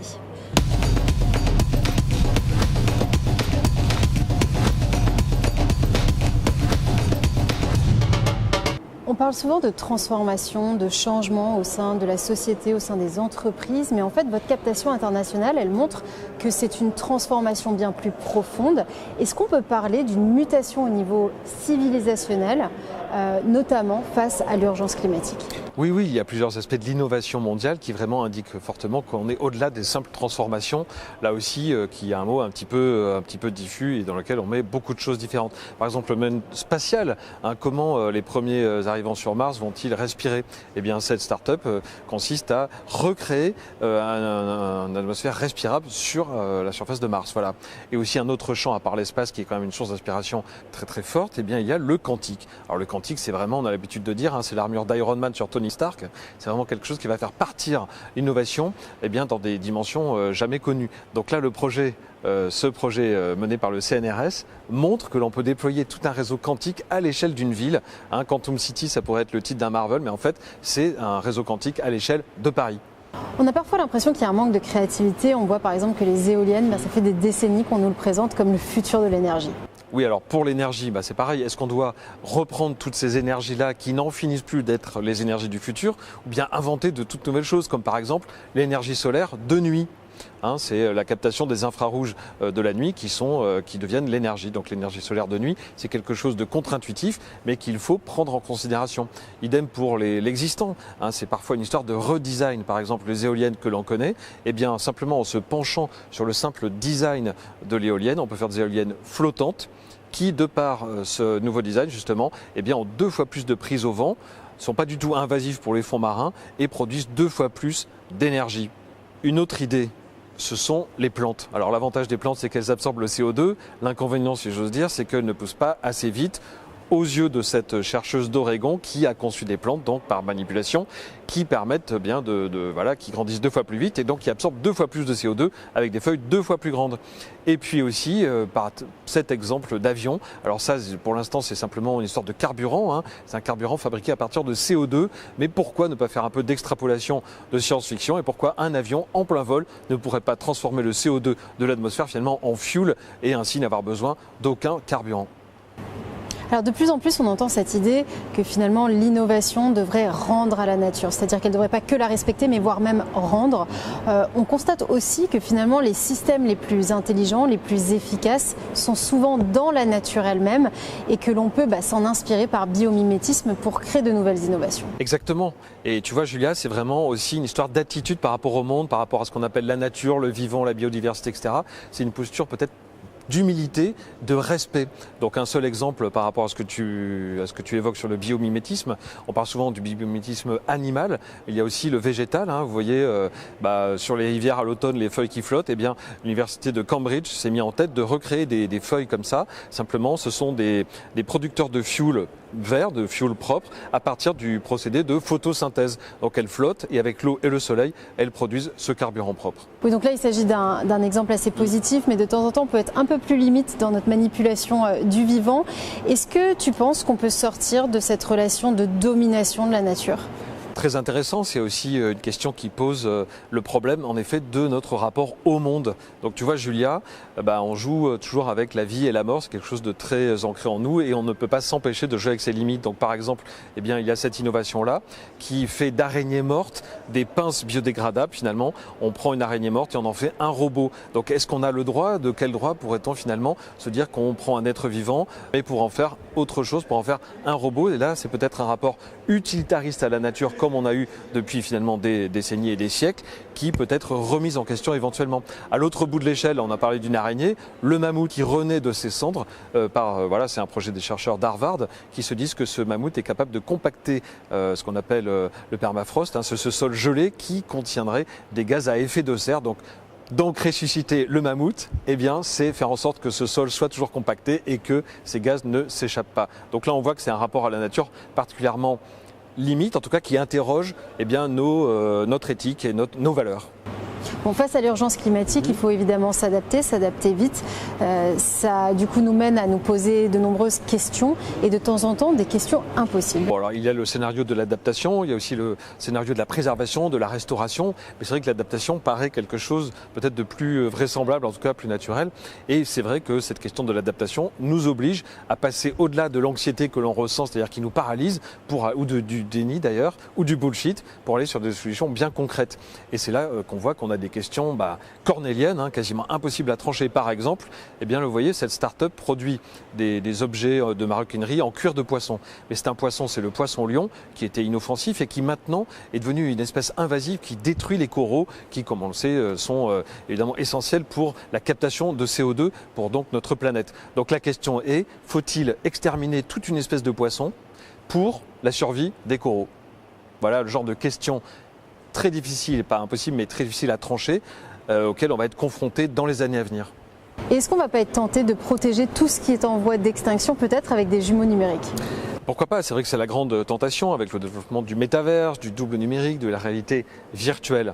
En fait, on assiste déjà à des solutions finalement pour empêcher certaines choses de mourir, y compris au niveau culturel. Par exemple, là, toute une langue, la langue aborigène, la langue maori, va être transposée finalement dans une sorte de métaverse, de métaverse linguistique avec cette innovation-là. Et pour aller un cran plus loin, tout le gouvernement et le chef d'État de ce petit archipel-là, a acté le fait qu'il allait disparaître sous les eaux et donc a créé un double numérique de son pays en entier pour, dit-il, eh bien, faire survivre sa civilisation, son territoire, sa langue, etc. Simplement, là, on a tout un tas de problèmes qui vont arriver, y compris juridiques.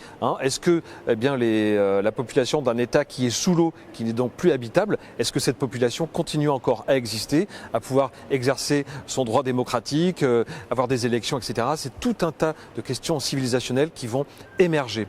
Et puis aussi, on peut faire un double numérique d'une langue d'un pays, mais aussi de son identité propre, un double qui nous survit après la mort. Et là, c'est toute la question des identités empruntables qui vraiment nous conduisent à survivre après la mort. C'est que toute notre personnalité est reproduite avec toutes les données que l'on peut trouver dans le cloud, le big data, etc. Et on peut être sollicité après notre mort. Vous pouvez même participer à des réunions post-mortem, etc. Et votre identité peut être aussi louée par des personnes encore vivantes parce que vous auriez tel et tel talent, telle et telle capacité. C'est tout un courant qui est en train d'émerger, d'avoir son double numérique. On le voit, le scénario de l'adaptation nous pousse à nous poser des questions, voire même à se remettre en question. Alors, quel nouveau rapport on va créer avec le monde pour un avenir plus constructif? Eh bien, c'est la partie 3 de ce Netexplo Global Trends 2023-2024, Listening.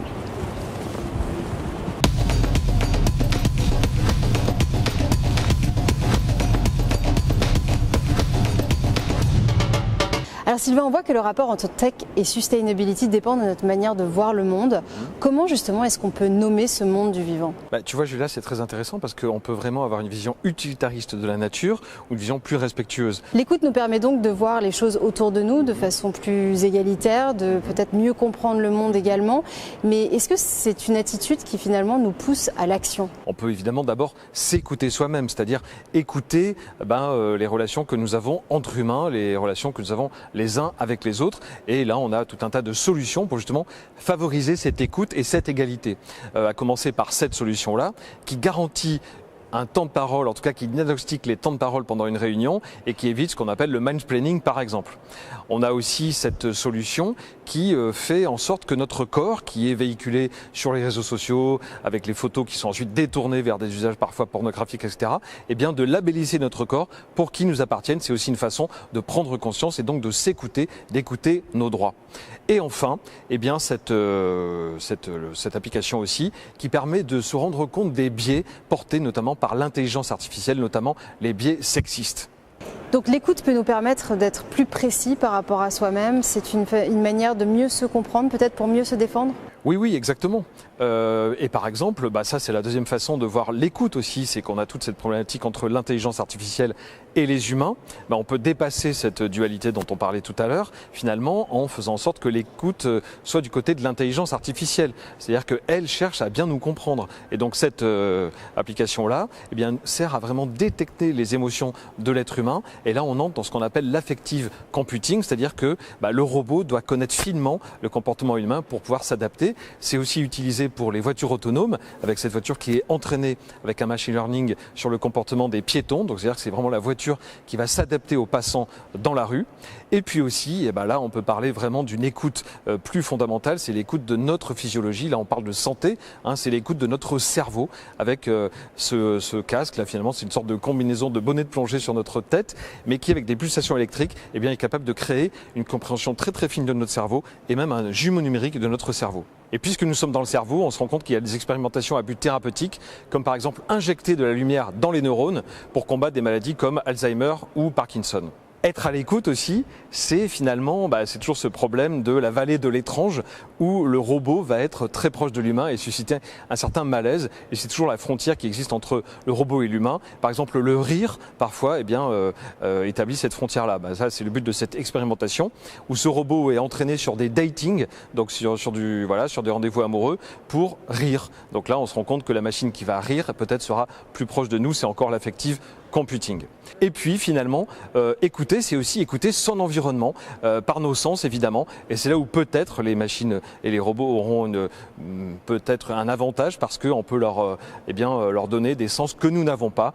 Ce doigt par exemple est capable d'analyser la matière qu'il touche simplement par le contact. Donc c'est une sorte d'écoute de notre monde et c'est un petit peu la philosophie de cette troisième partie. Et cette attitude d'écoute, est-ce qu'elle peut nous aider à nous replacer dans le monde et agir plus efficacement? Oui, c'est ça, notamment en termes termes de climat et d'air, de qualité de l'air. Donc on a par exemple ce petit canari, là vous voyez, qui est simplement un indicateur de la bonne qualité de l'air chez soi. Alors, se rendre compte de la qualité de l'air chez soi, c'est une avancée, mais ce n'est pas suffisant. Évidemment, il faut des datas pour gérer cette qualité de l'air, notamment le niveau de CO2. Et ce système de surveillance fait par des particuliers ici permet d'avoir des analyses micro-localisées pour l'analyse pour la qualité de l'air. Et puis, la qualité de l'air aussi, c'est quelque chose qui ensuite doit se traiter. Et là, c'est l'idée d'une étudiante en design qui donc s'est dit qu'il fallait mettre cette machine qui est un purificateur d'air à la portée de tout le monde. Et donc, elle a conçu ce design en open source qui est accessible à partir d'éléments tout simples d'une cuisine chez tout le monde. Voilà. Et puis être à l'écoute aussi du climat, c'est avoir des enseignements donnés par le passé, et notamment ce robot qui est capable d'analyser ces petits coquillages, les foraminifères, qui en disent très très long sur le climat au fur et à mesure évidemment des siècles. Vous avez capté cette année toute une série de mini-tendances d'écoute des animaux. Est-ce que c'est une manière de mieux les respecter ? Oui, tout à fait. C'est-à-dire que quand on est à l'écoute d'un milieu, des animaux par exemple, on les respecte par définition. Et cette écoute est appliquée à l'agriculture. Donc par exemple avec les porcs qui font l'objet d'une écoute par une IA qui est capable de traduire leur langage et donc de s'intéresser à leur bien-être. Mais aussi l'écoute des insectes nuisibles dans un verger par exemple. C'est une IA qui va détecter telle et telle espèce, qui va déterminer les plus nuisibles et puis qui va pouvoir les traiter, ce qui évite l'usage des pesticides à grande échelle et donc une agriculture plus respectueuse. Alors l'innovation peut aussi nous aider dans notre effort de préservation de l'environnement. Oui, exactement. Et c'est la notion d'émerveillement par rapport à la nature qui est très importante parce que, par exemple, cet immeuble-là a été conçu par les architectes pour pouvoir accueillir évidemment des habitats humains, mais aussi des habitats pour des espèces comme des chauves-souris, des espèces aquatiques, etc. Donc, by design, dès le début, l'animal fait partie de la construction. Si on plonge dans les océans et quand on crée des récifs pour les huîtres qui sont très très fortes pour absorber le CO2, eh bien pour attirer les bébés huîtres sur ces récifs, il faut lancer des sortes de cris pour attirer ces bébés huîtres qui sont comme ça ensuite sur ces récifs pour absorber le CO2. Et puis quand on parle des océans, aussi signalons cette caméra qui fonctionne sans aucune batterie, sans aucune pile, qui fonctionne simplement en s'alimentant grâce au son des vagues. Donc c'est assez poétique de voir cette caméra qui va voyager dans les océans alimentée par le son des vagues. Quand on parle de la lutte contre le réchauffement climatique, on parle souvent de la green tech, mais pas forcément de la blue tech, soit les innovations autour de l'océan. Pourtant, les océans sont vraiment une source inépuisable de solutions. On sait aujourd'hui, par exemple, que l'océan capte 25% de toutes les émissions carbone sur Terre. Quelles sont les innovations que vous avez captées justement autour de l'océan ? Alors cette année, Julia, on a vraiment eu une grande masse d'innovation concernant les océans justement, avec tout un tas de secteurs qui sont touchés. Exemple très concret, 2 étudiantes se sont dit que l'industrie funéraire était fortement émettrice de CO2, le ciment, etc., les transports, voilà. Et elles se sont dit, on va révolutionner le secteur. Alors comment ? Eh bien, le défunt est réduit en cendres par un procédé d'aquamation, et ensuite ces cendres sont réunies avec des coquilles d'huîtres pilées, et puis le tout réuni dans des sculptures qui, comme elles sont en coquilles d'huîtres, sont capables d'absorber le CO2, ensuite immergées dans l'océan, et puis avec un rituel funéraire lié au rythme des marées et aux vagues, eh bien voilà tout un secteur révolutionné de façon assez poétique. Et tant qu'on parle aussi des récifs, eh bien on peut signaler que le récif corallien, maintenant, n'a plus besoin d'être étudié de façon invasive. On n'a pas besoin de plonger, d'aller fouiller dans les recoins de ce récif. On peut cartographier tout un récif, le règne animal, le règne végétal, toutes les espèces, avec le son. C'est une IA qui est plongée au-dessus du récif corallien et qui va cartographier toutes les espèces vivantes. Alors ça, c'est très intéressant parce que ça montre que la position d'écoute, bon, le récif corallien, c'est une métaphore du monde global, toutes les espèces sont à égalité et surtout ce qui est intéressant c'est les relations entre les espèces plus que les espèces elles-mêmes. Donc finalement ce qu'on propose, cette nouvelle éthique autour de l'écoute pour essayer d'avoir un avenir un peu moins sombre, eh bien se résume à cette histoire de relations entre les espèces, entre les êtres vivants. Donc l'année dernière, dans The New Now, tu nous invitais à devenir un cachalot. Cette année, si je comprends bien, tu nous invites à devenir un récif corallien. Oui, voilà, exactement. C'est-à-dire que le cachalot, c'était vraiment cet animal qui d'abord dort verticalement, donc c'est très très beau à voir, mais surtout, comme il a une respiration volontaire, eh bien, il doit garder sans arrêt une partie de son cerveau en éveil pour pouvoir remonter à la surface et respirer et donc ne pas mourir. Donc, j'invitais tout le monde à devenir des cachalots, mais cette année, je pense que c'est intéressant de devenir des récifs coralliens parce que justement, nous contenons en nous toute cette complexité, la complexité du monde, la complexité et aussi la beauté du vivant. Eh bien, merci Sylvain pour cet dernier épisode de cette trilogie The New Now que tu as intitulée donc Get Real. Merci infiniment pour cette trilogie qui finalement nous pousse à aller regarder un petit peu plus en nous, à trouver plus de créativité et surtout à garder espoir. Merci infiniment et merci à vous de nous avoir suivis.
Hello and welcome back. Welcome back to the 16th edition of the Netexplo Innovation Forum, organized with UNESCO and the media group Les Echos. My name is Julia Seeger, and it's a pleasure to welcome you back to the second half of this 2023 Innovation Forum. Absolutely. Welcome back. I'm Tom Burgess-Watson with you all afternoon. Plenty more still to come. And welcome to those of you who are watching remotely, because I know there are a lot of people watching on our social media platforms, on the Netexplo website, and also on the app. Now, we had a very exciting program indeed this morning, very packed program as well. Well, we have another exciting program this afternoon that awaits you, and we'll keep on hearing from top stakeholders who are involved in making this world a more sustainable world now. Also note that if you need translation, we have translation headsets, so please do get one.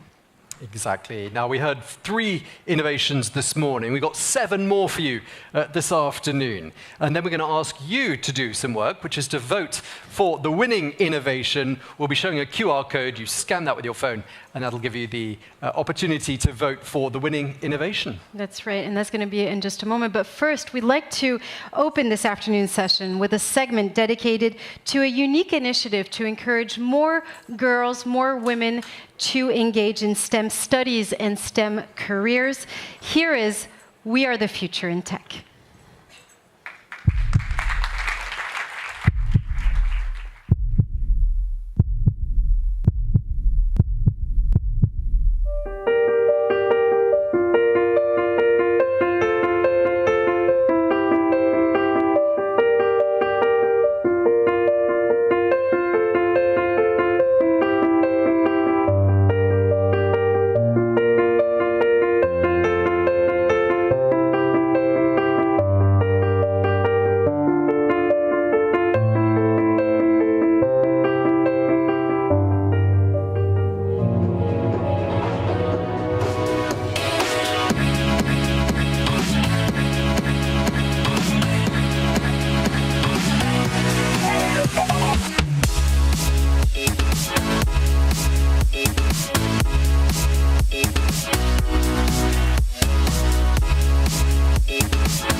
A year ago, the Netexplo Observatory launched an initiative in order to promote gender equality and encourage women to enter science and technology professions. This international network of women is called We Are the Future in Tech, and has now 100 members. And whether they are former Netexplo laureates, personalities at the head of the institutions, large companies, research centers, universities, or startup, they all have one thing in common. They are involved in the digital and tech field and use it daily to transform their company or their organization. To talk about this, I have the pleasure of introducing a roundtable that brings together 4 very complementary personalities, each one of them being a member of the network. So first of all, let's welcome a politician. Hello, Catherine Morin-Desailly. You're a senator. You're also the vice president of the Senate Digital Study Group. Thank you for being with us today. Thanks to you. Hello, everyone. At my left, there is an executive in the field of tech consulting, and Biolacchio is the VP of Capgemini Invent. Hello, and thank you for being here as well. Rim Teraoui, we're also welcoming you today. I'm so sorry, as a speaker. You're also a startup creator. We'll talk about it in a few minutes. Thank you. Well, hello, everyone. And finally, an executive in the field of mobility, Najwa Benjima, who's a marketing director of the SNCF's passenger program. So it is a pleasure to hear all of you today for this roundtable. So Najwa, first of all, I would like to talk to you. As I've said it earlier on, we are the Future in Tech brings together around 100 women who have distinguished themselves in the field of tech. About 30 of them are based in France, and they have decided to launch an action plan for 2023 and 2024 to raise awareness among girls in middle school and secondary schools about the importance of digital technology and to encourage them to take up vocation in this field. Can you give us the main lines of this action plan? Yes, of course. Well, the Future gathers around 30 companies, but the main goal of this action plan would be to pool the forces, to join the forces of those companies and to work together in order to be more powerful. The second point would be to be able to be supported by an association network which was really used to interacting with the national education system with middle schools and high schools. We also thought that it could be a good idea to have like massive, big actions and continuous actions. And last but not least, we also tried to benefit from events in technology in order to try to find a position in it. So we decided to work in a threefold action. So the next step will be VivaTech. VivaTech, which will take place on the 17th of June. So we will organize the learning expedition, which will be dedicated to young women graduating from middle school and high school. There will be 30 companies present there, and we will organize like a treasure hunt inside VivaTech, in body hunt, bounty hunt, in order to organize to make sure that we can discover the digital and technology-based works. And then between September 2023 and June 2024, we will organize 5 workshops surrounded around the technological and economical and innovation jobs. And the companies will be present in different middle schools and high schools in order to present those different jobs and to make sure to interact with those targets, which are the young women. And then in December, we will organize a tech week with many different contents with different middle schools and high schools, which will be invited in order to be in contact with young women. And we will be supported by an association that we chose, which is called the Intrépide de la Tech. So the bold people working in tech, and we are trying to promote diversity in the technology, and they will help us to organize with diversity to work on diversity during this tech week. And we will be working with middle school and high schools. So there will be a difference between very milestones, and we will regularly talk in order to promote what we have to say.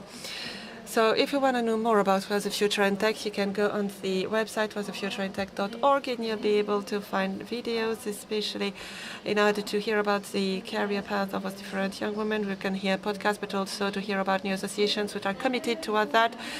And Yolaka, it's now your turn. I would like you to give us a global overview of the situation of women in the IT market, and I would like to hear a little bit more about the tech market in France and Europe to begin with. Okay, so first of all, there are not a lot of women in tech. So, of course, it depends on what your definition is, because most of the time we hear about digital market. Sometimes we talk about the tech market, because if we have a look at the tech market per se, women represent around 70% of this market in France. 17% of people working in this market are women, and 28% if we are focusing on the global digital jobs in the global broader sense of the term. And currently, we are facing a lack of staff, women staff. And that's why we started this movement, Where's the Future in Tech, because it is impossible for us to prepare the world of the future without this part of the population, because women represent 48% of employees or of people in the labor market. So it means that there are only around 20% of women in those more tech-based jobs or digital-based jobs. And it is an issue for me. And it is also an issue at every level.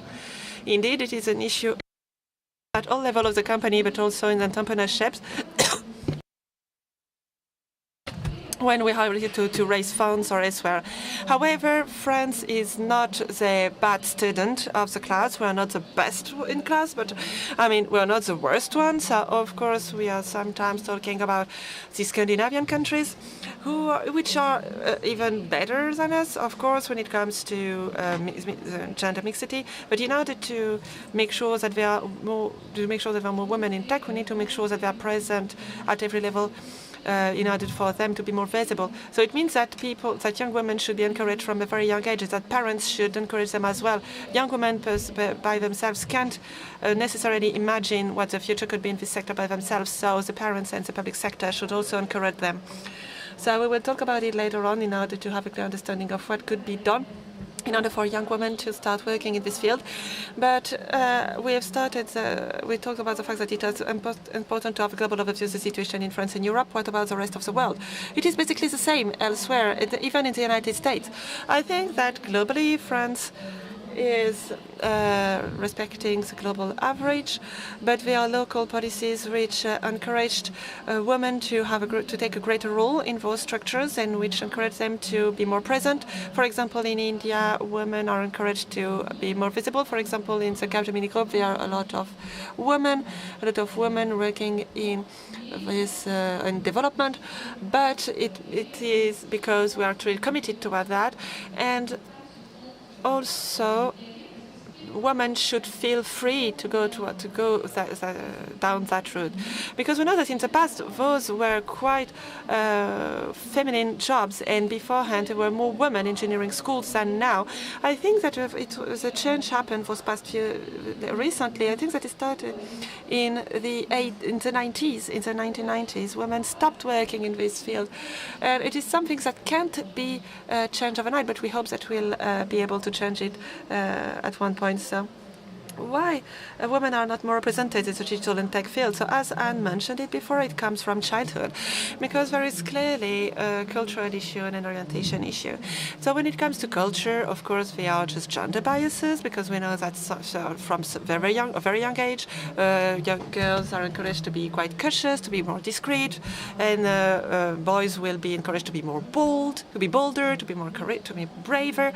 And so it means that there are educational biases which are at stake in the very young age. And then there is also an orientation thing which is going on, because the pieces of advice and the orientation from parents are quite important, and only 1 out of 3 young girls are encouraged towards the STEM studies by their parents, and it is the contrary for boys. The digital aspects associated to many things, I mean, the cliches are long-lived, so tech, well, it's for programmers. There are stereotypes on these jobs, and they're very diverse jobs. We need to give them more value. There are 3 stages to that. There's a work on gender biases to be done. We need to work on just helping students choose their careers and studies. It's not just coding behind a computer. What level is it at? When in a girl's life should we start raising their awareness? I'd say from the earliest age. But in the group, we are the future. We've used the tools we have to work on the key moments when students choose their subject of study.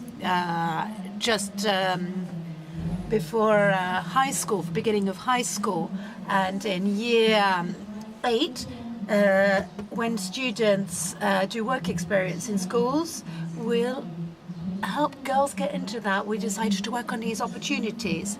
And then in high school, there are fora on jobs organized in the school. So we're going to go at that point in time, because that allows them to overcome the stereotypes that are around them. Catherine Morano, you are a senator. You wrote many reports on the subject of digital. How can the authorities help with these issues? What are the recommendations? What are the actions of a Senate in this area? Well, the authorities can give a favorable framework to these thought processes and the decision-making processes. The role of Parliament is to initiate laws and to manage the action of control the action of the Education Ministry. What are they doing to encourage the emergence of women, young women, who turn to tech? It doesn't necessarily go through laws. It goes it's done thanks to reports and action plans which are borne by territorial authorities. Don't forget municipalities do primary school. Middle schools are done by departments, and the region takes care of high schools in France. And they have so much work to do for training of young girls at uni. So we need to encourage and also role models. I think that the force of role models against stereotypes for young geeks who are asocial, that's a stereotype we have from some films. Please bear with me, gentlemen. I know you may not like that, but you need to show that you can be a success in life, you can be happy in a job. There are many jobs, many different jobs and roles in tech. From now on, everything is digital. So we need to have some digital training, whatever we want to work in. If you want to be a surgeon, well, nowadays you need to train in digital in order to carry out operations and take care of patients. So these 100 women, we have a future in tech, 100 women worldwide, 30% of them in France. We want to show women who made it. There's also the law. Well, Parliament in France has done so much for gender equality, to overcome the glass ceiling, to make sure there are women in boards, to make sure that equal pay is a reality, access to the highest responsibilities, and so on. This is valid for all sectors, even more for science and tech. I wrote a report on training in digital. The figures were terrible. Not only do women not choose STEM subjects, but there is even less women and girls in digital sciences. So we need to work on their image and show they're very attractive jobs. A final remark, the world we have today is a world of algorithms. We will all be conditioned, oriented by algorithms, and we cannot let the world build itself with algorithms that have only been designed by mankind, humanity. Everyone needs by men, sorry, because everyone has their own sensitivities, their own preferences. So we need women to create these algorithms. We know this. For example, in the justice sector, there'll be more women judges. There's more women doctors and men doctors. This balance is the case in many other areas. We need a balanced perspective on the world that's building itself. You stressed the importance of role models. What message should we focus on to encourage young people to go into tech? I think we need to focus on the fact that these are jobs of creation, where there's creation. I don't think these are technical jobs, technological, and not these sort of unpleasant jobs. They're creative jobs. What you call upon this creativity, you call upon intelligence, looking for solutions, making people live better. That's going to generate progress as well for a better society. So showing the quality of these different jobs, what these jobs can do for our society, is a way to get women to want to come on board, and the fact you can have a real impact on the ground by going through digital. Thank you very much, Senator. Rim, you've just created a startup after several years with high responsibilities at BNP Paribas. Could you tell us a bit more about your startup, who's called Ariam? Well, Ariam was created after I came to a realization developing countries are paying very heavy tribute to climate deregulation, even though they've contributed to it minimally. So they've got huge needs to develop adaptive capabilities. So that means we need to send from technological transfer. We need technology and we need finance. So Ariam has a mission. We work on projects that have an environmental and social impact in Africa. I work with local actors looking for adapted technological solutions, and local implementation, structuring of necessary funding, including through public-private partnerships. Digital. What role will digital play in the years to come when you talk about development and saving the planet?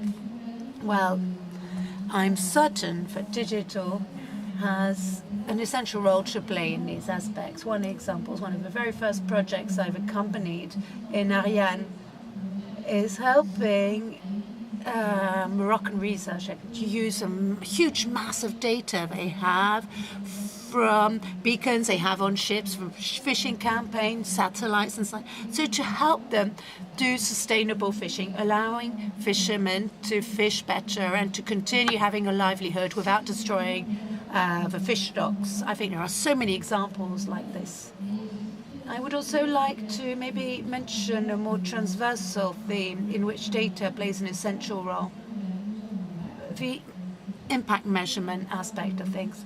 It's difficult to take enlightened decisions on these subjects without knowing what we're talking about concretely and doing measures.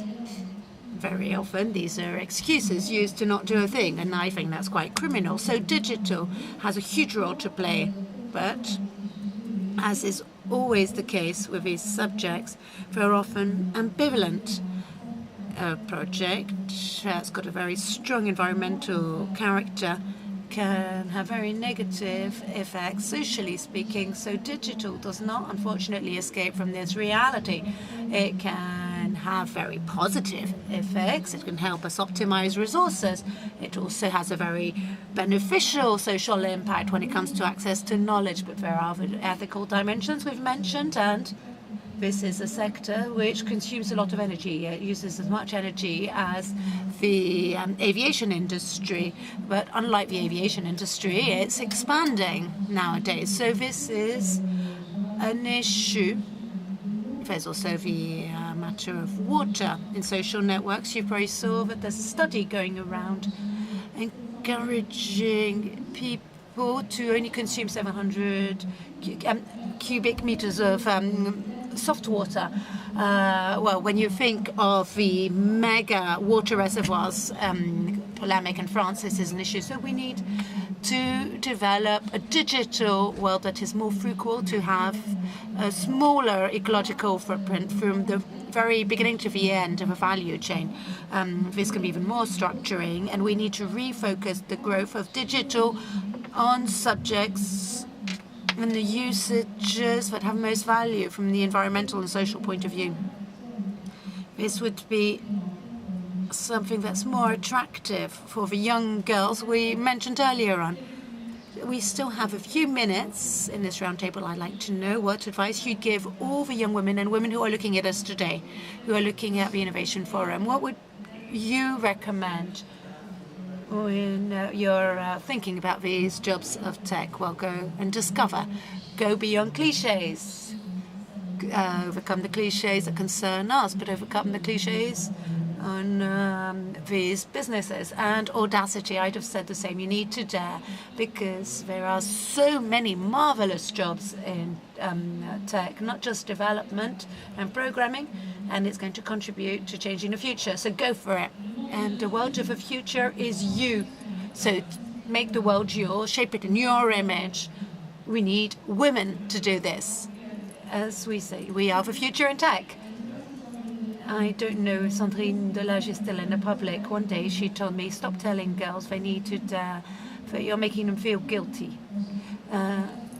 Tell them they're welcome in this sector. We really need girls. Okay, it can be a bit of pressure. Yes, indeed. Anyway, thank you very much to all four of you. Thank you for this roundtable. I'd like to remind you, you can find Future in Tech at Vivatech on the 17th of June for, what did you call this? Treasure hunt, a tandem real-time treasure hunt throughout the Vivatech Forum. You can find this Women's Network in Vivatech now. We're going to welcome Sylvain Louradour. I'd like you to give a big hand, firstly, to our panelists. So thank you from the bottom of my heart. This is a subject which is really essential. So let's try and encourage as many women as possible to go into the jobs of science and technology, and to do it ASAP, as young as possible. So I'd like to invite Sylvain Louradour, the Chief Creative Officer of Netexplo, I am not inviting him to stage. He spoke to Amanda Sters and Aurélie Jean sign a new book called Resistance 2050. So let's listen to their conversation. Et Aurélie Jean, bonjour. Vous avez... Good morning. Amanda Sters and Aurélie Jean wrote this book. Why this figure of 2050? Why the state here 2050? Go for it, Amanda. Well, it's a dystopia. It's a novel. We wanted to project ourselves in a future which is still quite close, quite accessible. We didn't want to write complete science fiction. We don't want something that was completely imaginary. We wanted to start with existing things that would allow us to stay in something that's still familiar. And in Aurélie's case, the idea was to develop a scientific projection which is still plausible. One thing struck me when I saw the book is there's a comment, if 80% of our population were equipped with a chip, what would you do? And I approached this to one other figure that says that 87% of the population have a smartphone, so a chip in a brain. Could it not be a bit of a symbol of our addiction to smartphones? Well, that's a very interesting point. People have often mentioned about this study that talks about these chips exist differently, but they're embodied by our mobile phones. We use them on a daily basis. We have apps that are going to trace our info. We'll use them for personalized services. They're going to help us improve our life on a daily basis. But there are issues like addictions, for example. We talk about these addictions in our book. There's a sort of extrapolation on this.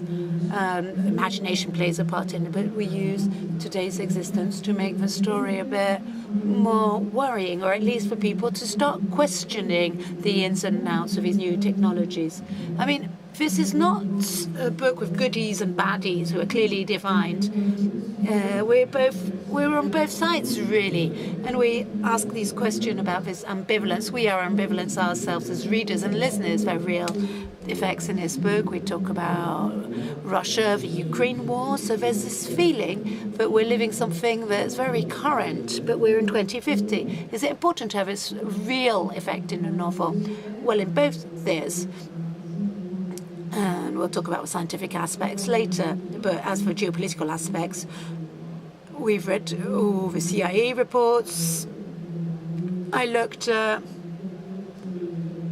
all the analyses, political analyses, all the things imagined could happen. The population movements, wars to come, like for wars for water, because we're going to have water shortages, global warming. All this data had to be taken into account to project a world which talks about imagination with reality bases, which allows us to be alarmed, because that's the idea of this book, to put into question what we are living today. If we all lived in glow-in-the-dark houses to be one and flew to work, we wouldn't feel at home reading a book. But this book is far enough in the future for things to have changed, but close enough for it not to be complete. The two heroes embody two attitudes towards technology. Is it the symbol of our own ambivalency towards technology? We accept, the conditions of use of an app and so on. So these two characters are in ambivalence. The two protagonists represent different visions of the world, but they've got similar personalities, same values. They were very close at one point. They used to be friends. So it shows the ambivalency and the paradox we have in ourselves. And it shows us these two visions of the world, people who don't talk enough. And as Amanda often says, what we have represented in a book is women who go towards one another to talk, to discuss something meaningful in their collective and individual life. That's very important. There's no good, there's no evil. There's not one woman who represents good and the other evil. At one point in the book or the other, we all agree with one character, and at another point you'll agree with the other protagonist. So, if there is an ambiguity, basically, it's got to have to do with its disruption. It'll bother the reader because they will be constantly putting themselves into question. So maybe at one point they'll say, maybe what I think isn't that simple, not that easy to express. And it's not easy to have a clear-cut opinion on this subject. What level of freedom do we have with technology in general? Well, I'll let Amanda talk about this because she uses more technology than me, so she'll be less biased. So what we need to explain is that this chip that we've invented, that we are anticipating in the book, brings very beneficial effects and some negative consequences as well. So it's like every time there's a new invention, people are very happy, but then there's a damper. And the chip protects people from some disease. It warns people before it's too late. It regulates our emotions. It regulates our cravings, for example. And on the other hand, it breaks down very positive things. The question of the book is what makes us human. And I think that's what makes for a big watershed moment. It's a point where we no longer are human anymore. What are the risks? And when you're doing fine, when everything's in balance, you no longer create things. No more artists. You no longer believe in God. Because you've got this very logical thought and balanced thought. You don't believe in God any more than you believe in Father Christmas. But this invisible part is a part of humanity. At what point, therefore, should we refrain ourselves? And that's a very important question for all those who are creating these new technologies. And another point, well, all those who are totally against them, well, there's lots of beneficial things. It's not that simple. It's not clear-cut.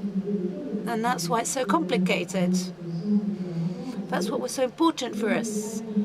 We cannot continue working in silos. You know, you've got techies on one side and on the other hand, researchers and stuff like that. Basically, as soon as you get working, ethical questions need to be present from the very start of the creation of an IT computer. So we'd planned many things. We'd thought about immersive worlds. We talked about this in 2020, but what about this meta world? This digital twin invented by Niels Torelson in 1992, a virtual reality for everyone, a total virtual reality. Metaverse is a buzzword that's used here, there, and everywhere. No one really knows when. Every time you think there's an immersive universe, you think it's a metaverse, but there are metaverse criteria that are defined quite clearly. They define.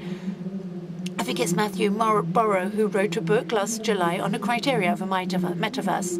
It's immersion, but it's also interaction. It's the fact that the universe can thrive without the users being present. It includes lots of things, and it also includes technologies which are Web 3.0, blockchain, and so many other things.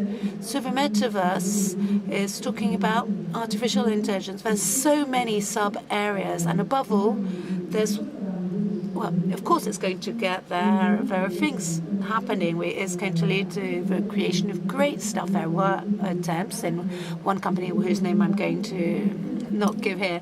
There's been attempts because people are going to go for it, and it's just for the CEO. And there's another supermarket chain, well, who had a similar idea. They got it wrong. It can't be used as a pretext. The metaverse cannot be a pretext. It needs to be a need. And for the metaverse to be one of the solutions, a need would be, how can you do this when you're 20,000 kilometers away to go to a church, for example, or an historical site, that was destroyed? The metaverse can be useful there. Once more, the metaverse, I'm clarifying this. Metaverse has interactive, immersive universe. There's lots of criteria that I can't remember right now, for the treatment of some diseases, to reduce the stress of children in some MRIs. Using it for training pilots. It's amazing what they managed to do with these metaverses. So a metaverse must not be a pretext. It must be the object So we need to watch out with this buzzword. We completely agree with this idea. The posture with technology is deconnection, and another thing you talk about several times in a book is there's a passage that starts with books in the ministers' meeting. There's a Secretary General who goes up to the President in Elysee. The chips of government are partly deactivated to reduce the risk of communication leaks during the meeting. And hacking, is this the only way to communicate? So is this connection possibility when you think of technology? There is, but if you're disconnected, well, you're going to be behind a curve, and you're going to be behind everything. Well, deconnection already exists. There are some meetings you can have where they ask us to not take the mobile phone. Sometimes we put it in a box which is totally sealed to avoid hacking and so on and so forth. This already exists. And then, well, disconnecting. I'm talking for myself. I am quite connected, but less than you could imagine because I understand technology. And for example, my phone does not go in my bedroom or my bathroom or my kitchen. It's something I never let in there, and I force myself to do that because I don't want to have my phone everywhere. I do sleep in my living room, but anyway, it's difficult to not be constantly connected. It's very difficult. The effort mustn't come from ourselves alone. It must also come from the institution, like, for example, banning mobiles in the middle and high schools. I'm in favor of that, or at least no mobile phones in schools, and help companies not go towards this kind of marketing where you basically try and have this economy of attention, where you try and capture the attention of a person without going towards quality. Actually, there's another very interesting passage in a book on this subject. So it's a scientist once a month. Tom talks to the French president and tells him about new technological ideas and novelties. In 20 years, scientists and engineers have become key characters. We are in 2050, and Tom doesn't have a choice. He needs to play along, even though he is beeped. There's the issue of the authorities and their capability to frame technological progress. I'm thinking of generative AI, ChatGPT, GPT-4, and so on, and all their descendants, which are going to arrive on shortly. So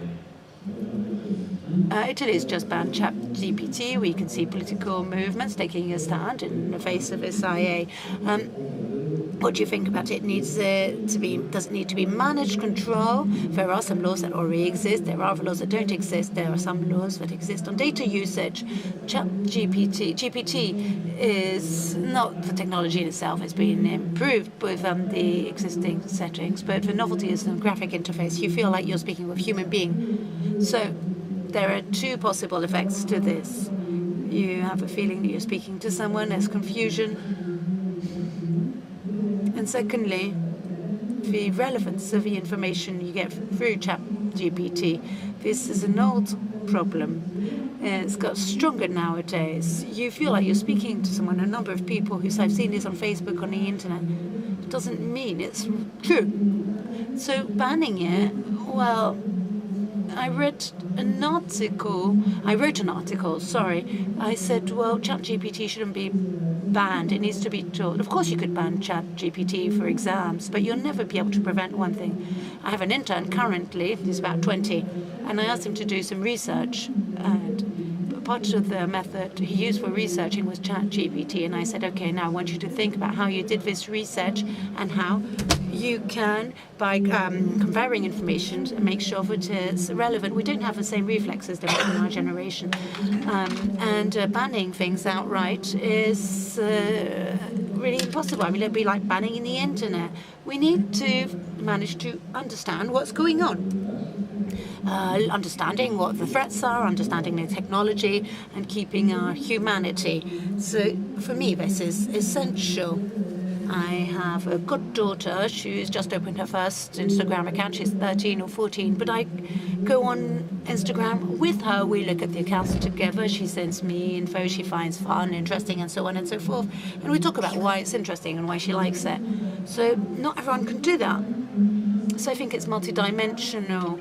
It's state, individuals, school, and laws. This kind of graphic interface, well, We can't allow ourselves to have public-private actors who roll out tools which, for conversational agent to have anthropomorphic characteristic. Recently, in an interview, when you said when you say the budget of large companies is higher than that of some states, it's a huge potential and a huge threat. What's the relationship between these tech companies and the states who could draft laws? Well, these big companies define the vision of a world and what the world of the future will be through the technologies they use and develop. The interaction between these two entities, states and large actors, there's an interaction because they're always talking about things. So in Europe, we have this vision, which is quite interesting, which was the declaration for the American text. States are all talking about regulating of everything that has to do with algorithms and IA in general, bearing in mind the risk of developing the technology that's been developed. One can't live without the other. A long time ago, actually, I said that with no democracy, Twitter wouldn't exist. Why? Because a society like Twitter and so many other companies, so many other technological companies couldn't exist and develop themselves if we weren't in a democratic country. So we need to take care of our democracies. Great, perfect. And final question. There was a question on the third intelligence. This third intelligence, without, of course, telling you the ending. The third intelligence is here if it wants are good to help us or not. It is a future intelligence. Do you want to tell us about this third intelligence, or does it have to stay something mysterious? What do you think? I think it needs to stay something mysterious because, as we say in the book, we've got so many existing, we've got plenty of things that are linked to reality, and we've extrapolated on reality, but we can't go into absolute fantasy. So the only certainty that we both have is the extent of the universe is so huge that the idea that we're the only one form of life in a universe is quite arrogant and pretty much impossible. So you give the readers the force to create, to imagine what there is through this trajectory. We allow the reader to be human at the end and to stay happy in a world of imagination, of abstraction, which will be there for many, many years to come. Also, I hope, anyway. Thank you very much for this very interesting conversation. Thank you. Voilà. Juste avant cet entretien. So right before this interview, we're talking about women in tech, and we have two new role models which were quite interesting to listen to. Modestes and Aurélie Jean. We're encouraging you to read their book, which is called Resistance 2050. And now we will give the floor to Tom in a few minutes. But definitely reaching or even surpassing gender equality. So thank you to them as well. Now, Tom is on the open stage, and he's going to be talking to Phagos, which is a Station F incubated startup offering a sustainable alternative to antibiotics.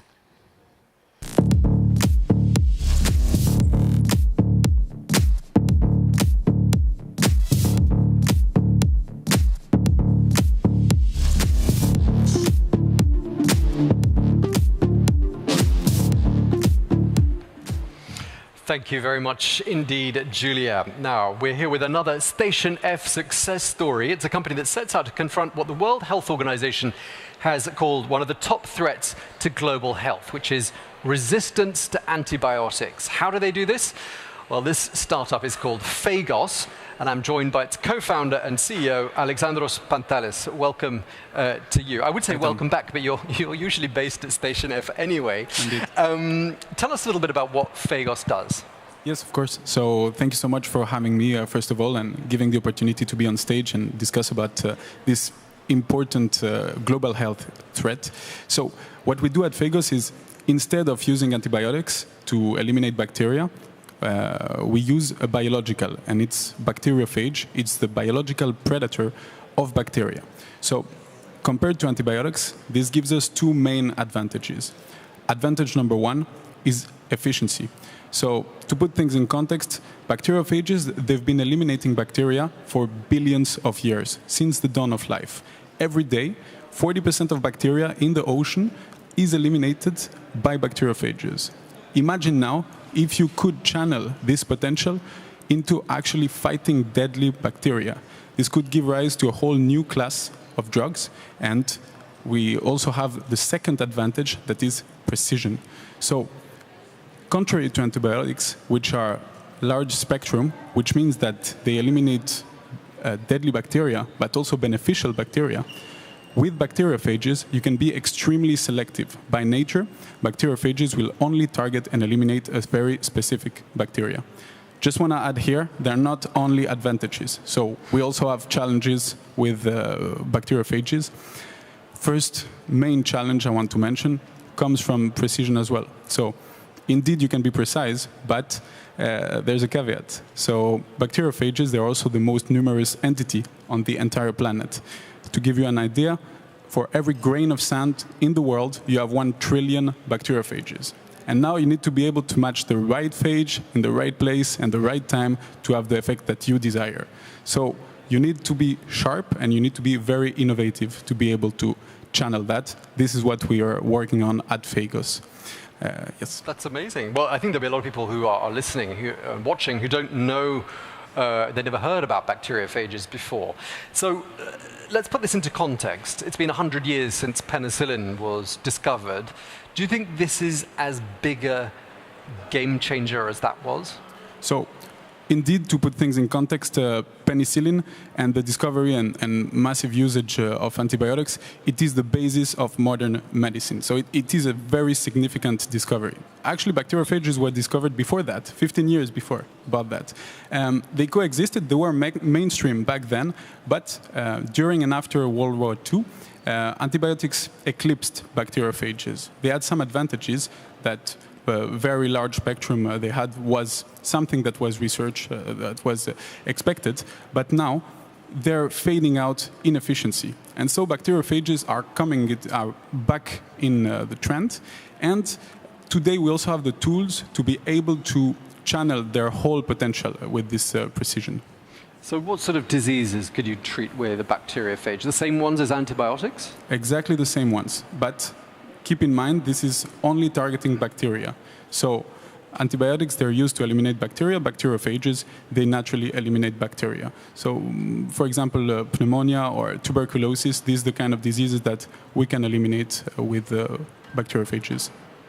How was this discovery made? How have you done this? So it wasn't us. It was over 100 years ago.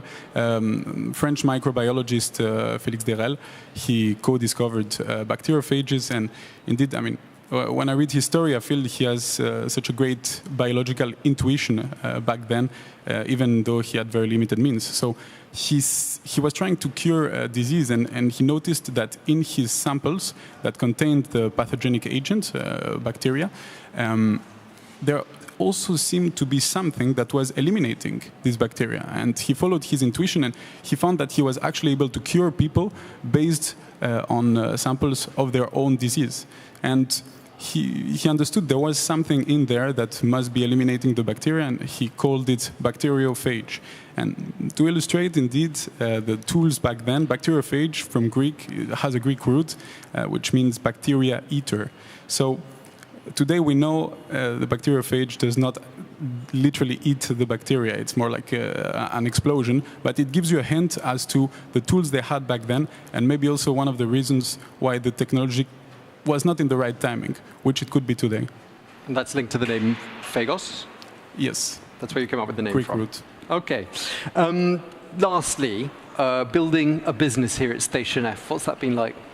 Okay. So, to be totally honest, in the beginning, I was a little bit reluctant to the whole hype around Station F. So when I joined, I was very positively surprised to see it's actually a very diverse ecosystem full of different species. So you have a myriad of programs or companies that all support entrepreneurship in some way, shape, or form. And you in the same place have very passionate and dedicated people, and we have seen that this is actually a super fertile ground, and that it can give rise to exceptional companies. So Phagos also started here.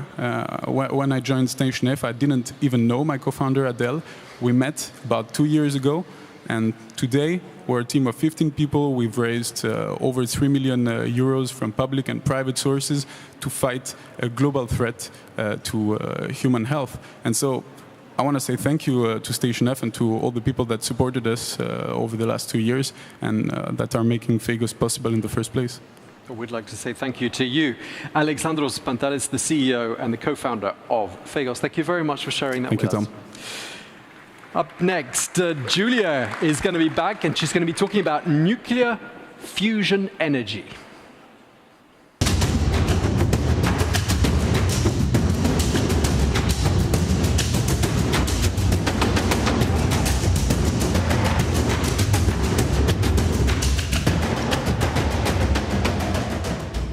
Discovered many very disruptive and innovative healthcare and medtech startups here at Station F. Very impressive indeed. Now, in the packed field of potential net zero solutions, nuclear fusion clearly stands out both in its scope and its ambition. By successfully replicating the reaction that powers the sun, humanity could, in the words of Stephen Hawking, unlock an inexhaustible supply of energy without pollution or global warming. Well, I spoke to Dr. Melanie Windridge, the CEO of Fusion Energy Insights, about the potential of nuclear energy, and also about the latest developments in the field. Let's take a listen. Dr. Melanie Windridge, thank you so much for joining us today. It's a pleasure to be here. Thank you. Could you tell us a little bit more about how you got into the field of science and specifically how you started working on nuclear fusion? Yeah, of course. So I got into physics. I don't actually know how I got into physics because I just liked it from when I was young. I think I always liked science at school because I liked exploring. I liked trying to figure out like why things were happening or how things worked. And so when I was very young, the science was just like play. You just get to try things and see how they work. And so I enjoyed science at school, and that translated into enjoying physics at high school. And so I went to university to do a physics degree. And then it was after my undergraduate degree that I got interested in fusion energy. And I think that was kind of because I was interested at the time, or I was concerned about climate change. And I'd always been interested in the energy problem. Like since I learned about it at school, that we were going to run out of fossil fuels, I'd been thinking, well, what are we going to do for energy after that when we don't use fossil fuels anymore? So these things were already on my mind. So for our viewers, could you perhaps start by explaining what exactly is nuclear fusion? Of course. Nuclear fusion is actually the reaction that's happening in the sun and the stars all the time. And scientists want to harness that reaction on Earth to make a clean energy source. Because as an energy source, it produces no greenhouse gases, no long-lived radioactive waste, but it produces abundant energy. So just 1 kilogram of fusion fuel produces as much energy as 10 million kilograms of fossil fuels. So it's a real step change in the amount of energy that can be produced. So it would be transformative for society. Now, precisely, recently scientists have been able not to harness the energy, but at least to replicate a nuclear fusion reaction in the lab, and it's seen as really a huge step forward because it could, according to scientists, lead to the production of massive amounts of clean energy. How hopeful can we be about this very latest development? So the development that you refer to was in December, the National Ignition Facility, which is a laser fusion facility in the United States. They announced that they'd achieved what they call ignition. So that's like a burning plasma. So what that means is in order to get fusion to happen, you need the kind of conditions like you find in the centers of stars. So you need extreme conditions, you need very high temperatures, high densities, and so what they do in the laser fusion experiments is they take a tiny pellet of fuel, something that's smaller than a peppercorn, and they blast it on all sides with about 192 lasers at the National Ignition Facility. And that compresses it down into tiny, tiny volume. And then you get the conditions required for fusion. And that is just small particles joining together to make larger ones. So hydrogen comes together to make helium. And what they've achieved in America in December is they got more energy out of the fusion reactions than it took to compress the fuel pellets and create those conditions in the first place. So that's a demonstration of the science. So it shows that it is possible to do fusion on Earth in a power plant relevant way. So it's actually a very significant step on the way to producing fusion energy, but it just is kind of like the end of the science step, if you like. So there's still a lot of work that needs to be done to now engineer fusion power plants. So we're still going to be quite a long way from actually seeing fusion power plants producing energy for us anytime soon. What's interesting, though, at the moment is that this development or this result was achieved in a government-funded laboratory, which is where all the fundamental science is done. And so it was, as I said, a really huge result. What's interesting now is that there are also a lot of private companies who are working to commercialize fusion energy. And so we're seeing a lot of private companies with goals to have a pilot plant generating first electricity in the 2030s. So it's not that far away now. There are a lot of challenges that need to be overcome to get us to commercial fusion, but it's a really interesting and exciting time because there are a lot of companies vying to achieve fusion electricity in the 2030s. Private companies that are also disrupting and enhancing this sector then. Now, precisely what are some of the hurdles, of the obstacles that we still have to bring that clean energy to market? There are still a lot of challenges, and it does depend a little bit on the approach that one takes to actually achieve fusion. So the result that happened at the National Ignition Facility last year, that's just one way of doing fusion. But there are actually several different ways and different approaches.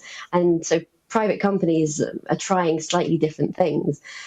Lasers is one way, but you can also trigger fusion reactions using projectiles and shock waves. There's a completely different way of doing it, which is to use magnetic fields to trap a hot fusion fuel. And that's in a machine called a tokamak or maybe a stellarator. These are slightly different designs. So there's a whole spectrum of different approaches that are being tried. Some of the things that are going to be interesting is something called tritium breeding. Now, one of the fuels will be tritium. Tritium is a type of heavy hydrogen.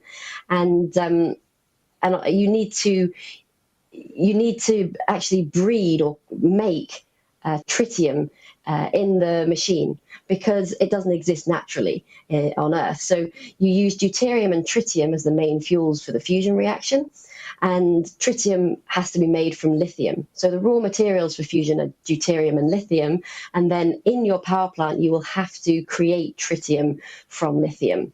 So that's something that hasn't been demonstrated yet. There are ideas of how to do that, but it hasn't been done yet. So there's research required on the tritium breeding and handling. There's also further research required on materials because fusion is, you need the conditions that you find inside stars. So it's a very hostile environment. And so we need better materials if we're going to have like long-lived power plants. There are, tritium breeding materials are key ones. People are also working on things like robotics because fusion is a nuclear reaction. It's completely the opposite to conventional nuclear power. So it doesn't have some of the same disadvantages as current nuclear power. But the machine, so it doesn't produce radioactive waste, it produces helium from the fusion reaction. But because neutrons are produced, the machine itself will become radioactive over the lifetime of the power plant. So it will require decommissioning at the end of its lifetime. And there are also choices you can make in the materials that will affect how activated the structure becomes. So that's an important part of materials research, but also robotics will be necessary for maintaining a future fusion power plant. So that's something that's being investigated as well. And then it's just the fact of bringing all of these things together and integrating them into a working power plant that can also be economical. Now, what is the actual carbon footprint of nuclear fusion? We've been disappointed in the past with certain technologies. For instance, the electric vehicles, they need to have batteries, and we need lithium for that. And so, while developing all of that, you have to think about the entire lifetime of a new energy. How do you go about that, and what is the carbon footprint of nuclear fusion today? Can we measure that?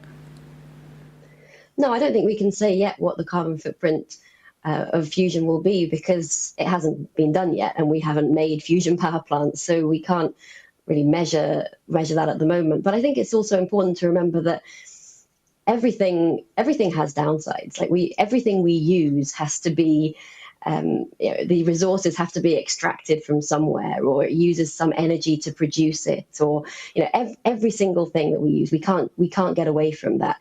And so fusion will be exactly the same. It will need raw materials to produce fusion power plants, and they will have a particular life span, and then they will need to be recycled or reused or disposed of at the end of the lifetime. So there's always going to be some kind of life cycle costs. I think one key thing to remember about fusion, though, that is a huge advantage over other energy sources is that abundance of energy that's created. The fact that it's so energy dense, it's so potent, means that for a small power plant size, you can get a lot of energy. So you don't need a lot of fuels. You don't need a lot of raw materials. Yes, you would use lithium like you're using in the batteries, but a very small amount of fuel is enough to produce the energy that we need. So I think, as an example, half a bathtub of water and the lithium in a laptop battery would be enough to power your lifetime energy needs. So the amount of fuel required is very, very small. And so therefore the impact that it has on the world is going to be smaller. But that's not to say that it's going to be negligible. You're going to have to build complex power plants. You're going to have steels and maybe complex magnets or complex lasers. There's going to be things that have to go into it. And I think depending on which approaches come through as the best approaches, the simpler and the smaller the designs can be, the lower the impact will be ultimately. Can it be stored? The energy or the electricity? You'll be making electricity, or you'll be making heat. So that's what you would be storing if you were to do so. Now, are there other applications? Can it disrupt other sectors than just the production of energy? Yes, so fusion is also being investigated for space propulsion. It's one of the key things that's going to be necessary if we ever want to travel to Mars, for example, or further afield or interstellar, because in order to go like long distances, you need fuel. And again, it comes down to the energy density. The fuel for fusion it produces a lot of energy, so you don't need much of it. And that's a difficult thing in space, because fuel is heavy, and so weight is difficult to get off planets. So fusion offers us the possibility of traveling further afield in shorter amounts of time. So fusion is very interesting for space propulsion as well. That sounds a little bit like sci-fi and futuristic, but people are working on it right now. But I think on this planet, energy is going to be a really huge impact. The other thing you can get is there's going to be spin-offs from the technology. There are going to be a lot of spin-offs. So things like the magnets that are being developed for fusion, they could have applications in other things, such as propulsion or aircraft or medicine or particle accelerators. That's just one example. There's so much technology that's being developed, and some of the private companies already have span out companies in particular technologies that are being developed alongside, as part of the fusion program. Well, Melanie Windridge, Dr. Melanie Windridge, thank you so much for speaking to us today. It's a pleasure. Thank you.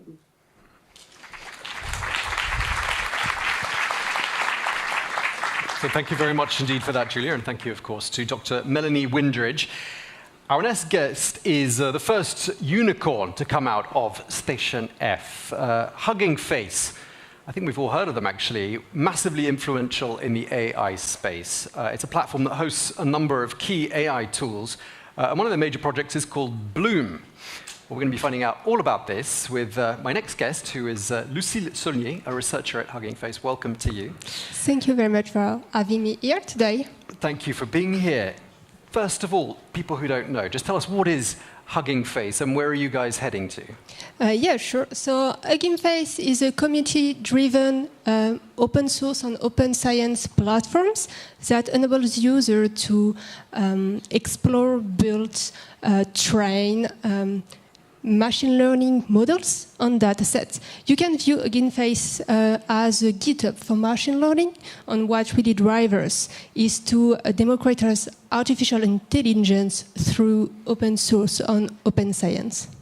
Okay, so democratizing AI. It's quite difficult to say, actually. Yeah. Bloom. Okay, what is Bloom, and how does that fit into the puzzle, then? So I might sound a bit technical. So Bloom is an autoregressive large language model of 176 billion parameters trained on a massive amount of text. When I say autoregressive, I just mean one thing. It has been trained to predict the next word given a text. And in the end, Bloom is able to generate text, which is really similar to human writing in 46 natural language and 13 programming languages. And this type of models is really useful because you can solve a wide variety of tasks with a model that hasn't been trained explicitly to solve them, because you can frame a lot of tasks just as natural language, so it's very useful. And what makes Bloom very special is the fact that it has been developed by Big Science. And Big Science is an open research collaboration which was started by Hugging Face. This project really gathered more than 1,000 researchers with one aim: have large language models available for research. And what you need to know is that when this project started, most of the large language models were closed source, but were also trained on a very small amount of languages. So it made perfectly sense for Hugging Face to foster this kind of open research initiative in order to have more languages included in large language models, and also to have them available for research. 46 languages, you say? 46 languages and 13 programming languages. Okay, for people who want a little example, can you help? About like how we can use them? Yeah. You might imagine a new word, give a definition, and ask the model to generate a sentence using this word, and the model will be able to generate a sentence that makes sense. And you can do it in English, in French, in Chinese. And you can do it in more like common task, classification task. You can like give it to it an email and ask it if it's spam or not, and it will answer. Okay. I mean, a lot of the big breakthroughs in AI have come from the United States, haven't they? I mean, do you think France is perhaps catching up, though? I strongly believe that France has a strong talent pool of AI researchers, and you can find a lot of AI researchers in the largest tech companies at the forefront of AI at the moment. You might have heard of Yann Lequin, for example, which is one of the founding fathers of deep learning. And Yann Lequin is French, and I also need to mention that our three founders at Hugging Face are also French. How does Hugging Face make money? That's a very good question. We have three sources of revenues. So the first one is coming from the hub, which has a typical freemium model. So the core features are free, and then the user can pay for more advanced features. I won't go into the details. After that, we have services. So we have the expert acceleration program on the professional services. In the former, our experts are available to our clients to answer questions and to give advice. In the later, we are hands-on with the clients to develop with them. Okay, and just lastly, I expect the people here wondering, the name Hugging Face, any clues as to where that comes from? As you might guess, Hugging Face is the name of an emoji you can find on the keyboard of your smartphone. Honestly, I wasn't there when the name was chosen, so I've heard a lot of stories about why Hugging Face, so I will leave it as a myth. Okay, it's a legend. Hugging Face being the smiley face with the little hands coming out like that. Okay, well, thank you very much indeed for sharing that with us. Researcher Lucille Saulnier, thank you very much to you. Up next, Julia and Sylvain will have the second installment of their discussion on this year's major sustainable trends. That's next.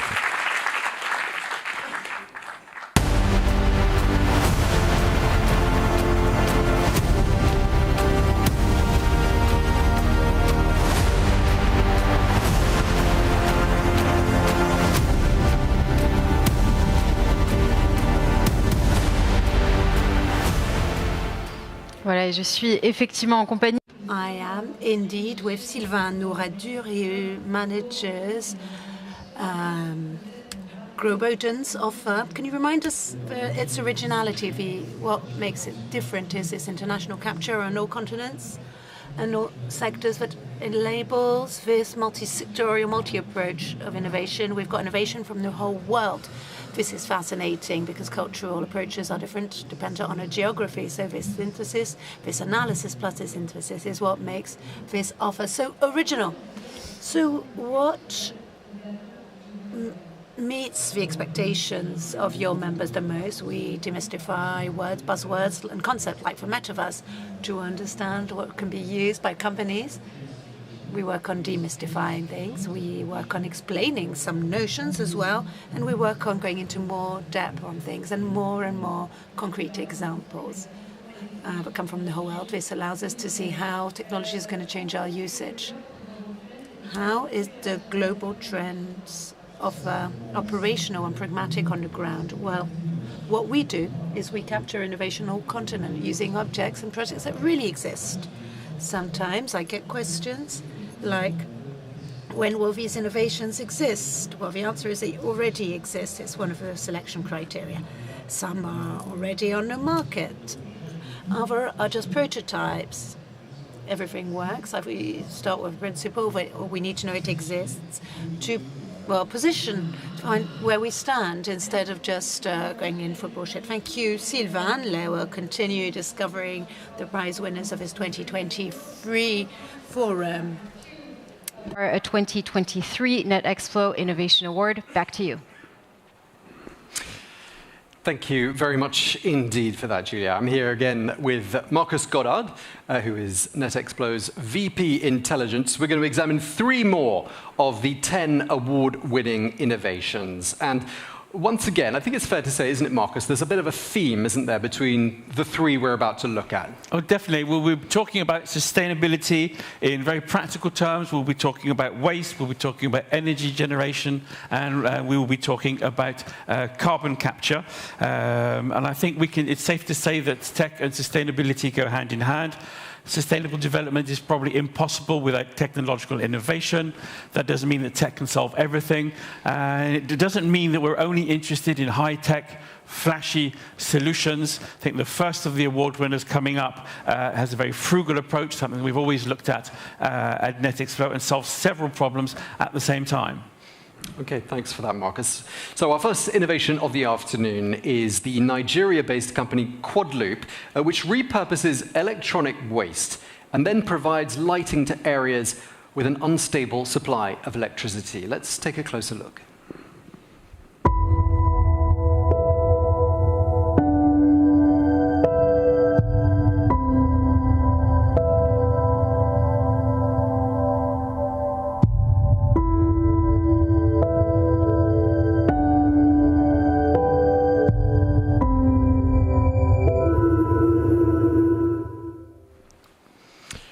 So every year, well, welcome. Welcome.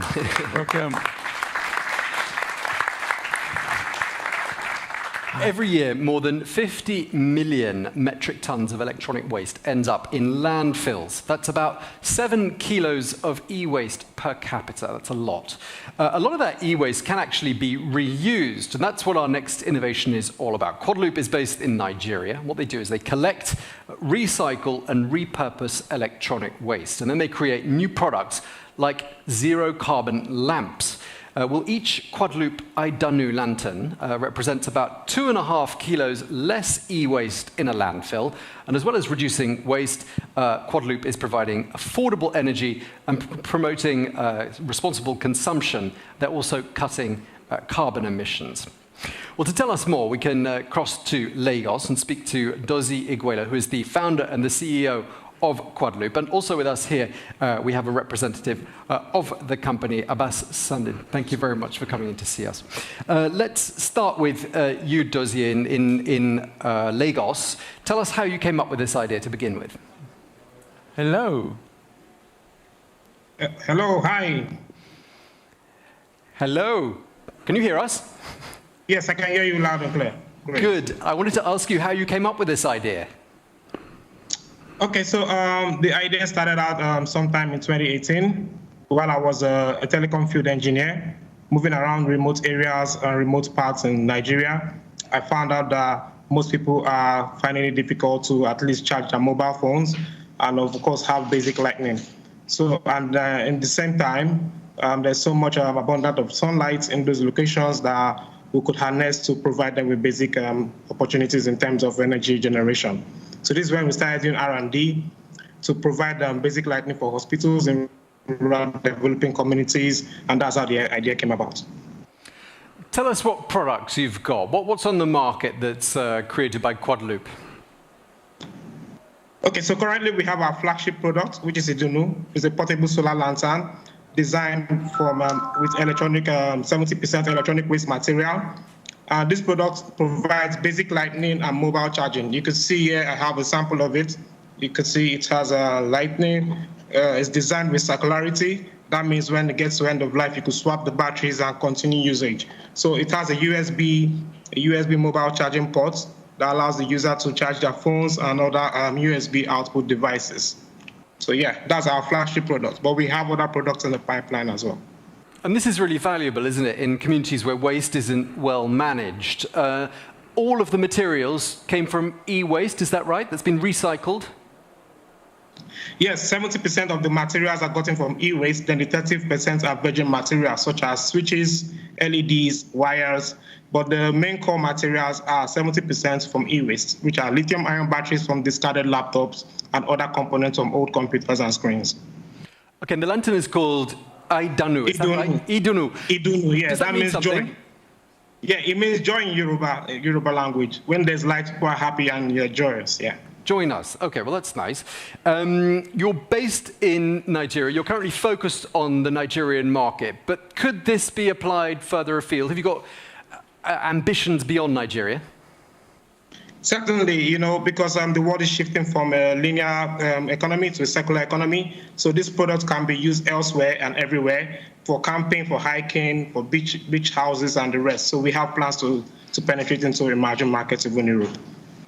And of course, this is really valuable to people who live in a community with an unstable supply of electricity. So instead of using kerosene lamps, which might be the go-to option if you didn't have reliable electricity, you'd use one of these lamps. Is that right? Is that the idea? Exactly. And the great thing is that, as opposed to our competitors, we have designed this product to allow you swap the batteries when it gets to end of life. That's the way you don't contribute to the landfill. Okay, well, that makes you very consistent with our theme this year, Marcus, which, of course, sustainability absolutely central to the Innovation Forum. Well, yes, and I was very impressed when I heard about Quadloop, because I think this is something that solves three problems. In fact, Duzi has pointed at a fourth. First of all is this was mentioned by the Environment Minister this morning, the unreliable power supplies in many developing countries. Secondly, the carbon footprint of the alternative sources of light, such as the kerosene lamps, which of course give off a lot of particles. Thirdly, it means that electronic waste can be managed profitably and reused in safer conditions. And fourthly, as we just realized, that is a more circular solution than other products, because the components of batteries can all be replaced and changed. So this is a winner on several levels, and it's a very smart innovation. So on behalf of Netexplo, we would like to present Abbas here with a Netexplo trophy.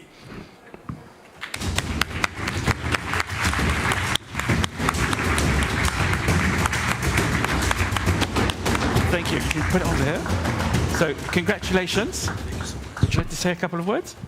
Thank you so much, first, for the organization, Netexplo Station F, everyone who just came for giving us this opportunity. And I want to thank Duzi for giving me the platform to present him right here. It's a great thing to have this great prize. Like, it gives us a push to move forward for a better future. All of us, all over the world, with this great opportunity that gives equality, actually. So thank you so much on behalf of me and behalf of Duzi. Thank you. Well done. So much. Thank you so much. Thank you, Abbas. Have you got an Aidano lantern? Sorry? Have you got a lantern? No. Not yet. Okay. I have it at my house, but I didn't bring it. You didn't bring it with you. Okay. Right, thank you very much. Thank you so much to Abbas Sandid, and thank you as well to Dozie Iguelo, the founder and the CEO of Quadloop. Please do remember, later in the afternoon, you will have a chance to vote on all of these innovations. Next up, we're going to be talking about next generation floating offshore wind farms. This innovation is called Worldwide Wind.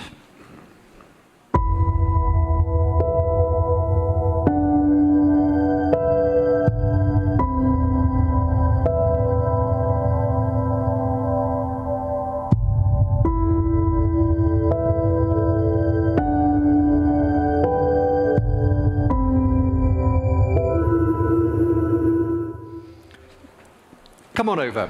Welcome. Come and stand here. We've got... Please. Welcome to the three of you. It's nice to have three people all at once. It is estimated that 6.5% of the world's electricity comes from wind power. And that percentage looks like it's going to grow considerably in the years ahead, especially as governments try to work out how they're going to reduce their carbon footprints. Well, there is another development that is giving wind energy something of a boost, and that is the company Worldwide Wind, based in Norway. You've created a new type of floating wind turbine, which can deliver twice the amount of energy that the largest turbines are currently able to generate. Well, we have with us Stian Valentin. Yes. Welcome to Stian. We have Hans Bernhoff, the CTO. Can you move and Trond Lutdahl, who is the CEO of Worldwide Wind. Thank you very much for coming to see us. I believe we've got a short video to watch to find out a little bit more about Worldwide Wind. Let's take a look.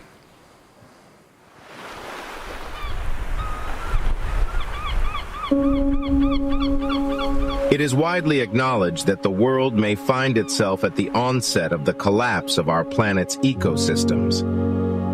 Systemic mismanagement and depletion of natural resources keeps leaving behind its destructive path, still at an increasing rate. The weave of life has managed to cultivate our planet through billions of years, and never to a higher degree of complexity than in our time. Masterfully tuned in its frailty, these ecosystems have provided living conditions more dependable than in probably any other period in Earth's history. We still believe there is time, though, before Earth locks into a different mode, one which we will have no influence over. It is a good thing that we understand what is causing this and also what we need to do. Now acutely aware, the world is preparing to undergo a transition from fossil fuels to renewable energy. a transition that requires an actual transformation. Wind technology is not new. It has served us well through much of modern history, and we have kept upgrading and upscaling it to meet growing and tightening demands. However, the technology of today is nearing its limits, whilst now being under pressure to deliver upscales that seem beyond reach. Worldwide Wind, a Norwegian company, is challenging those limits by taking a somewhat different approach. Advancing on offshore installations, we are looking to harness far more wind energy than so far achievable. We see a significantly higher effect when combining well-known technologies in a different way. Two counter-rotating turbines within the same mast drive the rotor and stator separately, thereby canceling out torsional forces. With an integrated floater, we follow the same principle as for sailboats, placing the heaviest part at the lowest point. The turbine requires significantly less capex, produces less weight, and can scale up to deliver 40 megawatt or more, thus enabling much higher energy density than conventional wind parks, with significantly lower levelized cost of energy. Today, we are compelled to act fast whilst understanding long-term. There is no quick fix to complex challenges. Things just get more messy. We can keep watching chaos take hold, or we can choose to reach across the divide between nature and ourselves.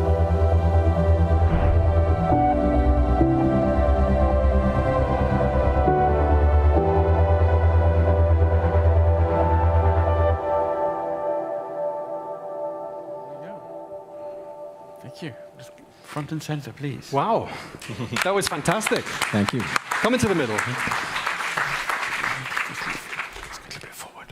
So that was an enlightening video, a whole new generation of turbine.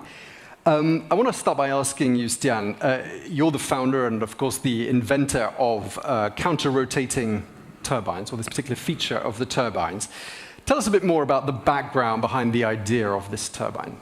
So my trouble, my children would probably say my brain doesn't work, but all of a sudden it does, and sometimes I feel like I'm in the middle of a roundabout, and all the cars represent ideas, and the difficult part is to pick the good ideas and make sure that it's sustainable and it's feasible, and it's I like to think about interrupting ideas and scale them. So this started with a small idea when I was planning to put a vertical axis turbine on a light post or a telepost, but the vibration and the torque will ruin the whole signal and so forth. So all of a sudden it went into the bigger scale, and then Hans came into the pictures. Yeah, I want to ask you a question, Hans, because you've been working with turbines for about 20 years, but you've got another hat that you wear, another kind of experience. You also have experience as a sailor and the builder of sailing boats. Did that play a part in the development of Worldwide Wind? Yes, as you said, I developed vertical axis wind turbine technology for 20 years. But prior to that, I had, as I saw it, a hobby. My friends would say it was an obsession, and that was to design, build, and sail multi-hulls. At the time, I learned a lot doing that. And when I came into wind power, I realized that that is a bit of a floating wind turbine. But I was still not content with the technology of today. It didn't feel optimal, and had been thinking of 10 years how to proceed to an optimal floating wind turbine. And when Stian contacted me and had this idea of two counter-rotating turbine, all the pieces came into place. This represented robust technology. We could use environmentally friendly materials, but above all, it would be scalable to huge sizes. And this allows for a higher level of cost efficiency to approach or even supersede the cost efficiency of today on land turbines. Okay, well, that's a great story. And lastly, Trond, I want to ask you as the CEO of the company, tell us a bit more about what you're hoping to achieve, and tell us about some of the challenges, because I can imagine there's a bit of competition in this field, isn't there? Absolutely, but let me recap a little bit of the ultimate design here before doing that. So basically we have two rotors on the same mast.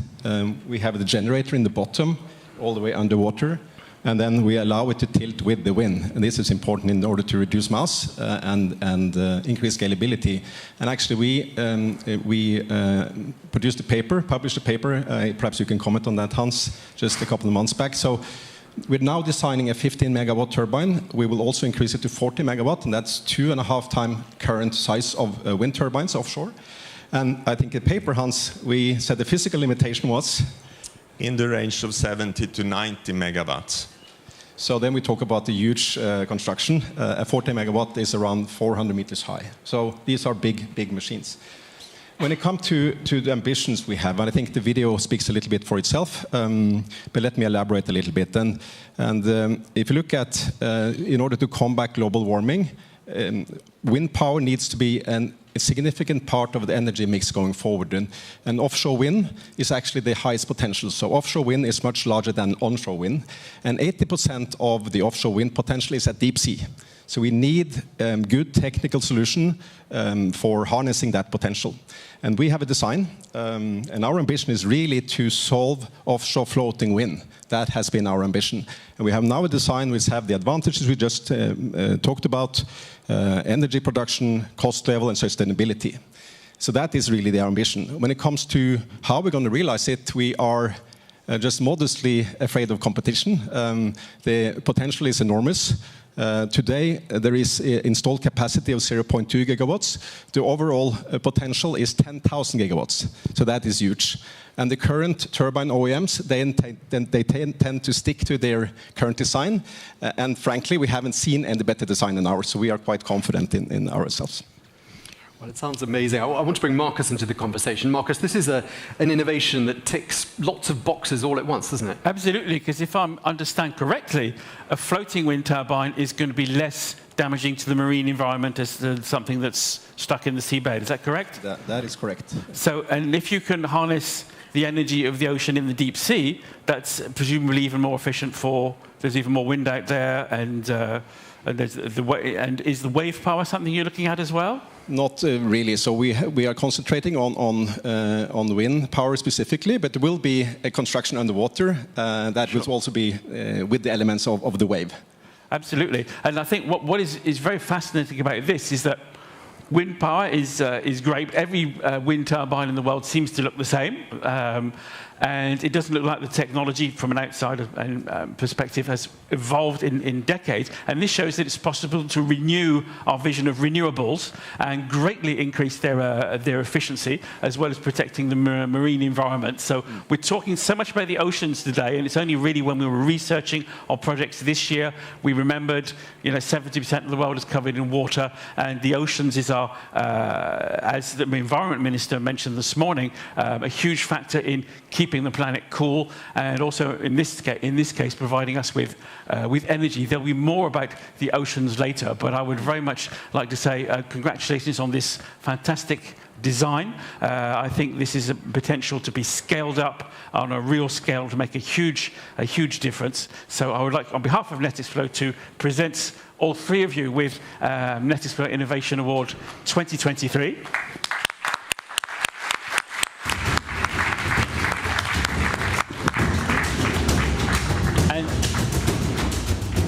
And best wishes for your future success, and we hope to see Worldwide Wind, and it's a great name as well, WWW, all over the ocean. Thank you. Thank you so much. Thank you. Thank you. Well done. Thank you very much indeed. So remember to vote on that one in the latter part of the afternoon. A very big thanks to Stian, Hans, and Trond for that. Up next, we're going to be finding out about how specially developed carbon-guzzling trees might just save the planet. This next innovation is called Living Carbon.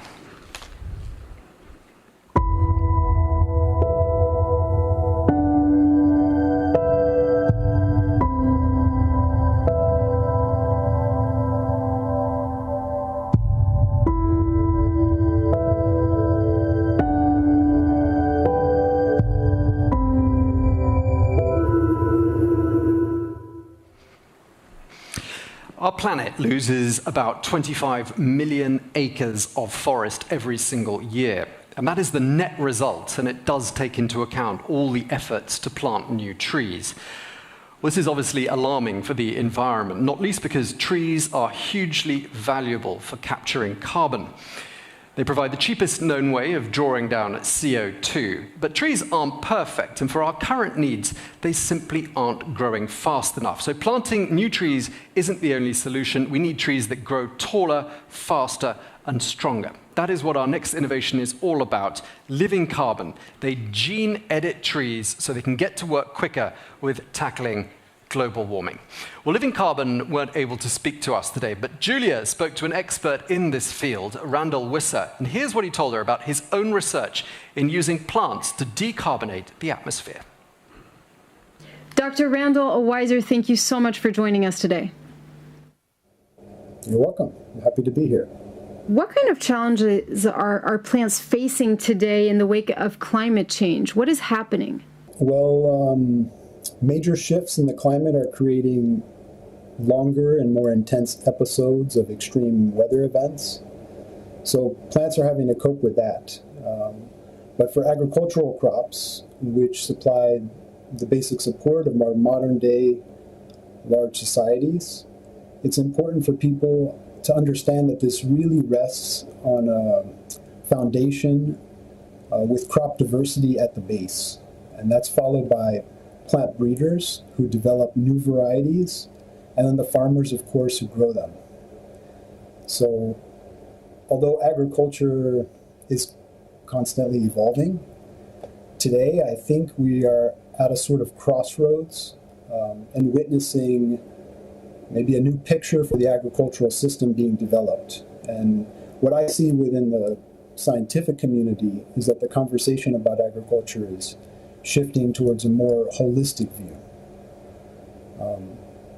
So I would say as the pressure from climate change ramps up, the search for solutions is also growing wider, and we are seeing also a greater, let's say, consciousness towards more holistic view.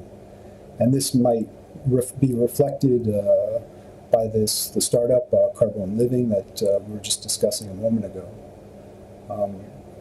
But I guess if I maybe have to reframe it in a simpler way, we could say, rather than simply asking how do we maximize the productivity of a given crop, which is maybe the traditional way we have thought about the problem, the question now is shifting to how we maximize the crop productivity while minimizing the environmental impacts of production.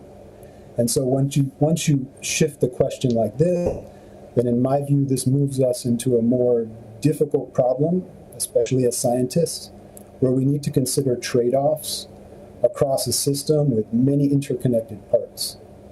And I think this is fundamentally what many plant scientists are now trying to grapple with, including myself. So. Now, Randall, you're currently working on plant biology and breeding to try to tweak the crops, right, for them to adapt to climate change. Tell us more about the work you do. Of course. So I'm at the National Research Institute for Agriculture, Food and Environment in France. And the unit I work in is called the Laboratory for Plant Ecophysiology and Environmental Stress. We combine multiple disciplines of science to better understand, first, how plants respond to the environment itself, particularly stressful situations like drought. We also try, secondarily, to understand how different breeds of the same crop plant vary in their response to the environment, and then how that understanding can be used to guide the breeding of new varieties, adapting to the shifting climate and new types of agriculture that we just talked about.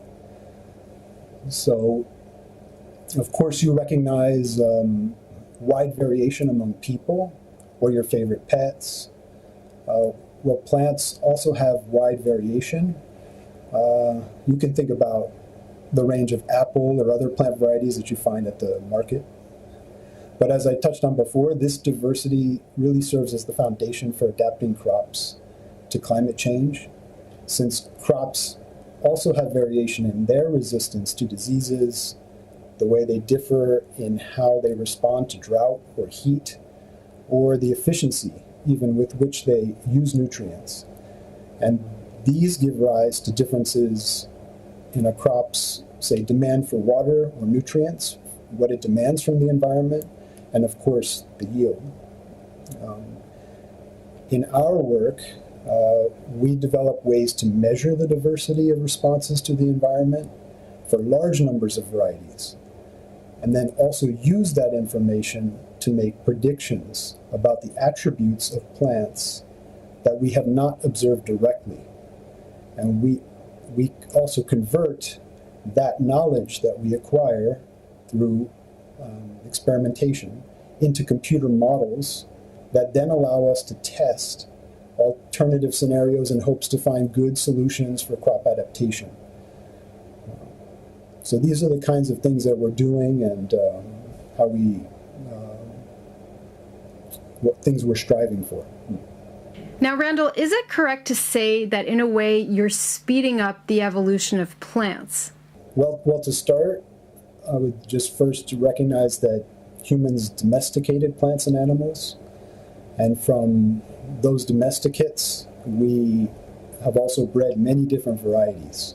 So in terms of speeding evolution, I would say plant breeding has always strived to find some way to increase the rate of gain achieved over time.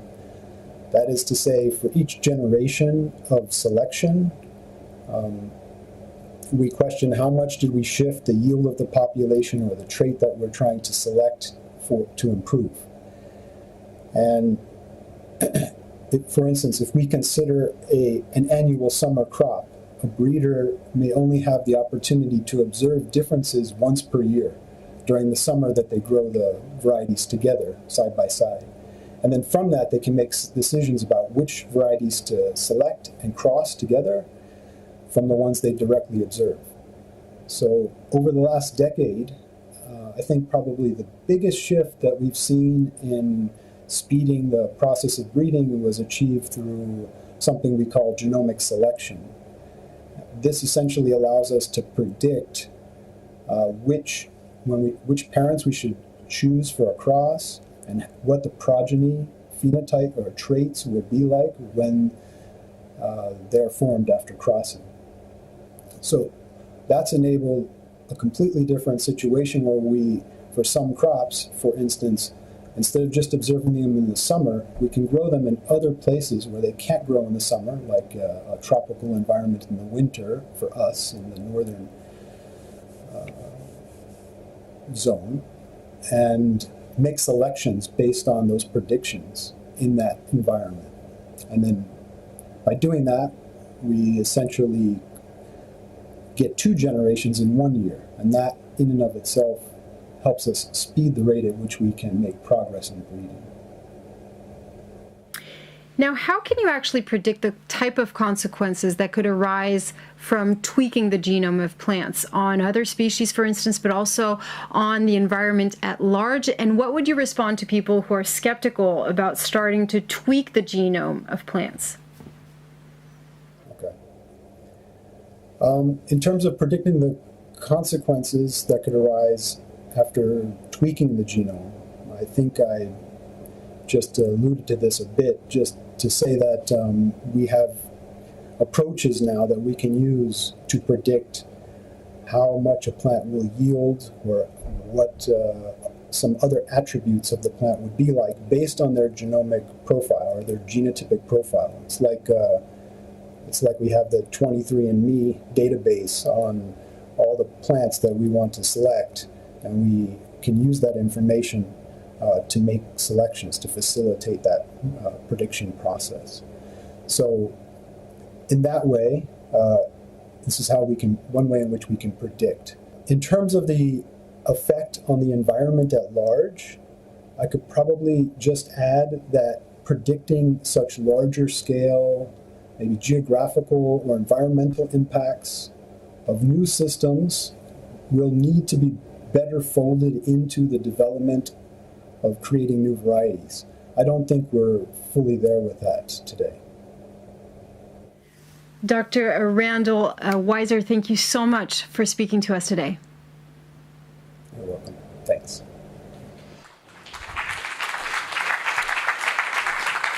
Thank you very much indeed to you, Julia, for doing that interview, and thanks to our guest as well. Marcus, a case of tech saving the planet, do you think, here? Well, possibly, because we selected a project then called Living Carbon, which genetically edits trees to grow faster. But then Professor Wisser is suggesting that by studying the genome, we could actually predict which varieties of a different plant could also solve the same problem. But we're seeing in other spaces, Sylvain mentioned them in the trends earlier on, we're seeing companies that are trying to bring back to extinct animals like the mammoth, or even the dodo, or the Tasmanian wolf. And it's a very complex question, because it means, do we have to make nature a bit more artificial in order to save the planet? And we do not have the answer to that, but at least we know that the possibilities are there, and that there are experts that are watching this pretty carefully. So watch this space. We should be back with more genetic focused innovations in the next year or so. Okay, well, thank you very much indeed for that, Marcus. And that innovation was called Living Carbon. That's it from us for now. You can vote on that innovation, of course, in an hour or so from now. But for the time being, we're going to hand back to Julia, who's here with the next Station F startup. It's called Genomind.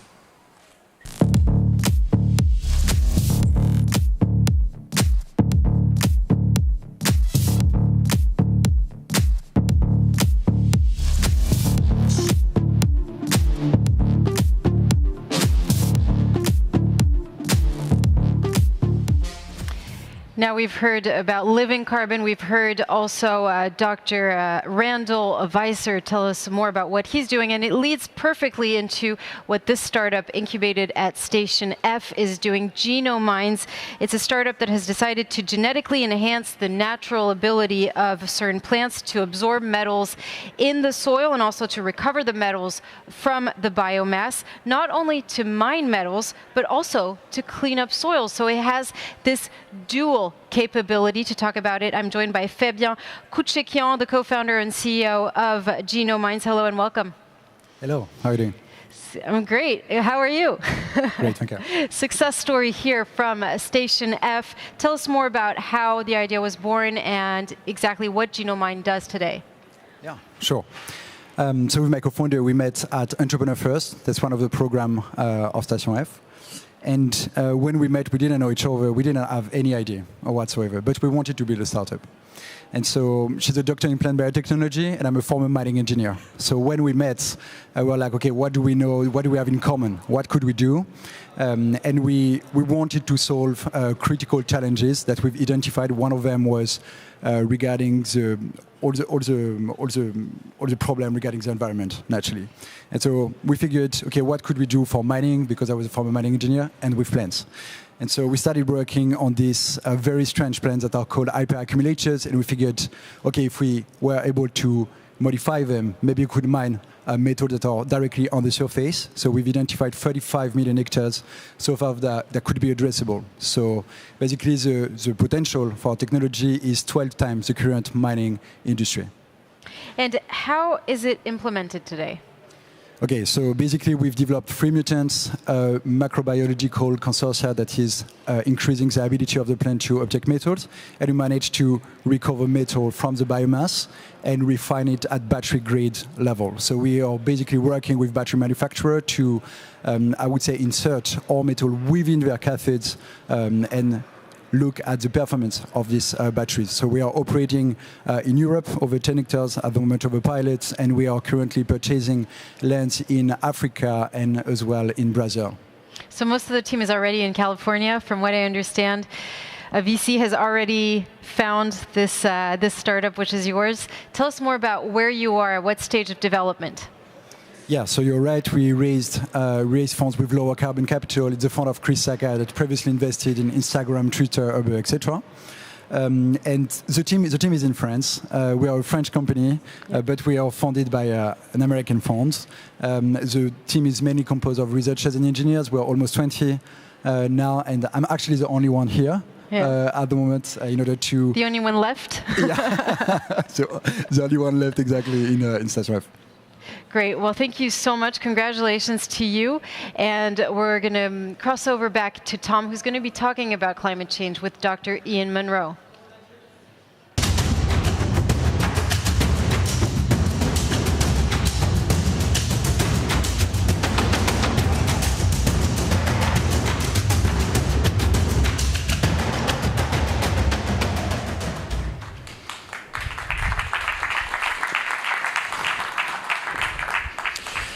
Welcome back. We are, of course, in Paris, where 8 years ago, the legally binding International Treaty on Climate Change, the Paris Agreement, was born. That agreement states that if global warming is to be limited to no more than 1.5 degrees centigrade, emissions need to be reduced by 45% by the year 2030. And we need to reach net zero by 2050. That's really not very long. And have we got enough to address this, the greatest threat to humanity? Well, in the next 15 minutes or so, we'll be finding out, because our guest is Dr. Ian Munro, the co-author of Solving Climate Change. Thank you very much indeed for joining us. Thanks so much for having me. And there we can see your book just behind you. You teach at Stanford University. You've worked on climate challenges right across the globe. And this book, frankly, couldn't be more topical. Tell us what part tech plays in our journey towards decarbonization. So technology is a huge piece of the puzzle, and certainly digital technology is a part of it, but actually the biggest challenge right now is physical infrastructure, just scaling up all these electrification, decarbonization, and even carbon removal solutions that are out there. So it's actually technology that's gotten us into this problem to begin with, namely fossil fuel technology in particular, and the end of that technology, the transition to ending our use of fossil fuel, is really the biggest factor in what we need to be focusing on moving forward to a climate-positive future. Okay, so that's your bio up there on the screen. Some say that net zero by the year 2050 might not be good enough. I mean, time is of the essence, it would appear. It is, unfortunately. And unfortunately, I've experienced this personally. I grew up on a small farm in Northern California, a couple hours north of San Francisco, and it was actually the nightmare of wildfire on my family's farm, and just seeing what was happening with drought and the likelihood of that increasing that got me working on science-based solutions to climate change to begin with. Originally as a scientist and engineer, and then into international development and scaling up climate technology solution projects around the world. Unfortunately, that nightmare came true in 2017. We were part of this massive wave of wildfires in Northern California that destroyed thousands of homes, including my mother's home and over 24 family members' homes overnight. And we had several of our neighbors get trapped and die, burned to death in their homes. And so for me and my community, in many ways, it's already too late to solve climate change. It's already had massive consequences. And of course, it's not just our community. We're seeing this around the world. We've even seen it just in California in opposite extremes. We've had decades of drought and wildfire.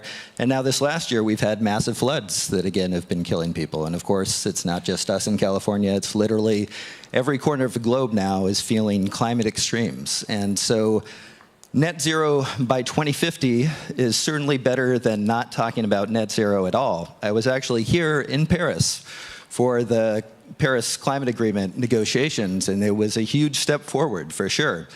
But I'm here to deliver some bad news that net zero by 2050 is no longer enough. The nature of our climate conundrum, our climate crisis, is that the longer we wait to fix it, the faster we have to decarbonize. And because the Paris Agreement happened 8 years ago, and over those last 8 years, we only have more climate pollution in the atmosphere that, in absence of our action to remove it, will stay up there for 1,000+ years. Now net zero by 2040 is what the planet needs. And that's the planet on average. So investors, countries, all of us with resources need to be moving even faster. And it's important to remember that net zero itself is not actually a goal. It's a transition point. What we actually need is net climate positive, where we're removing more pollution than we're putting up every year, and ultimately returning to the healthy, stable climate that humans and every other species evolved with. Okay, so it sounds like everyone here has got a part to play, and we frankly need to be more ambitious. Indeed. Yeah, just a few quick takeaways that we all need to keep in mind is, again, even 1.5 degrees of warming, that's not a target, that's a limit. A 1.5 degree warmer world is a much worse world than the world that we're already in, suffering these climate disasters like the one that destroyed my community. And to get that limit to really be a limit and actually reverse global warming, we need to get beyond net zero thinking to net climate positive thinking, where we're actually reversing the climate damage that's been done and getting back to the healthy, stable climate that we all need. And it's really not enough to be setting net zero by 2050 goals or 1.5 degree warming goals. We need to be moving faster, and the longer we delay, the faster we need to move. So just tell us about a bit more about climate positive accounting and why that's important. So I work in a few different fields. I teach courses, as mentioned, at Stanford University on solving climate change, and just wrote this Solving Climate Change book. But actually, my day job, what I spend most of my time doing, is the financial world, how we decarbonize our massive amounts of investment capital. Because frankly, that massive tens of trillions of investment capital is still continuing to perpetuate the problem because we're not doing the right climate accounting.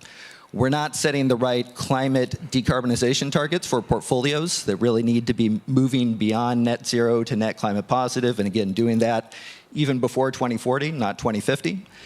And to do the full math on climate impact, it's really essential to look at every element of a company or other investment's climate footprint. A lot of climate accounting currently focuses on what in climate geek speak are called Scope 1 and Scope 2 emissions, a company's direct footprint and the climate footprint of its electricity. But to really see the full climate story, you have to also include what are called Scope 3 emissions, which are all the emissions connected up to a company's supply chain, as well as the downstream climate impacts from a company's products and services going into the world. And for some types of companies, Scope 3 emissions are by far the largest chunk. In fact, on average, Scope 3 emissions are 85% of a company's climate footprint. If you're a fossil fuel company, an oil company, a gas company, a coal company, Scope 3 emissions are even much more than that, because that's the footprint that's incorporated in the fossil fuel products that you sell. And it's kind of crazy, but our standard climate accounting does not actually factor that in for investors, all the climate pollution linked up to fossil fuel companies' fuels they're producing. On the positive side, you also need to be actually accounting for the climate benefits of climate solution companies, like that awesome worldwide wind company that we just saw the slides about, and any other renewable energy, electrification, electric vehicle, battery, sustainable food technology.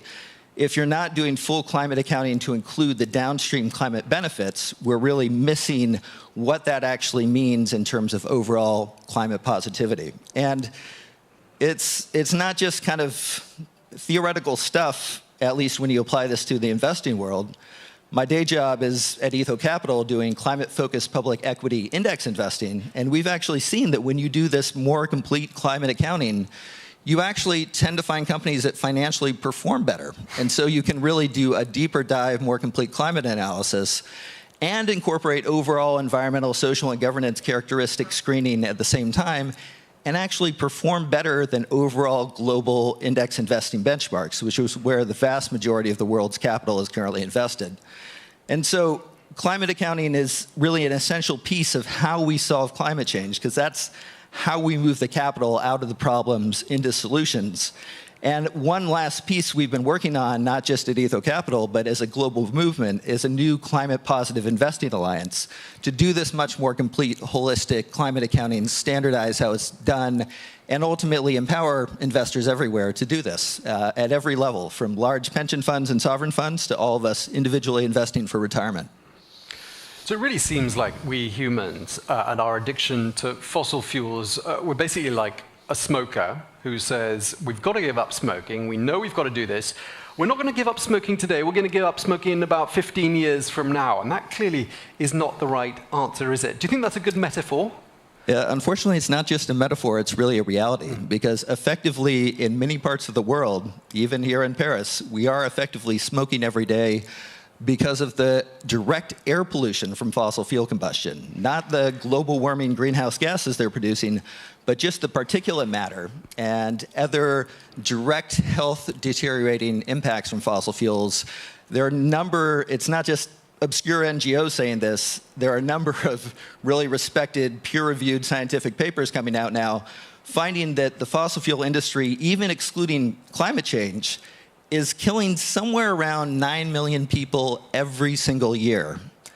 Every single year, that's around 1/5 of all deaths in the world are linked to the fossil fuel industry. And again, this is not some obscure NGO. This is research coming out of the Harvard School of Public Health and a number of other peer-reviewed publications.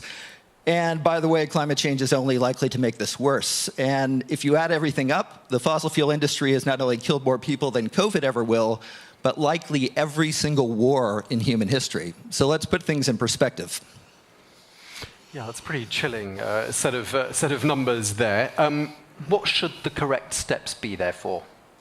We've talked about a lot of them already. We need to electrify everything as quickly as we can. We need to decarbonize electricity, obviously, reduce our non-fossil greenhouse gases, like those linked up to food and agriculture, and optimize our systems. It's also not enough to just stop putting pollution into the atmosphere. Again, we need to actually remove at scale a huge amount of the pollution that's already up there. So there are exciting new carbon removal technologies coming into play, those that are combining biological systems like plants to suck down the carbon in the atmosphere and then actually engineering that into a bio-oil that you can inject underground, and that carbon will stay there for thousands of years. So there are all these technical pillars to decarbonization, and we talk about that a bit in the book, Solving Climate Change. You can find more info at solveclimate.org. But importantly, it's not just about the technical pillars. There are also at least 3 really systemic pillars we need to be focusing on, all collectively, as individual citizens, as policymakers, as businesses, investors. And those are aligning incentives towards constantly getting the pollution out of our economic system, mobilizing the money out of the problem into solutions, because ultimately it's money that has been driving this problem in terms of incentives not aligned around pollution not being priced in our global economy sufficient to the damage. And to end on a really important pillar that I don't think we talk about nearly enough, that hopefully Netexplo and this larger collaboration is going to be a key part of, is we really need to be constantly elevating the truth about which solutions really are the solutions that are scalable, that are most effective. And the good news that solving climate change has tremendous co-benefits. Those 9 million-ish people dying every single year, including people here in Paris exposed to diesel pollution, those deaths are entirely preventable as we transition to a fully clean economy. So climate pollution solutions also are overall pollution solutions that just will promote health and well-being around the world. Okay, and just lastly, for someone who's listening and feeling frustrated at what they think is the lack of progress by our governments, what would be your parting words to them? Some reassurance, perhaps? Both a blessing and a curse on climate change is that it's not just about policymakers. We certainly need all our policymakers to be better and move faster, and I've been involved in the international negotiations that haven't gone as fast as they need to. But it's all of us as individuals, too. We all our daily lifestyle choices really are linked to the climate problem. But on the flip side, we all really can be part of the solution every single day. When we make the decision to switch from driving a diesel vehicle or a gasoline vehicle to an electric vehicle, which is particularly an issue in California, we get natural gas out of our homes for cooking and shift over to electrified cooking, to electrified heating. When we decide just on a daily basis to eat a lower carbon diet, plant-based meals, or if we're eating meat, eating more chicken and less beef actually has quite a substantial climate impact. So we really are making choices all the time, and the more our individual choices, including how we decide to invest, really show the path forward, the more policymakers don't have excuses to move forward, don't have excuses to continue to delay, because ultimately it's about pushing the money out of problems into solutions, and we can do that with our own spending choices as well as how we invest. Okay, well, thank you very much indeed. Dr. Ian Munro, co-author of Solving Climate Change. Thank you very much indeed for speaking to us. Thanks so much for having me. Up next, Julia and Sylvain will be back with their third installment of this year's Global Trends.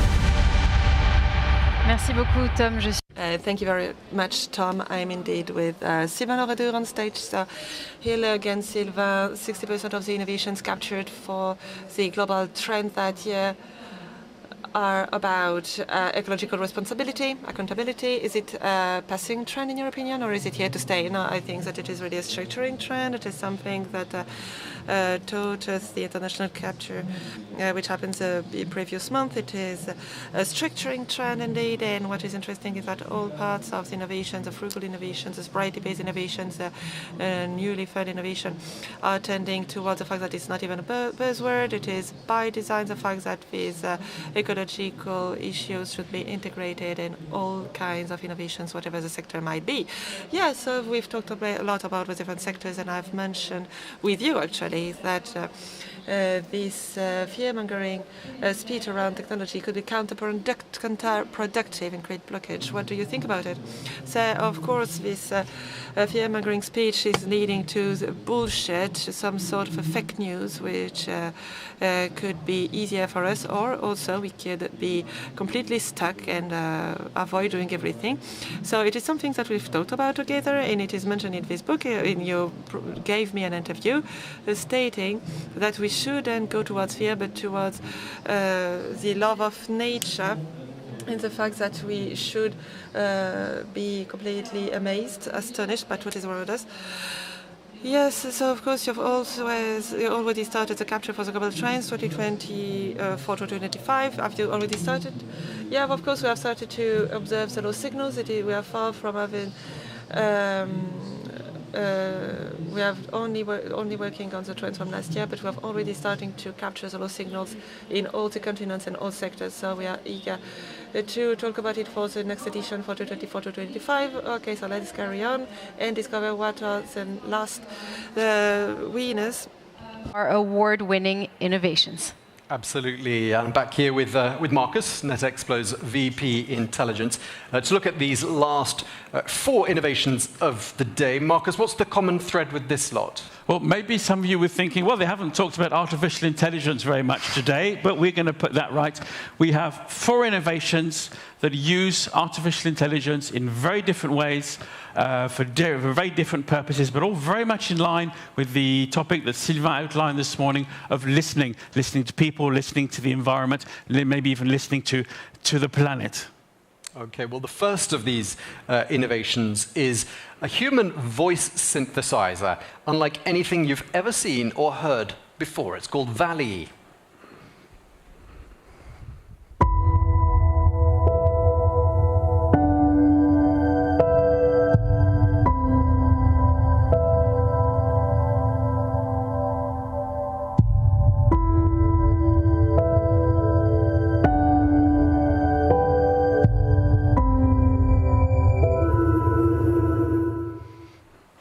Okay, a little teaser there. In 1939, the VODA, or Voice Operating Demonstrator, was unveiled at the New York World Fair. That was considered to be the first ever speech synthesizer. Well, 85 years on, the technology of synthesized speech has developed beyond all recognition. We're going to find out now that all it takes is a 3-second recording of somebody speaking and you've got enough audio to replicate their voice, a realistic voice, complete with emotion and intonation. This innovation, as I said, it's called VAL-E. It was developed by Microsoft Research Asia and the Nankai University using what's called neural codec language model. Oh, Marcus, I think I heard your voice there. Yep. There's a bit of an explanation about... Here we go. Let's have a look. Let's run the explainer. Here are some examples from VAL-E's scientific publication that show how it works. They take an audio extract. It's all changed at Kilmarnock. And get that voice to say, in this case, I must do something about it, like this. I must do something about it. Or like this. I must do something about it. Here's another example. The original speaker... If that's the case, he will struggle. Then says this. He has not been named. Or... He has not been named. So 2 different ways of saying the same thing. Very impressive. It's also starting to look at reproducing emotion. That doesn't seem to work quite as well, but it's very promising. Here's one sample of somebody sounding very angry. Her face was against his breast. And then that person just as angry about plastic bags. We have to reduce the number of plastic bags. Or even somebody that's disgusted about something. Matt, she said. Being disgusted about plastic bags. We have to reduce the number of plastic bags. So that's how VAL-E works.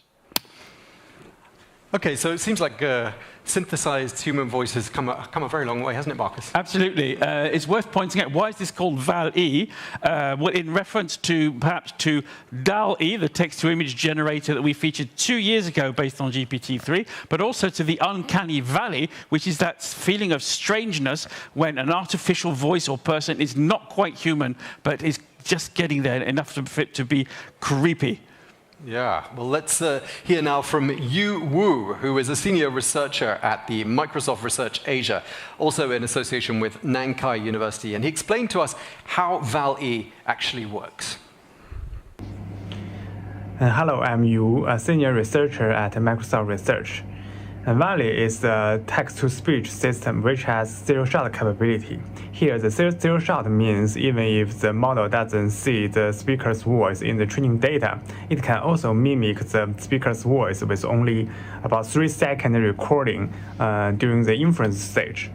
And VAL-E can also replicate the speaker's emotion states, ensuring the generated speech can accurately reflect the original recording's tone and mode. For example, if the original recording conveys the angry emotion of the speakers, VAL-E's output will likewise express the same emotion. In this paper, we call VAL-E's neural codec language model, which is because the VAL-E follows the language model approach in the natural language processing field.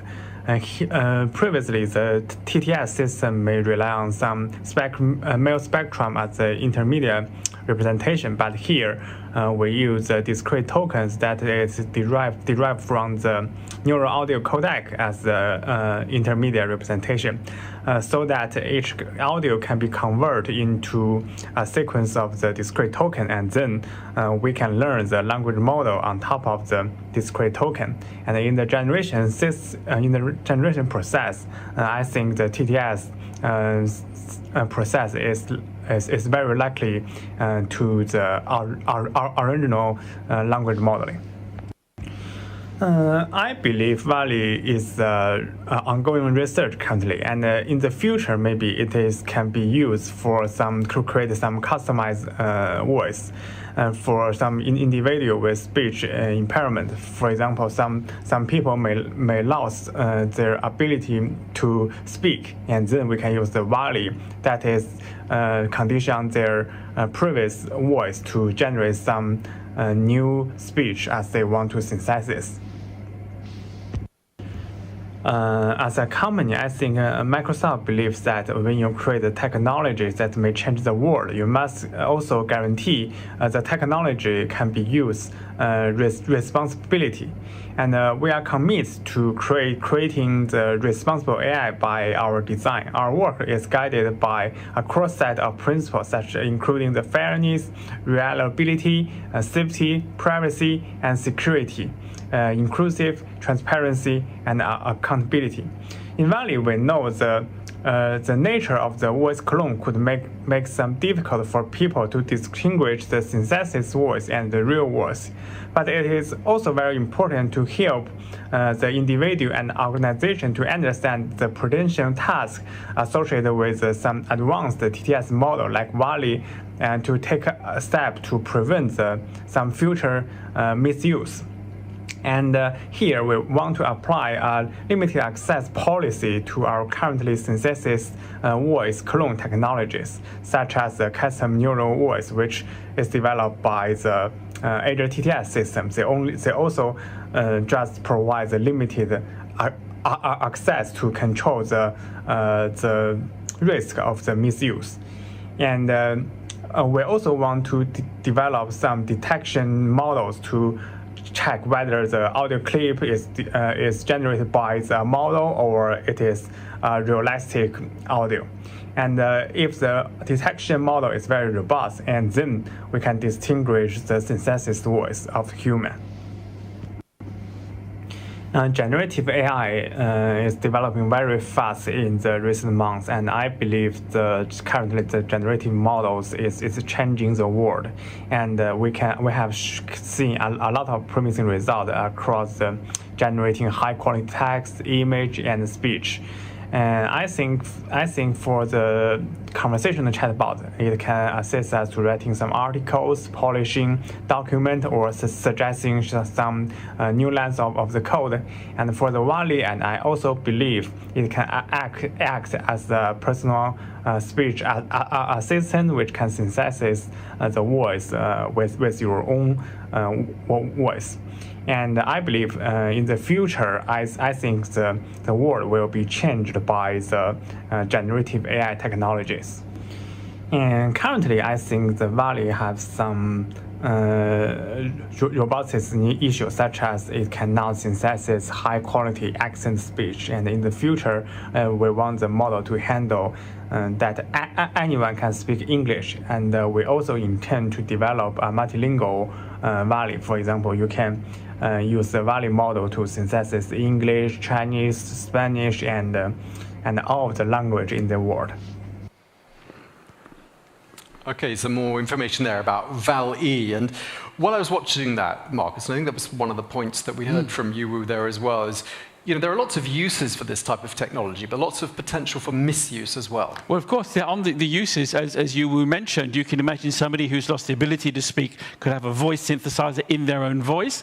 You can even imagine an instant translator that will be speaking in your voice, even if you don't speak the language. And although they are working, trying to factor in a way to tell whether the output was created by artificial intelligence or not, it's fairly obvious we have to be aware that deep fakes are becoming much easier to do and much more widespread. So we really have to be on the lookout for what in China they often call synthetic media, and what we would call deep fakes, generative content in the West. That's a really good point, actually. I hadn't thought of that. You could hear yourself speaking a language you don't actually speak in your voice. It's quite cool. All right, well, thank you very much indeed for explaining that to us. That was Val-E. In our next innovation of the day, we're looking at generative AI and asking the question, is it generating all the old stereotypes? Well, the answer appears to be yes, it is. But help is at hand. It's called Diffusion Bias Explorer.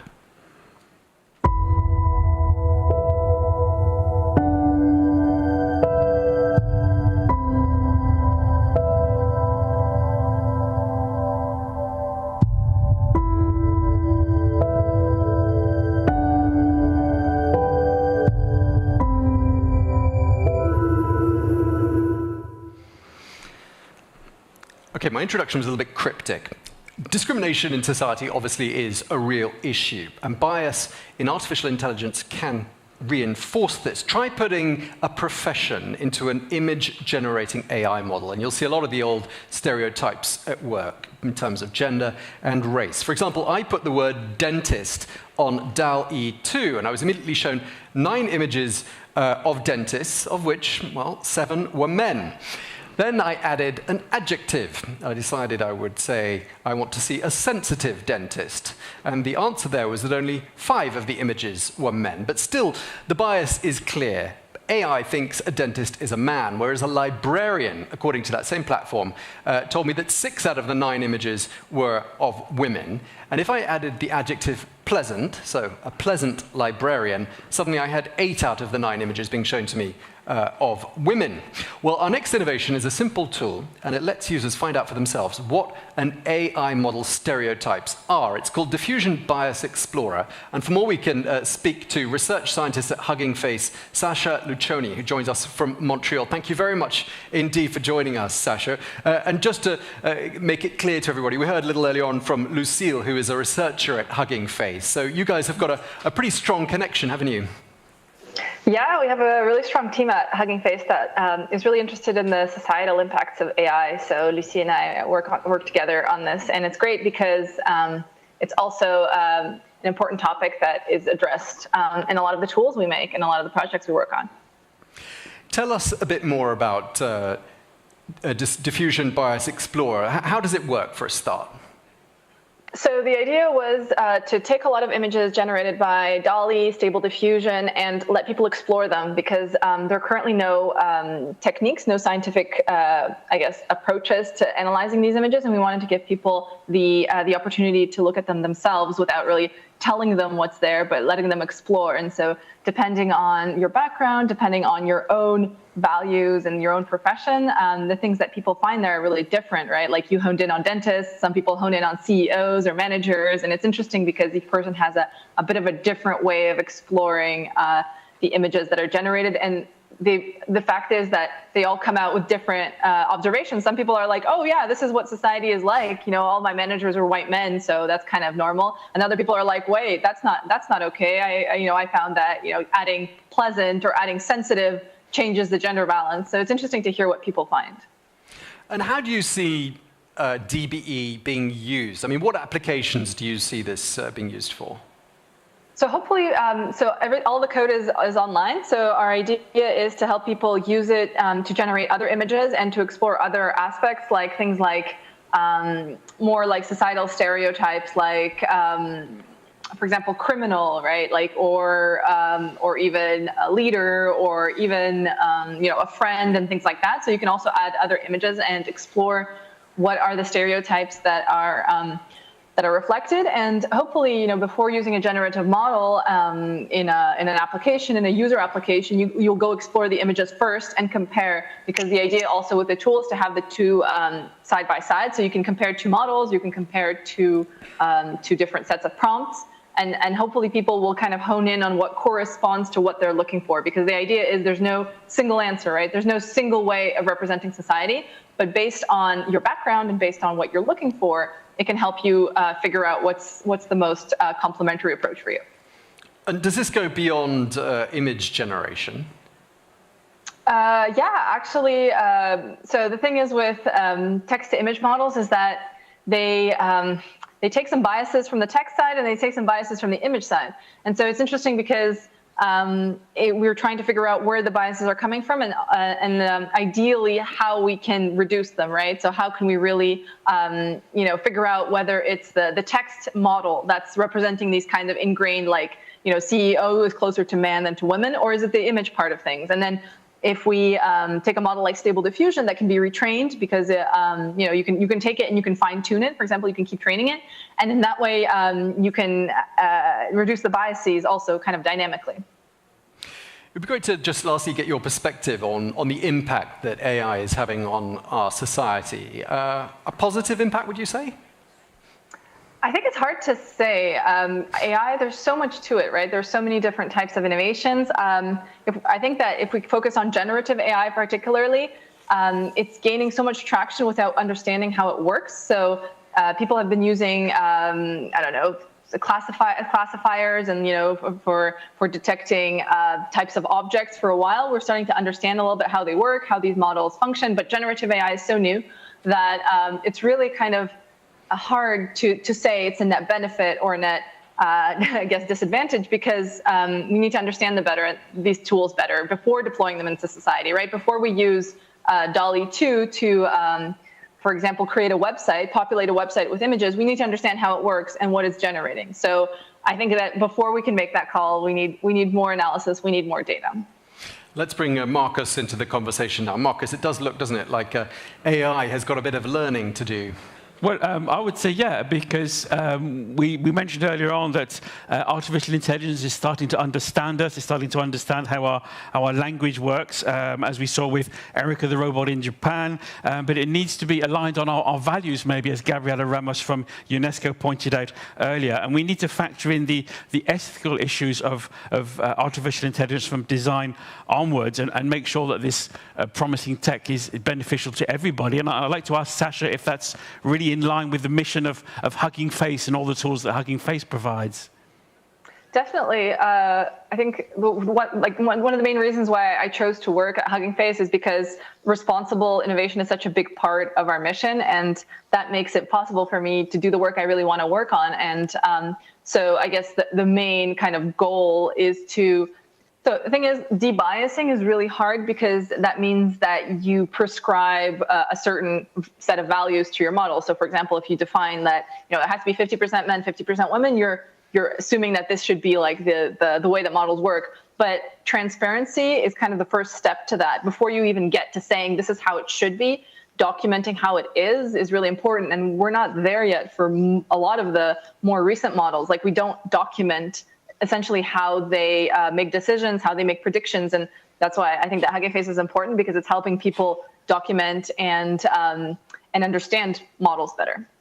Yeah, that's one of the great things, isn't it, Marcus? When you use that tool and you input those adjectives and those professions, I mean, it's under your nose. There's no hiding from it. Exactly, you can't hide from it. And I think it's just great that the Diffusion Bias Explorer really shows that even when something is generated, it's still driven by those existing biases. It's very interesting what Sasha said, that the bias comes from the input side and from the text side and from the image side. It's in the input and it's found in the output. Sasha, can you tell us a little bit about your next projects or anything else you're working on in this field?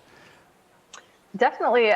So the current project I'm working on, it has to do with energy efficiency. So as people have said, of course, climate change is a really big topic, very big challenge for us. And AI models do have a climate impact, especially the bigger models that use a lot of energy to be trained. And so now we're comparing different AI models and how much energy they use in order to make predictions. So essentially, once you've trained the model, once it's there and you want to deploy it and you want to, for example, chat to people, or if you want to generate images, it's really important to know for each generation how much energy are you using, and depending on where the model is running, how much carbon does that emit. And so we're doing kind of a large-scale experiment on Hugging Face to see a bunch of the models that people have uploaded and how they compare in terms of energy efficiency and climate impacts.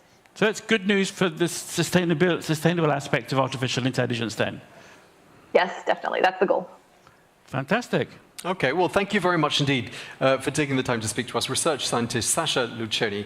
And remember, you can vote later on today for that innovation. Thank you very much again to Sasha. Our next innovation. Thank you, Sasha. Our next innovation is the Shazam of marine biodiversity, and it lets us know when a coral reef is under threat.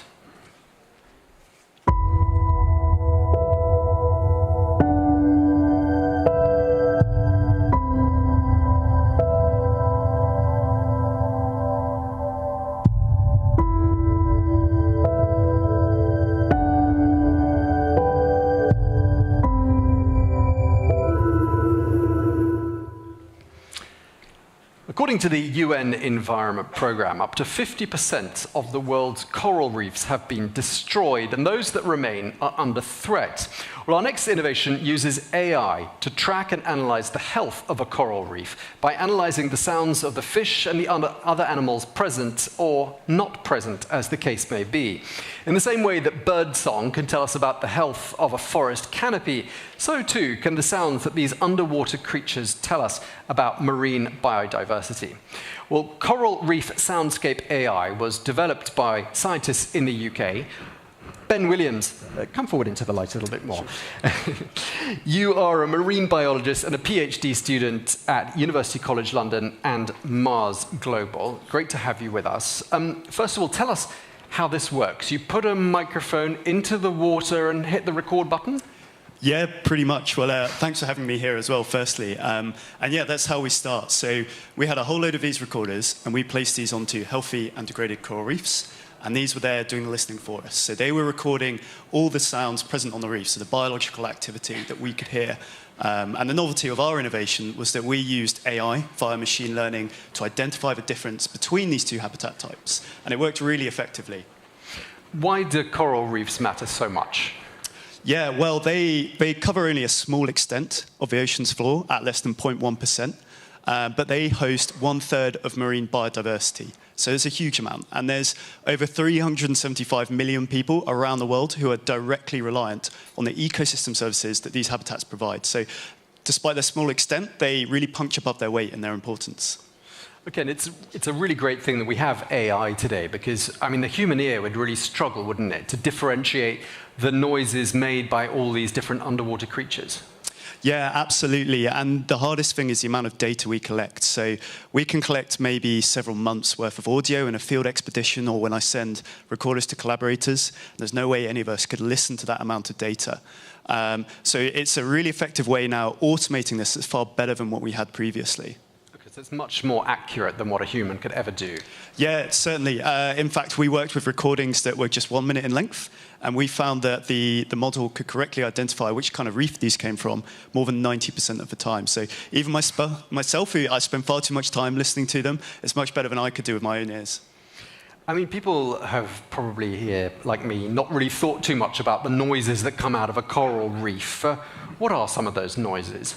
Yeah, there's loads of different sounds. So everywhere we go in the world, we hear this background crackle of snapping shrimp on any reef. And then there's all these bizarre sounds that usually come from the fish. So on a thriving reef, there might be this quiet hubbub. And sometimes it gets really loud. So it's noises like whooping, grunting, purring. There's loads of weird noises underwater that you'd never expect to hear. So that's the kind of stuff we're hearing.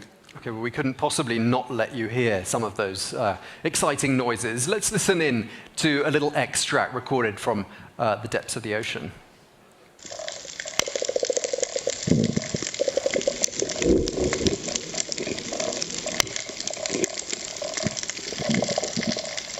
So what are we hearing there? So that is a recording from one of our reefs in Indonesia. And actually, most of the fish that we hear, there's sort of the sound source is unknown because it's such a new field. So there's only a limited number of species where we can pin that source of noise to a certain species. But this work, I think, is going to come on leaps and bounds in the next few years. Okay, what have you found out with specifically that project in Indonesia? Because that's a good example of you putting this to work straight away.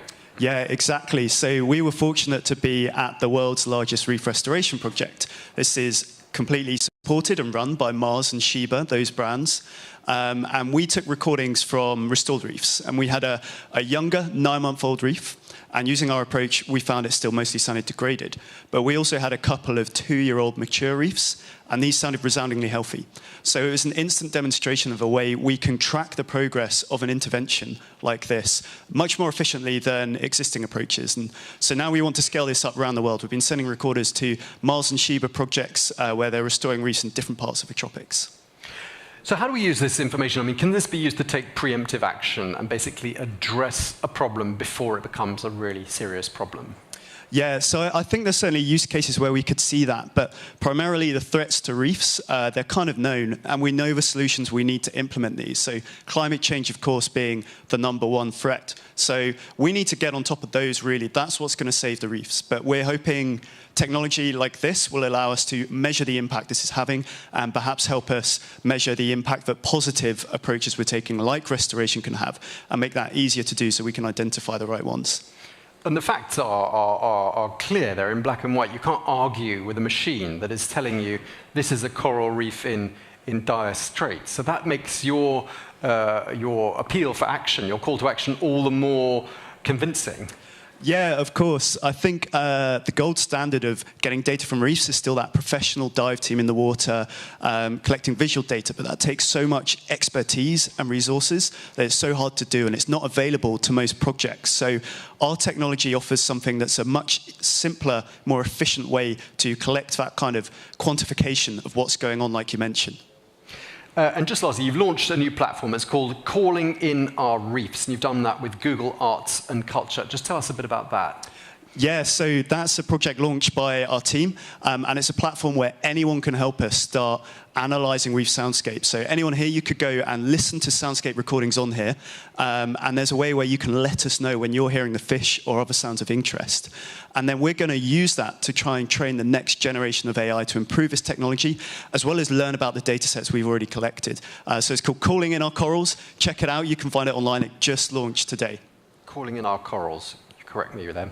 Marcus, let me ask for your opinions here. I mean, this is a great monitoring system, isn't it, for saving our reefs? Well, absolutely. And it's very much, I think, in line with our overall trends. We've very much tried to find exceptional products that combine cutting-edge tech like artificial intelligence with a sustainable purpose. And also there's this idea that we need the data to prove whether our restoration efforts are working, to see whether we should take another approach, and to actually demonstrate the effect that climate change or pollution is having on reefs. So it's very much in the idea of get real, the underlying trend for the title for our trends this year. And it's great to see this happening in particular, because it started out at Exeter University, I believe, Ben, Exeter being my hometown, so that was great to hear that. So I think we're entering a phase where artificial intelligence is going to help us to understand what we're doing to the planet, but also on a more positive note, to help us grasp what effects the restoration measures and the positive actions we're taking are having. And so that's really why we thought this was an outstanding project. And on behalf of the Netexplo Innovation Forum, we're very, very happy to give Ben and to share with all the team back in London our trophy for the Coral Reef Soundscape project. Thank you very much. It's a great event to be here. Thank you so much, everybody.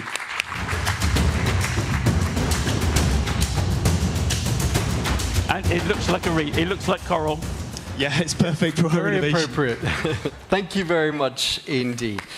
That was Coral Reef Soundscape AI, and you can vote for that a bit later on when we have a chance to put the QR code up. Everyone will be able to vote on all 10 of the innovations we're seeing. Up next is another example of how AI could change the planet for the better and perhaps prove more skillful than human beings at negotiating a climate deal. It's called RICE-N.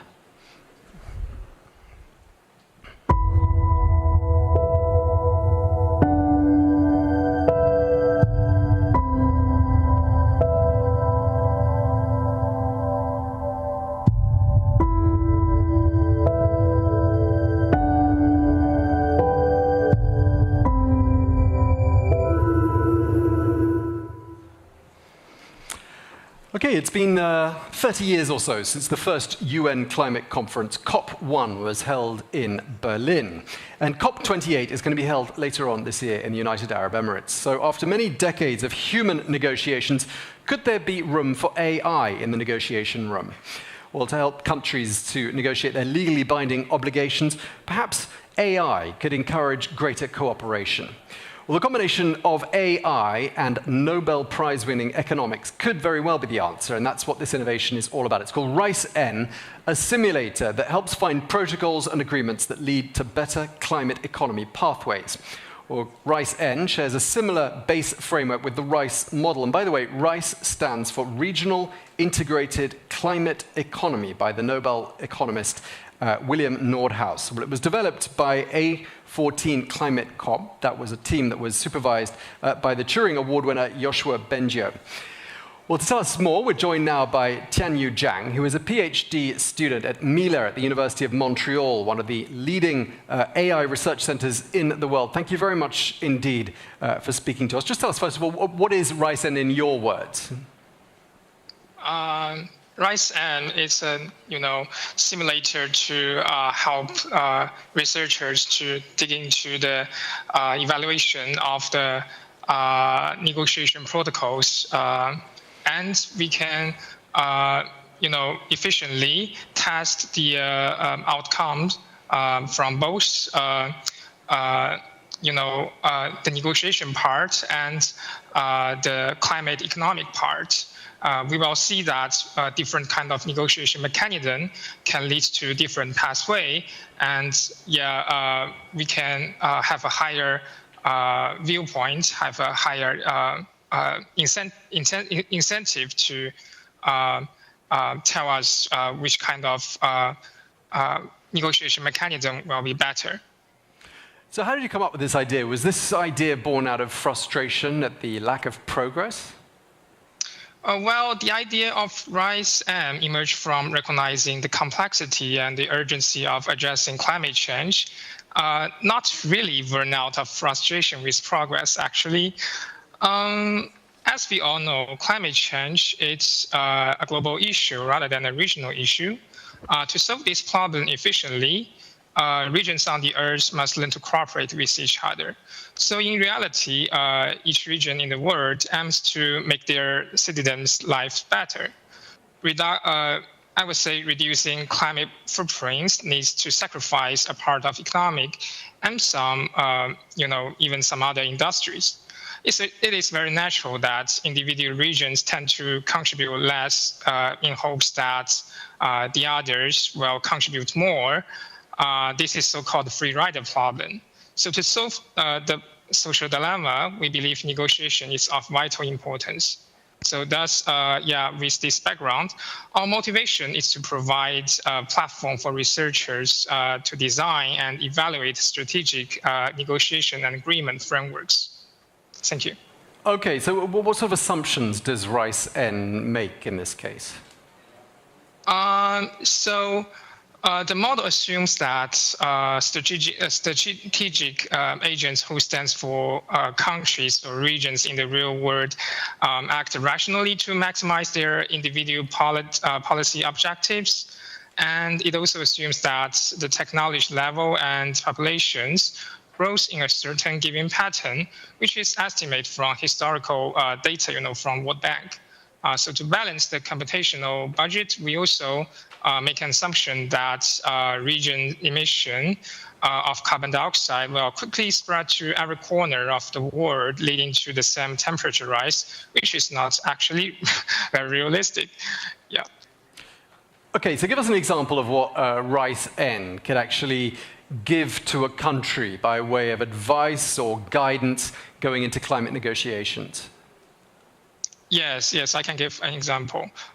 So we discovered for a specific region, a region should negotiate and agree in advance with regions who are of similar type or in a similar situation to itself.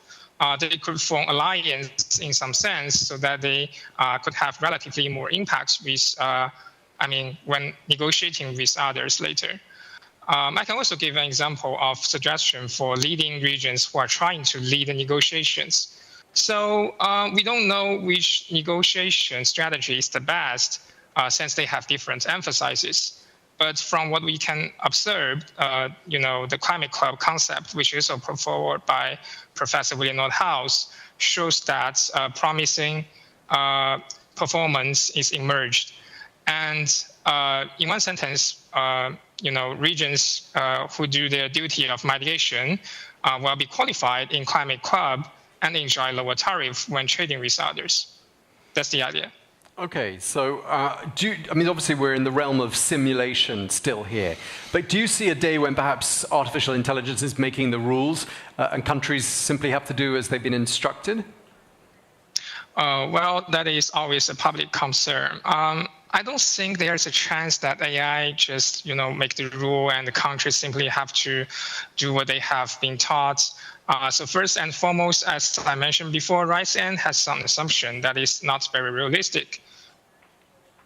It creates a have to face the trade-off between what to model and what to ignore. Simulators are to approximate the reality, to give people high-level suggestions and incentives, rather than just clone the reality with every details. In addition, to put it more generally, no matter what kind of suggestion AI made, the final decision will still be chosen by human policymakers. And they need to consider various factors, like including ethics, public policy, culture, and some other social aspects. These points are often beyond the scope of AI models, I would say. Okay, and just lastly, can you see AI optimizing cooperation in a forum like a COP summit? Yes, for sure. Like, for example, in COP27, one of the most important topics is finance for climate and development. As estimated by the models, like the current funding for climate solution is not enough for us to reach net zero emission by 2050. One of the most important goals to achieve is to assist, developing countries with a comprehensive offer of suitable climate finance projects. So as we know, different regions have different situation, has different poverty, has different endowment, right? And AI can provide valuable proposal to analyze those data and maybe even simulations of different pathways based on different methods to distribute those fundings. So, however, I still want to point out that it is important to recognize that AI is not a magical bullet. Its quality of proposal, cooperations and negotiation mechanisms is based on the assumption they made and the data that they rely on. Thanks.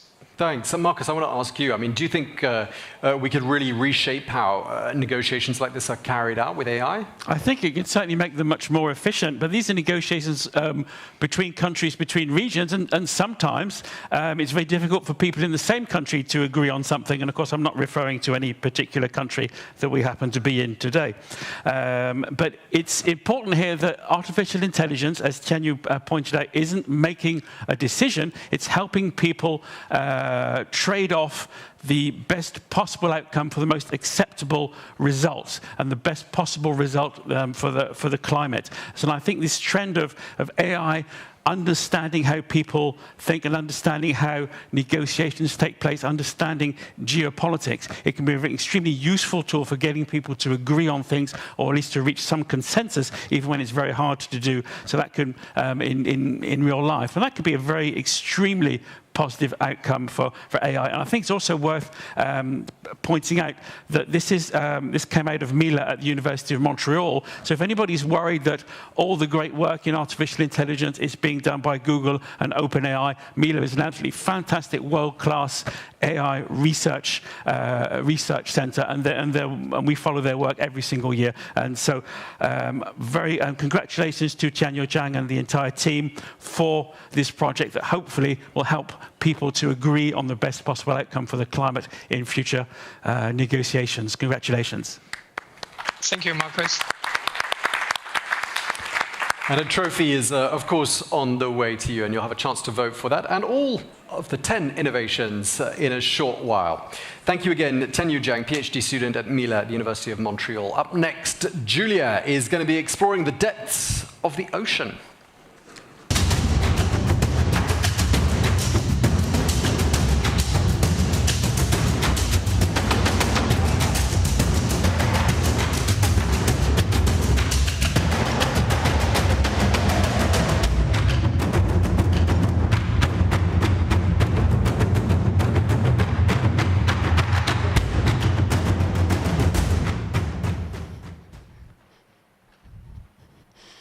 Effectivement. So indeed, we're going to continue talking about the oceans and more specifically about the abyss. Exploring the deep sea has become a national priority for many countries, being the fact that various stakes are scientific, economic and geostrategic. The abysses hold certain rare metals which are necessary for the next technology, but it is also a lever for understanding the living world, the functioning of new innovation ecosystems. In this sequence, we invite you to dive into a new world in order to discover the living talking with Sophie Arnaud-Aon, who is a researcher at IFREMER. IFREMER being the French Research Institute for the Exploitation of the Sea.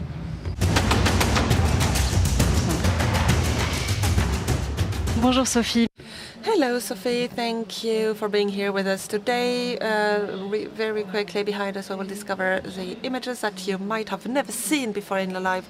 But we are just showing you creatures from the deep sea. It is a little known space where most of the time we tend to say that we know better Mars than our own deep sea. We have photos of deep sea creatures, which are incredible and extremely resilient creatures. And those photos were taken by the photographer of the abyss, Gilles Martin, who will stay with us for a discussion today. So the first question is quite simple, but also quite complex at the same time. Why the abysses are so strategic?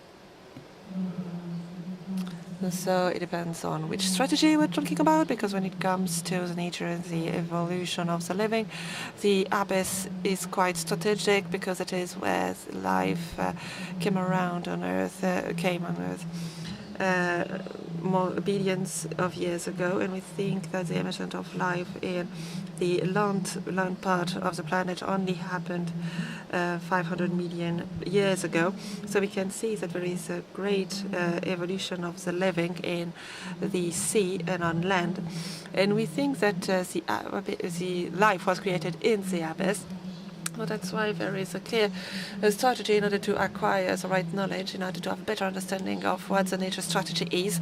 We are trying to acquire temporal knowledge in order to have a good understanding of how the living was created on Earth, in order to have a better understanding of how it was created in the sea, and also to see how life was spread on land, in order to see what kind of service it could give to the living on the land and in the sea, because all the cycles are interconnected.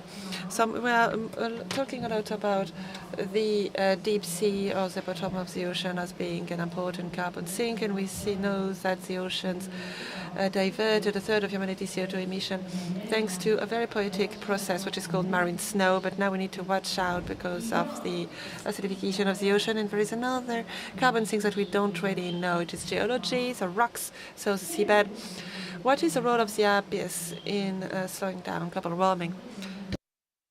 The global maritime environment is crucial. You've already reminded a few figures, such as the fact that a third of humanity's CO2 emissions during the Anthropocene era, so since the last revolution, industrial revolution, was absorbed by the ocean. The ocean absorbed a third of the emission each day. So we face a space which represents 70% of our planet. It is the oceanic space, and out of the 70%, more than half of it is more than 3,500 meters deep. So we're talking about deep sea. The carbon sink role played by the ocean is also linked to physical processes. We're talking to physical, chemical processes happening at the surface of the ocean during the interconnection between the sea and the air, allowing the water to absorb carbon, and it is also a real driver for climate because it is spreading carbon according to the main currents in the sea. And there is also the biological carbon, which only represents a small part of this carbon thing, but an essential one. And it represents carbon. It is represented by marine snow, which is composed by the accumulation of living organisms, which are at the surface in using photosynthesis in order to absorb carbon. It is the use of the light by the vegetal photosynthetic organisms, and those organisms can use the sun power and the carbon power in order to create organic matter. And this organic matter is carbon sink by itself. It takes more or less time depending on the time span of the different organisms and depending on how long it will be stuck it will remain in the ocean. We think that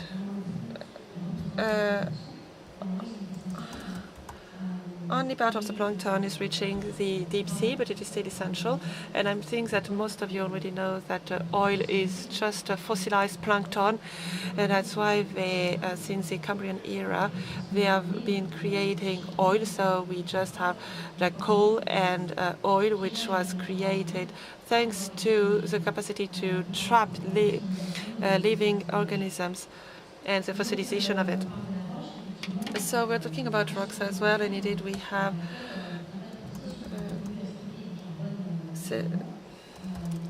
sedimentary rocks in order to stock which are created thanks to physical-chemical processes, and also microorganisms are involved in this process, and we have to follow geogenesis, for example, which is a physical-chemical process in order to capture carbon and sedimentary rock. And sedimentary rock will be able to capture it for a very long time, to capture carbon for a very long time. So it means that in the abyss we have essential carbon sinks which are contributing to the climate regulation. So at the bottom of the ocean we can find creatures which are living in extreme conditions, which manage to develop extraordinary capacities in order to survive. We might see it in a few seconds. For example, they had to develop those bulging eyes in order to capture the light. They are luminescent in order to hunt. They can hide very well in their environment, and it is the outcome of years and thousands of years of evolution. Don't you think that out of mimicry it would be quite interesting to find the right answers in the abyss for the climate change issue? And what do you hope to find as an answer in the deep sea? So as an evolution biologist, I have to tell you that it would be quite necessary to get it by nature. Indeed, through evolution, nature had to go through a lot of trials and a lot of failures. So nature's tried a lot of things, and we tried a lot of innovations, which were selected or not, which was selected and lasted for a long time or not. So since we are talking about the deep sea, we are talking about organisms which are particularly adjusted to life in an environment where the pressure level is not bearable for a land organism. It is extremely hostile for organisms are ours, because we are land animals, or for coastal organisms. But it is not hostile at all for them. And most of the time, they would even be unable to live on the land or on the coast. And they are adjusted to these very strong pressures, to the strong level of toxicity. And it is very anthropocentric to say that, because it is toxic for us, not for them. But for example, we have the hydrothermal vapors, which are quite toxic, but those organisms can live around them with a very high concentration of heavy metals and different components, which are considered as being toxic for us. So could you help us to determine how we could adjust to a more hostile environment on Earth? Yes, indeed. Or at least it was a part of the evolution on Earth. It was huge because of the importance of evolution, for the length of evolution, because there is 3.5 billion years ago that it was 3.5 billion years ago that life started in the ocean, which is more important than life on Earth, on the land. So it is a huge part of the genome of the living which has to be considered in order to have access to this genome, in order to have a better understanding of the living on Earth and the different drivers of evolution, in order to understand better what is the adjustment methodologies of the creatures in order to adjust to climate change on Earth, because at the geological level, it is not the first climate change that we are facing, and it is the first climate change which is going that fast. That's why we can't adjust that quickly, because nature can adjust, but it needs time to adjust. It needs generations to do so, and this adaptation, this adjustment will happen generation after generation. So it is not the first climate change that we have to face, but it is the fastest one since the very beginning. So you've talked about this genomic repertoire. Could you talk about the new project allowing you to explore the deep sea and take into account the local DNA? So phase 2,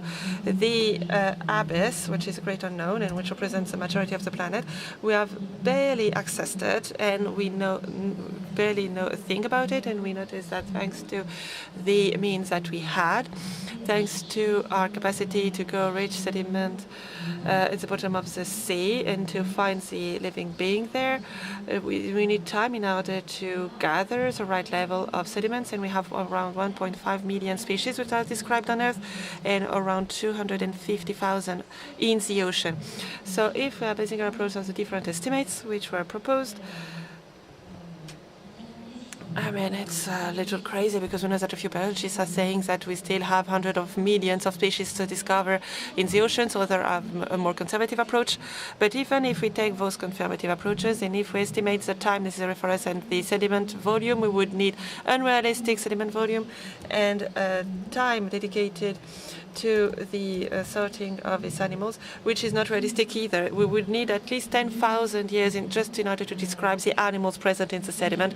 And if we want to be very conservative in a way, we want to see the number of species necessary, which are around 1 million species extra. So that's why in the biological world it was a great discovery, the same as the discovery of microscopes, which allowed us to see what is infinitely small. And now we have this capacity to extract the DNA from the environment, because all the living beings which are going through an environment, and everyone who watched forensic series know that each organism going through an environment is leaving traces, and we can have access to it through the extraction of sediment, through the air, through the water. We can use DNA extraction, and then we can characterize it. And thanks to that, we can recreate up to a certain level, up to a certain detail level, the composition of the different data with only 10 grams of sediment, so only one core sample. So at the scale of the abyss and what Earth is representing, it's not a lot. Of course, we need a lot of them, but with such a small sample, we can still rebuild different communities which are composed with thousands of organisms, and we can recreate those communities. So we talk about the archaeobacteria or multicellular animals, or even protist algae cellular animals such as planktons, which are contributing to the carbon pump. Thanks to that, we managed to answer a few questions, which were our questions. We also managed to identify the main stakeholders for the carbon pumps, which were not necessarily among the monocellular photosynthetic organisms. They were not necessarily what we talk the usual suspects. My plankton specialists know what I'm talking about, and it is mostly corresponding to, and it is thanks to the partnership with Tarai Ocean, with the Indian Abyss project. We gathered the data of Tarai Ocean and the characterization of the microorganism in the water column, and we compared it with what was present in the sediment in the deep sea. And thanks to this comparison, we managed to show that the organisms contributing the most to the carbon pump are the most abundant in the superior part of the deep sea, not the one forming the marine snow. And the second part of this study, which is also done with Tara, is that by comparing the diversity in the water column and in the sediment, because it was the first project we started to talk about the sediment using those tools, we managed to show that there was 3 times more diversity in the sediment than in the water column, and that 97% of this diversity is still unknown and has yet to be described. So if we are thinking about the fact that the living tree has 2 branches until the 70s, and then in the 70s a 3rd branch appeared in the living tree, which was the archaeobacteria, because beforehand we only thought that there was bacteria and on the one hand and the other organisms on the other hand. And then this 3rd branch appeared, which is a huge branch, very diverse, and this archaeobacteria branch is extremely present in the deep environments. And thanks to those deep environments, we managed to have a clear understanding of the size of the 3rd branch. We thought that the last animal lineage was discovered in relatively deep marine environments in the 80s, and you can imagine that thanks to the level of uncertainty which is linked to this project, there is still a lot to be discovered. And I forgot to mention at the very beginning that this project has been started thanks to the Ephraimer. It was called Why Not the Abyss? Pourquoi pas les abysses? Because it was exactly the question that we were thinking of, because we are always going to the hydrothermal sites, but why shouldn't we go towards the abyss? And then we were completely supported by the scope national sequencing system, which was called DNABS. Thank you very much.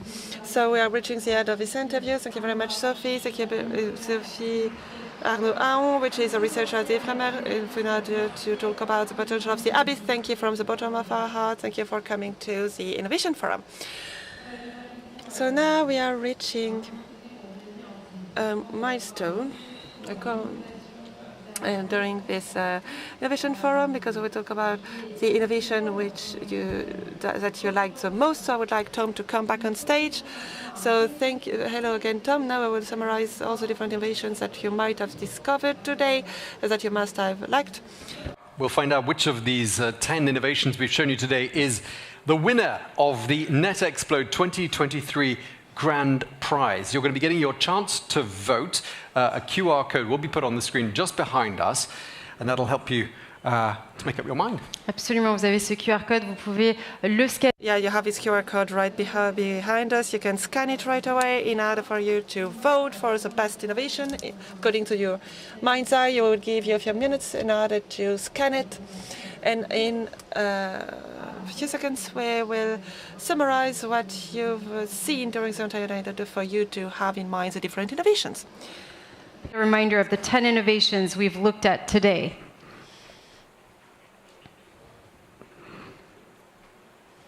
On va regarder le récap, s'il vous plaît, de... We'll have a little reminder of all the different innovations that we had the opportunity to see today.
Wow, it's going to be a tough choice. I'm glad I don't have to vote, Julia, because it's going to be really difficult to choose between those 10 innovations. All of them were incredible. They were indeed. Now, as we give you more time to vote, we're going to talk about one industry that is undergoing a huge disruption and is being quite pressured to become more sustainable, and that's the fashion industry. Yeah, it certainly is. The garment and fashion industry accounts for about 10% of global carbon dioxide output. And not just that, hundreds of thousands of tons of microplastics from textiles end up in our oceans every single year. That's true, but as always, there's always good news.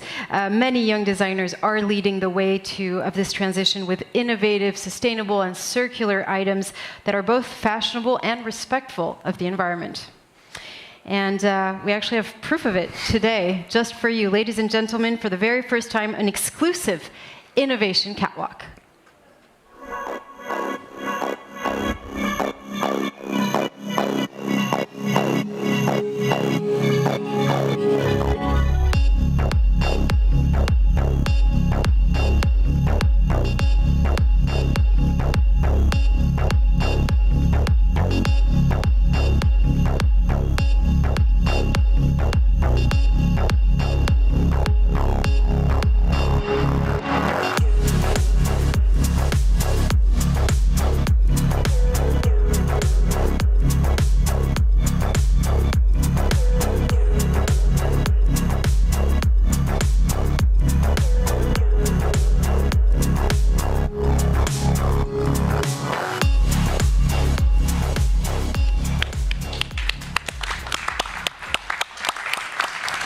As I said, this is the very first exclusive Innovation Catwalk. Thank you so much to the three of you for being here today. Three designers on the stage of the Innovation Forum. Alexandra Smilek, you're a strategist working with innovation, and that actually gives you a large perspective on this issue of sustainable fashion.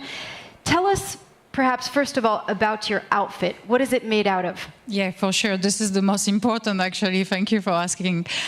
So I'm wearing a creation from Benjamin Benayem. He's a French fashion designer. He's actually incubating in La Caserne. This is like a French incubator, one of the biggest incubators for sustainable fashion.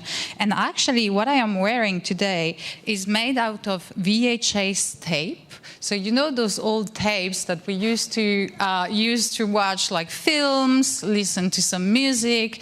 This is actually now garments. So all those like shiny stripes that you can see here are made out of VHS tape by this designer. So I really like working with this like innovative fashion designers, because I think they are bringing like a new era for fashion, and because fashion is one of the like most polluted industry, right? It's very important actually to curate and to push forward and to highlight those designs. So it's all about upcycling. Yes. Where do you see innovation? Where do you see innovation fashion heading? Oh, wow. There is like, I think we have many paths, right? But I will be talking about upcycling maybe, because this is what I am wearing today. So everything is made out of also dead stock. So all the materials are actually upcycled. And I think upcycling is something that is like really disrupting the industry at the moment. We now know that secondhand will outpass also the fast fashion and all the fashion industry in like 3 or 4 years from now.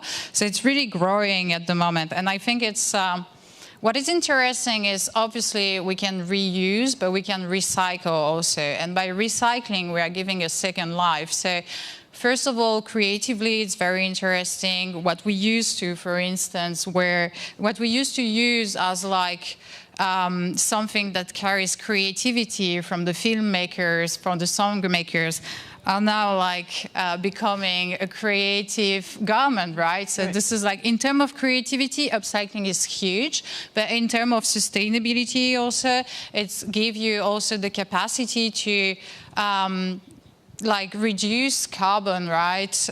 Reduce also all the waste that we all have. So by like implementing circular economy, but maybe also a spiral economy, we've been talking about that also, we can actually reinvent the industry. But what is also interesting in the future is that there is one thing to create and upcycle, but there is also another thing and another problematic when you want to go upscale and at scale, right? So when you need to industrialize those creative way of creating fashion, you also need to also come up with some new solution of like creating at scale. So what Benjamin, this designer, is making right now is that he's working on the entire chain of production, enabling him to actually go at scale with his new process of creation. Wow, that's really interesting. Great to see a new lease of life there for those videotapes. Let me turn to you, Clara. Clara Dagan, come into the light a little bit more so we can have a closer look at your outfit, which does sparkle. It does glow in the dark, exactly.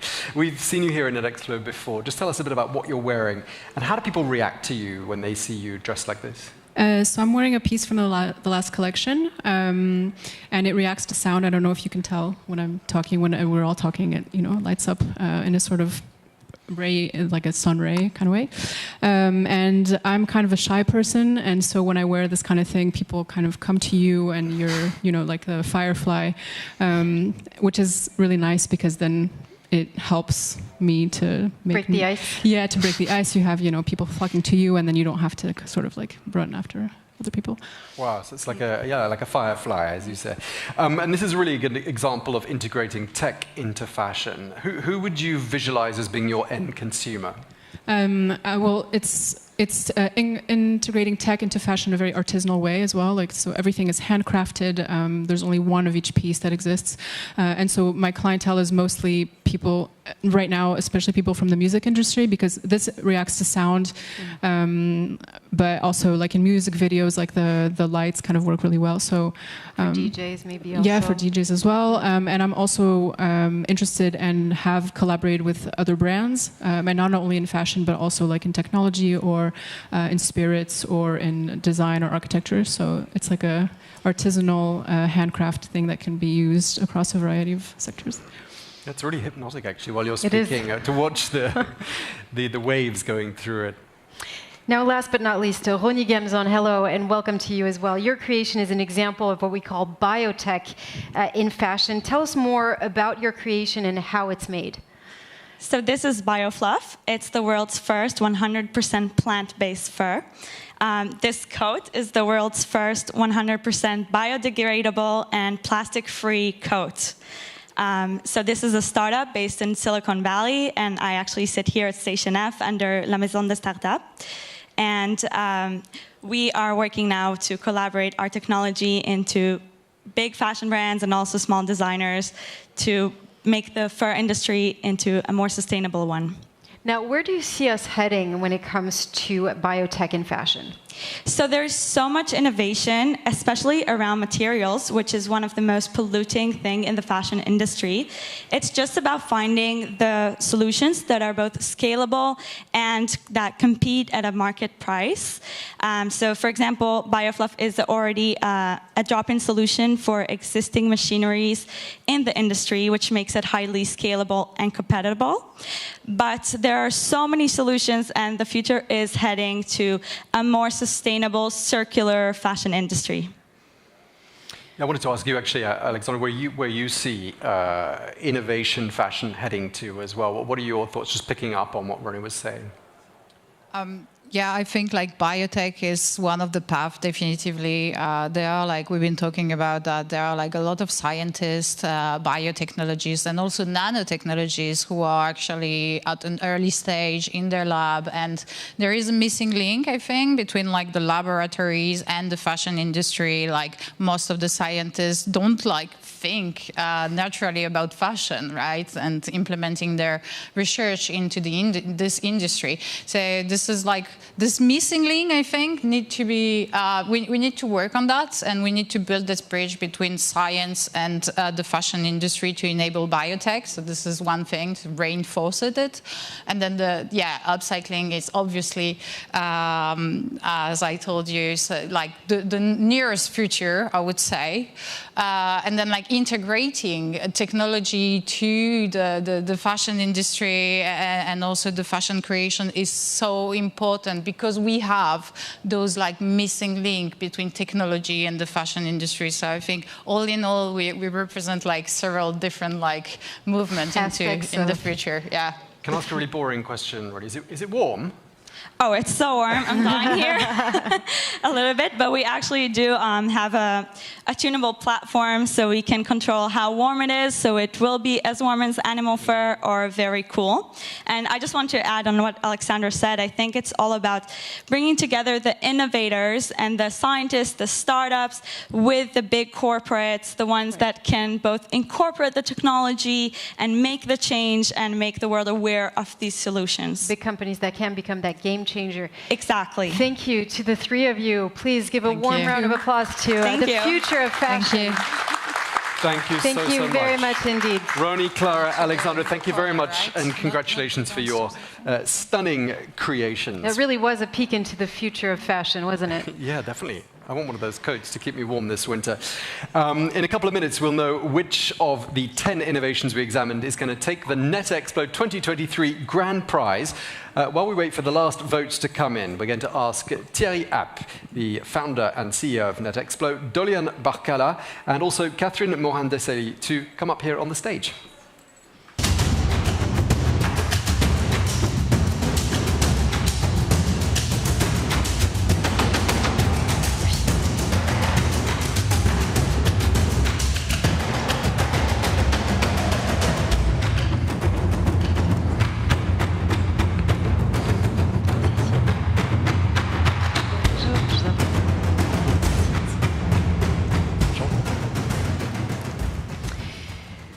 bonjour à tous les trois. Thierry, je me tourne vers toi tout d'abord.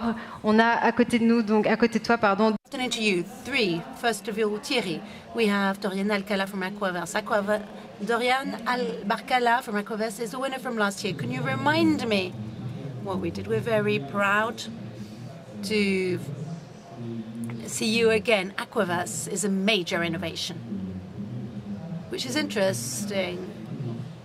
It's both ecological, it's got blockchain and gaming. So the principle is how can you depollute the oceans thanks to the metaverse? Thanks to scientific research that's based on sea sponges that will capture all the heavy metals, all the plastics, and help contribute to the depollution of oceans. We're going back to the oceans, but this is a very important subject. It's a subject that's very close to our hearts. We have had several Netexplos. We've had 60 innovations on sustainability. We already had that with Aquaverse. So we finance this model through a collection. 9,999 NFTs, which are unique, which are called for the Guardians of a Metaverse. And all that allows us to have a very ecological approach to depollution. There are some very concluding experiments that were carried out. In Tunisia, for example, we've got Project Santoverse, so that's what Aquaverse is. And now I think that Dolan, you ought to explain where you are this year. Well, 2022 was a great year. Not only when you think of a prize we've received, we were delighted to have your prize. Thank you again. It was a year with many ups and downs, like is always the case when you're an entrepreneur, but we were able to move forward very fast into Tanzania. We set up 3 plants for the culture of sea sponges.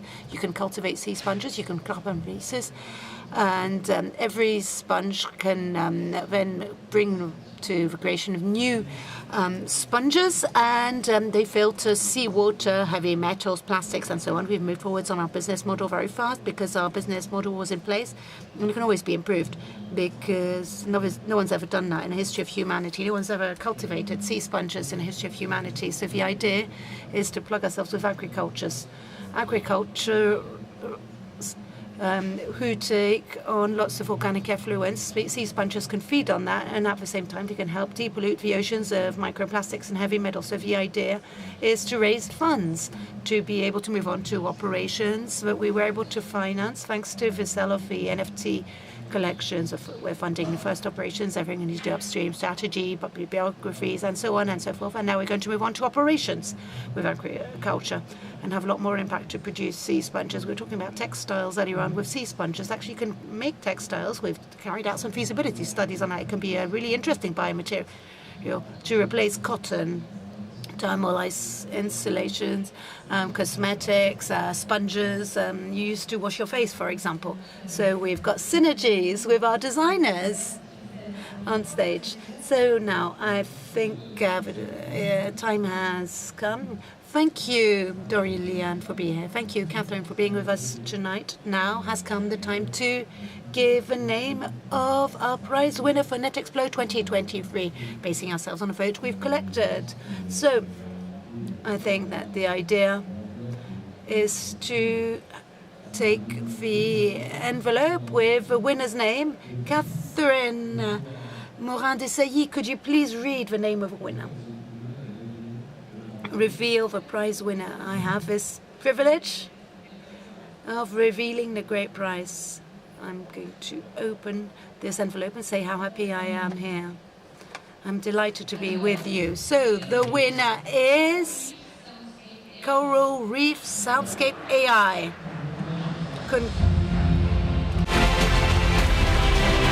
on, join us.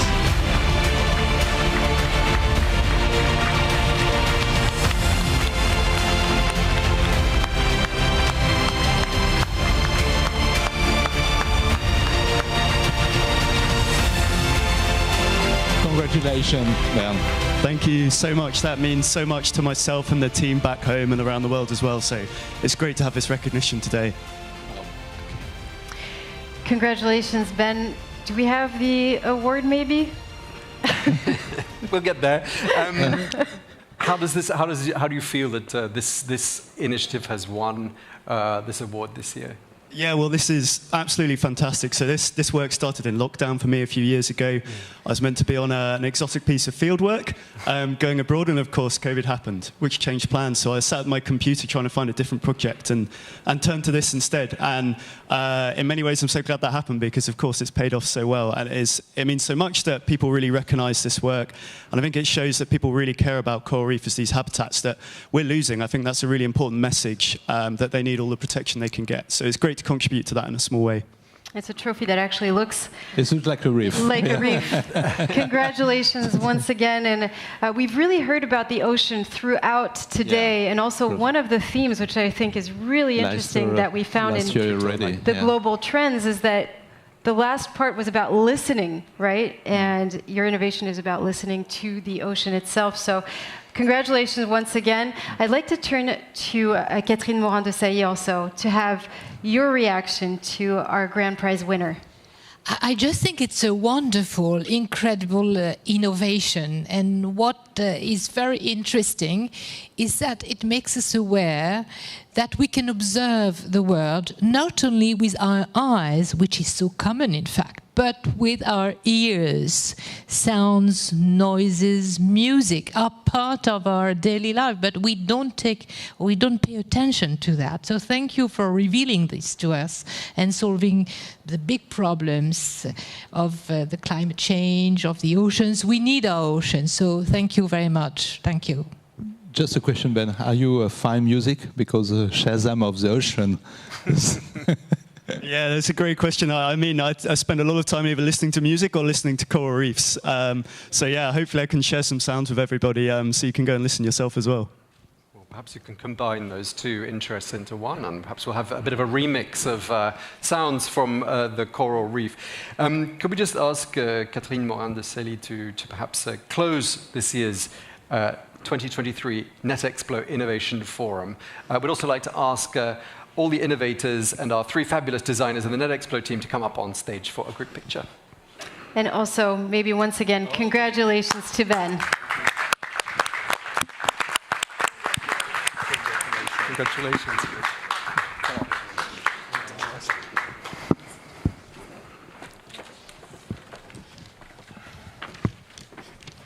Please, Ben. Dear all, yes, dear all. So once more, congratulations to Coral Reef Soundscape AI on winning the Netexplo Innovation Grand Prix 2023. I just wanted to point out that, as you know, it was selected from 3,000 innovations identified by students and professors from 22 major universities and colleges worldwide. I would also, therefore, like to take a moment to recognize the 9 other Netexplo 2023 award winners whose innovations have all impressed us greatly and whose creators can be proud. I think we can applaud them. Thank you. So, as a senator, I was invited to conclude this day. I would like to share 3 remarks on the 16th Netexplo Innovation Forum, its 2023 awards, and more broadly, the role of the French Senate in regulating artificial intelligence. So, my first remark is that significantly, around 60% of the innovations in the Netexplo 100 are related to sustainable development in all its forms, reducing carbon footprint, protecting biodiversity, promoting circular economy, as well as respecting human rights, human and cultural diversity, gender equality, and disability inclusion.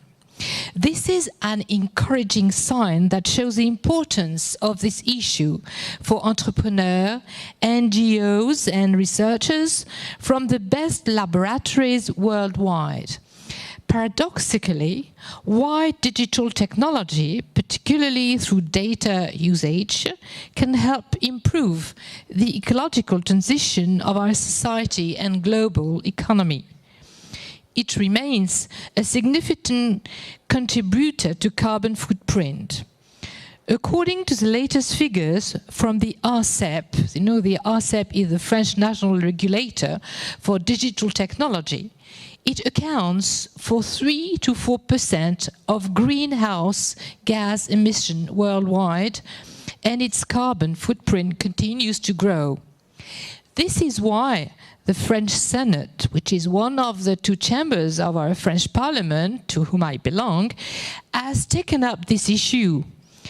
We published as early as 2020 a report assessing the environmental impact of digital tech, evaluating its evolution in the coming years, and formulating action plans for relevant public policies. The goal is to encourage our country's commitment to a digital transition that is compatible with the goals of the Paris Agreement on climate change. My second remark is that generative artificial intelligence, of which ChatGPT is the best known illustration, continues to develop very fast. I imagine you are all very much concerned about the impact of artificial intelligence in your various activities and missions. What the innovations spotted by the Netexplo Observatory reveal is that this AI can take the most unexpected and spectacular forms. All forms of progress are possible, as it were. I was particularly impressed by one of the award-winning innovations from the researchers of the Miller in Montreal, one of the world's top research centers on AI. Faced with the difficulty of negotiations at the COP meetings on climate change, and the complexity of aligning conflicting views from governments, businesses and NGOs, the Miller researchers propose an artificial intelligence that stimulates and stages COP negotiations to achieve the most positive outcome for the climate as well as the most acceptable outcome for populations. Finally, my third remark concerns the trends presented during this forum by the author Sylvain Louradour, the author of these trends. It is more necessary than ever to challenge the purpose of all this innovation. Beyond the position taken by scientists, entrepreneurs, or other leaders on the impact of these technologies, whether the metaverse, Web3, or artificial intelligence, we must question whether it is meaningful to our lives. This is a theme of Netexplo's global trend for 2023, Get Real, which marks a certain return to realism, clear-sightedness and critical judgment that has never been more important given the exponential growth of tech. This is also reflected in the work of our European Affairs Committee of the French Senate, for whom I work. 2 weeks ago, on March the 31st, we adopted a draft European resolution. This resolution aims for the development of artificial intelligence completely in line with European values. This resolution, which you can find in line, comes at a very appropriate time when Italy has decided to ban ChatGPTs a few days ago on privacy grounds. In fact, Italy forgot to respect, ChatGPT, forgot to respect the GDPR. And at a time when many leading figures have called for a pause on AI research. With a few colleagues, I work on this subject at the moment. And we want to warn against the misuse of the possible misuse of AI technology. We want to make sure that tech serves humanity and that it is both accurate and ethical. I want to point out that misused artificial intelligence can cause serious violations of fundamental rights, whether respect for privacy, for example, access to justice, or the principle of non-discrimination. This draft resolution therefore advocates for a general ban, for example, on certain applications that go against European values, such as emotion recognition systems, categorization of individuals in public spaces, or social scoring. It also calls for stronger guarantees surrounding the use of artificial intelligence systems that pose a high risk to health, safety, or the fundamental rights of the citizen. We insist that providers of generic artificial intelligence systems capable of performing a wide variety of tasks should also be subject to specific obligation. We also call for better consideration of any people affected by artificial intelligence who are not its direct users. We also call for clarity in the relationship between European regulations on artificial intelligence and the GDPR to ensure that European citizens' high standards of data protection are not compromised. For all this, we expect a uniform application of the regulation on artificial intelligence across the European Union. It is a prerequisite for its effectiveness. It also encourages states to allocate sufficient technical and human researchers to its implementation. We also recommend strengthening the competency of the European Artificial Intelligence Committee, the future driving force behind the implementation of the regulations. With what I've said, you can notice that Europe is one of the first states around the world to regulate AI, and this is important. In fact, in France, in the French Senate, we are not against progress at all through AI, but we just want to make sure it will serve humanity. That's why innovation and regulation must coexist intelligently while creating value for our economy and improving quality of life for the planet's inhabitants and respecting them all as individuals. The insights of the many political, economic, scientific, and academic figures who have spoken today help us to grasp the world ahead, and we want to thank them very much for that. I want also to thank Thierry App and his wonderful team for organizing once more such an event. The Netexplo Observatory will continue to enlighten us on the major trends and their impact on our society and our planet, so that we can be clear-sighted actors in our own future. Thank you for listening and have an excellent evening. Thank you very much, Senator Catherine Morin-Desailly. Please come with us as we officially close this 2023 Innovation Forum. We'd like to invite you right after this to join us for the We Are the Future in Tech cocktail. So everybody in the room, you're invited to join us for that. And I'm going to ask all of our winners today to come here on stage, as well as the Netexplo team, for a family picture. And while they join us, j'aimerais remercier évidemment l'équipe technique. I'd like to thank the technical team. I'd like to thank the Netexplo team for their work. I'd like to thank the whole Netexplo network, the companies, our subscribers. Thank you very much to Station F as well. And we would like next year to have the same event next year. Thank you to those of you who joined us from home. Thank you very much, and have a wonderful evening. Thank you very much.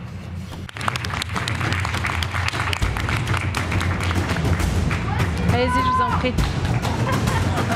Please come on to the stage.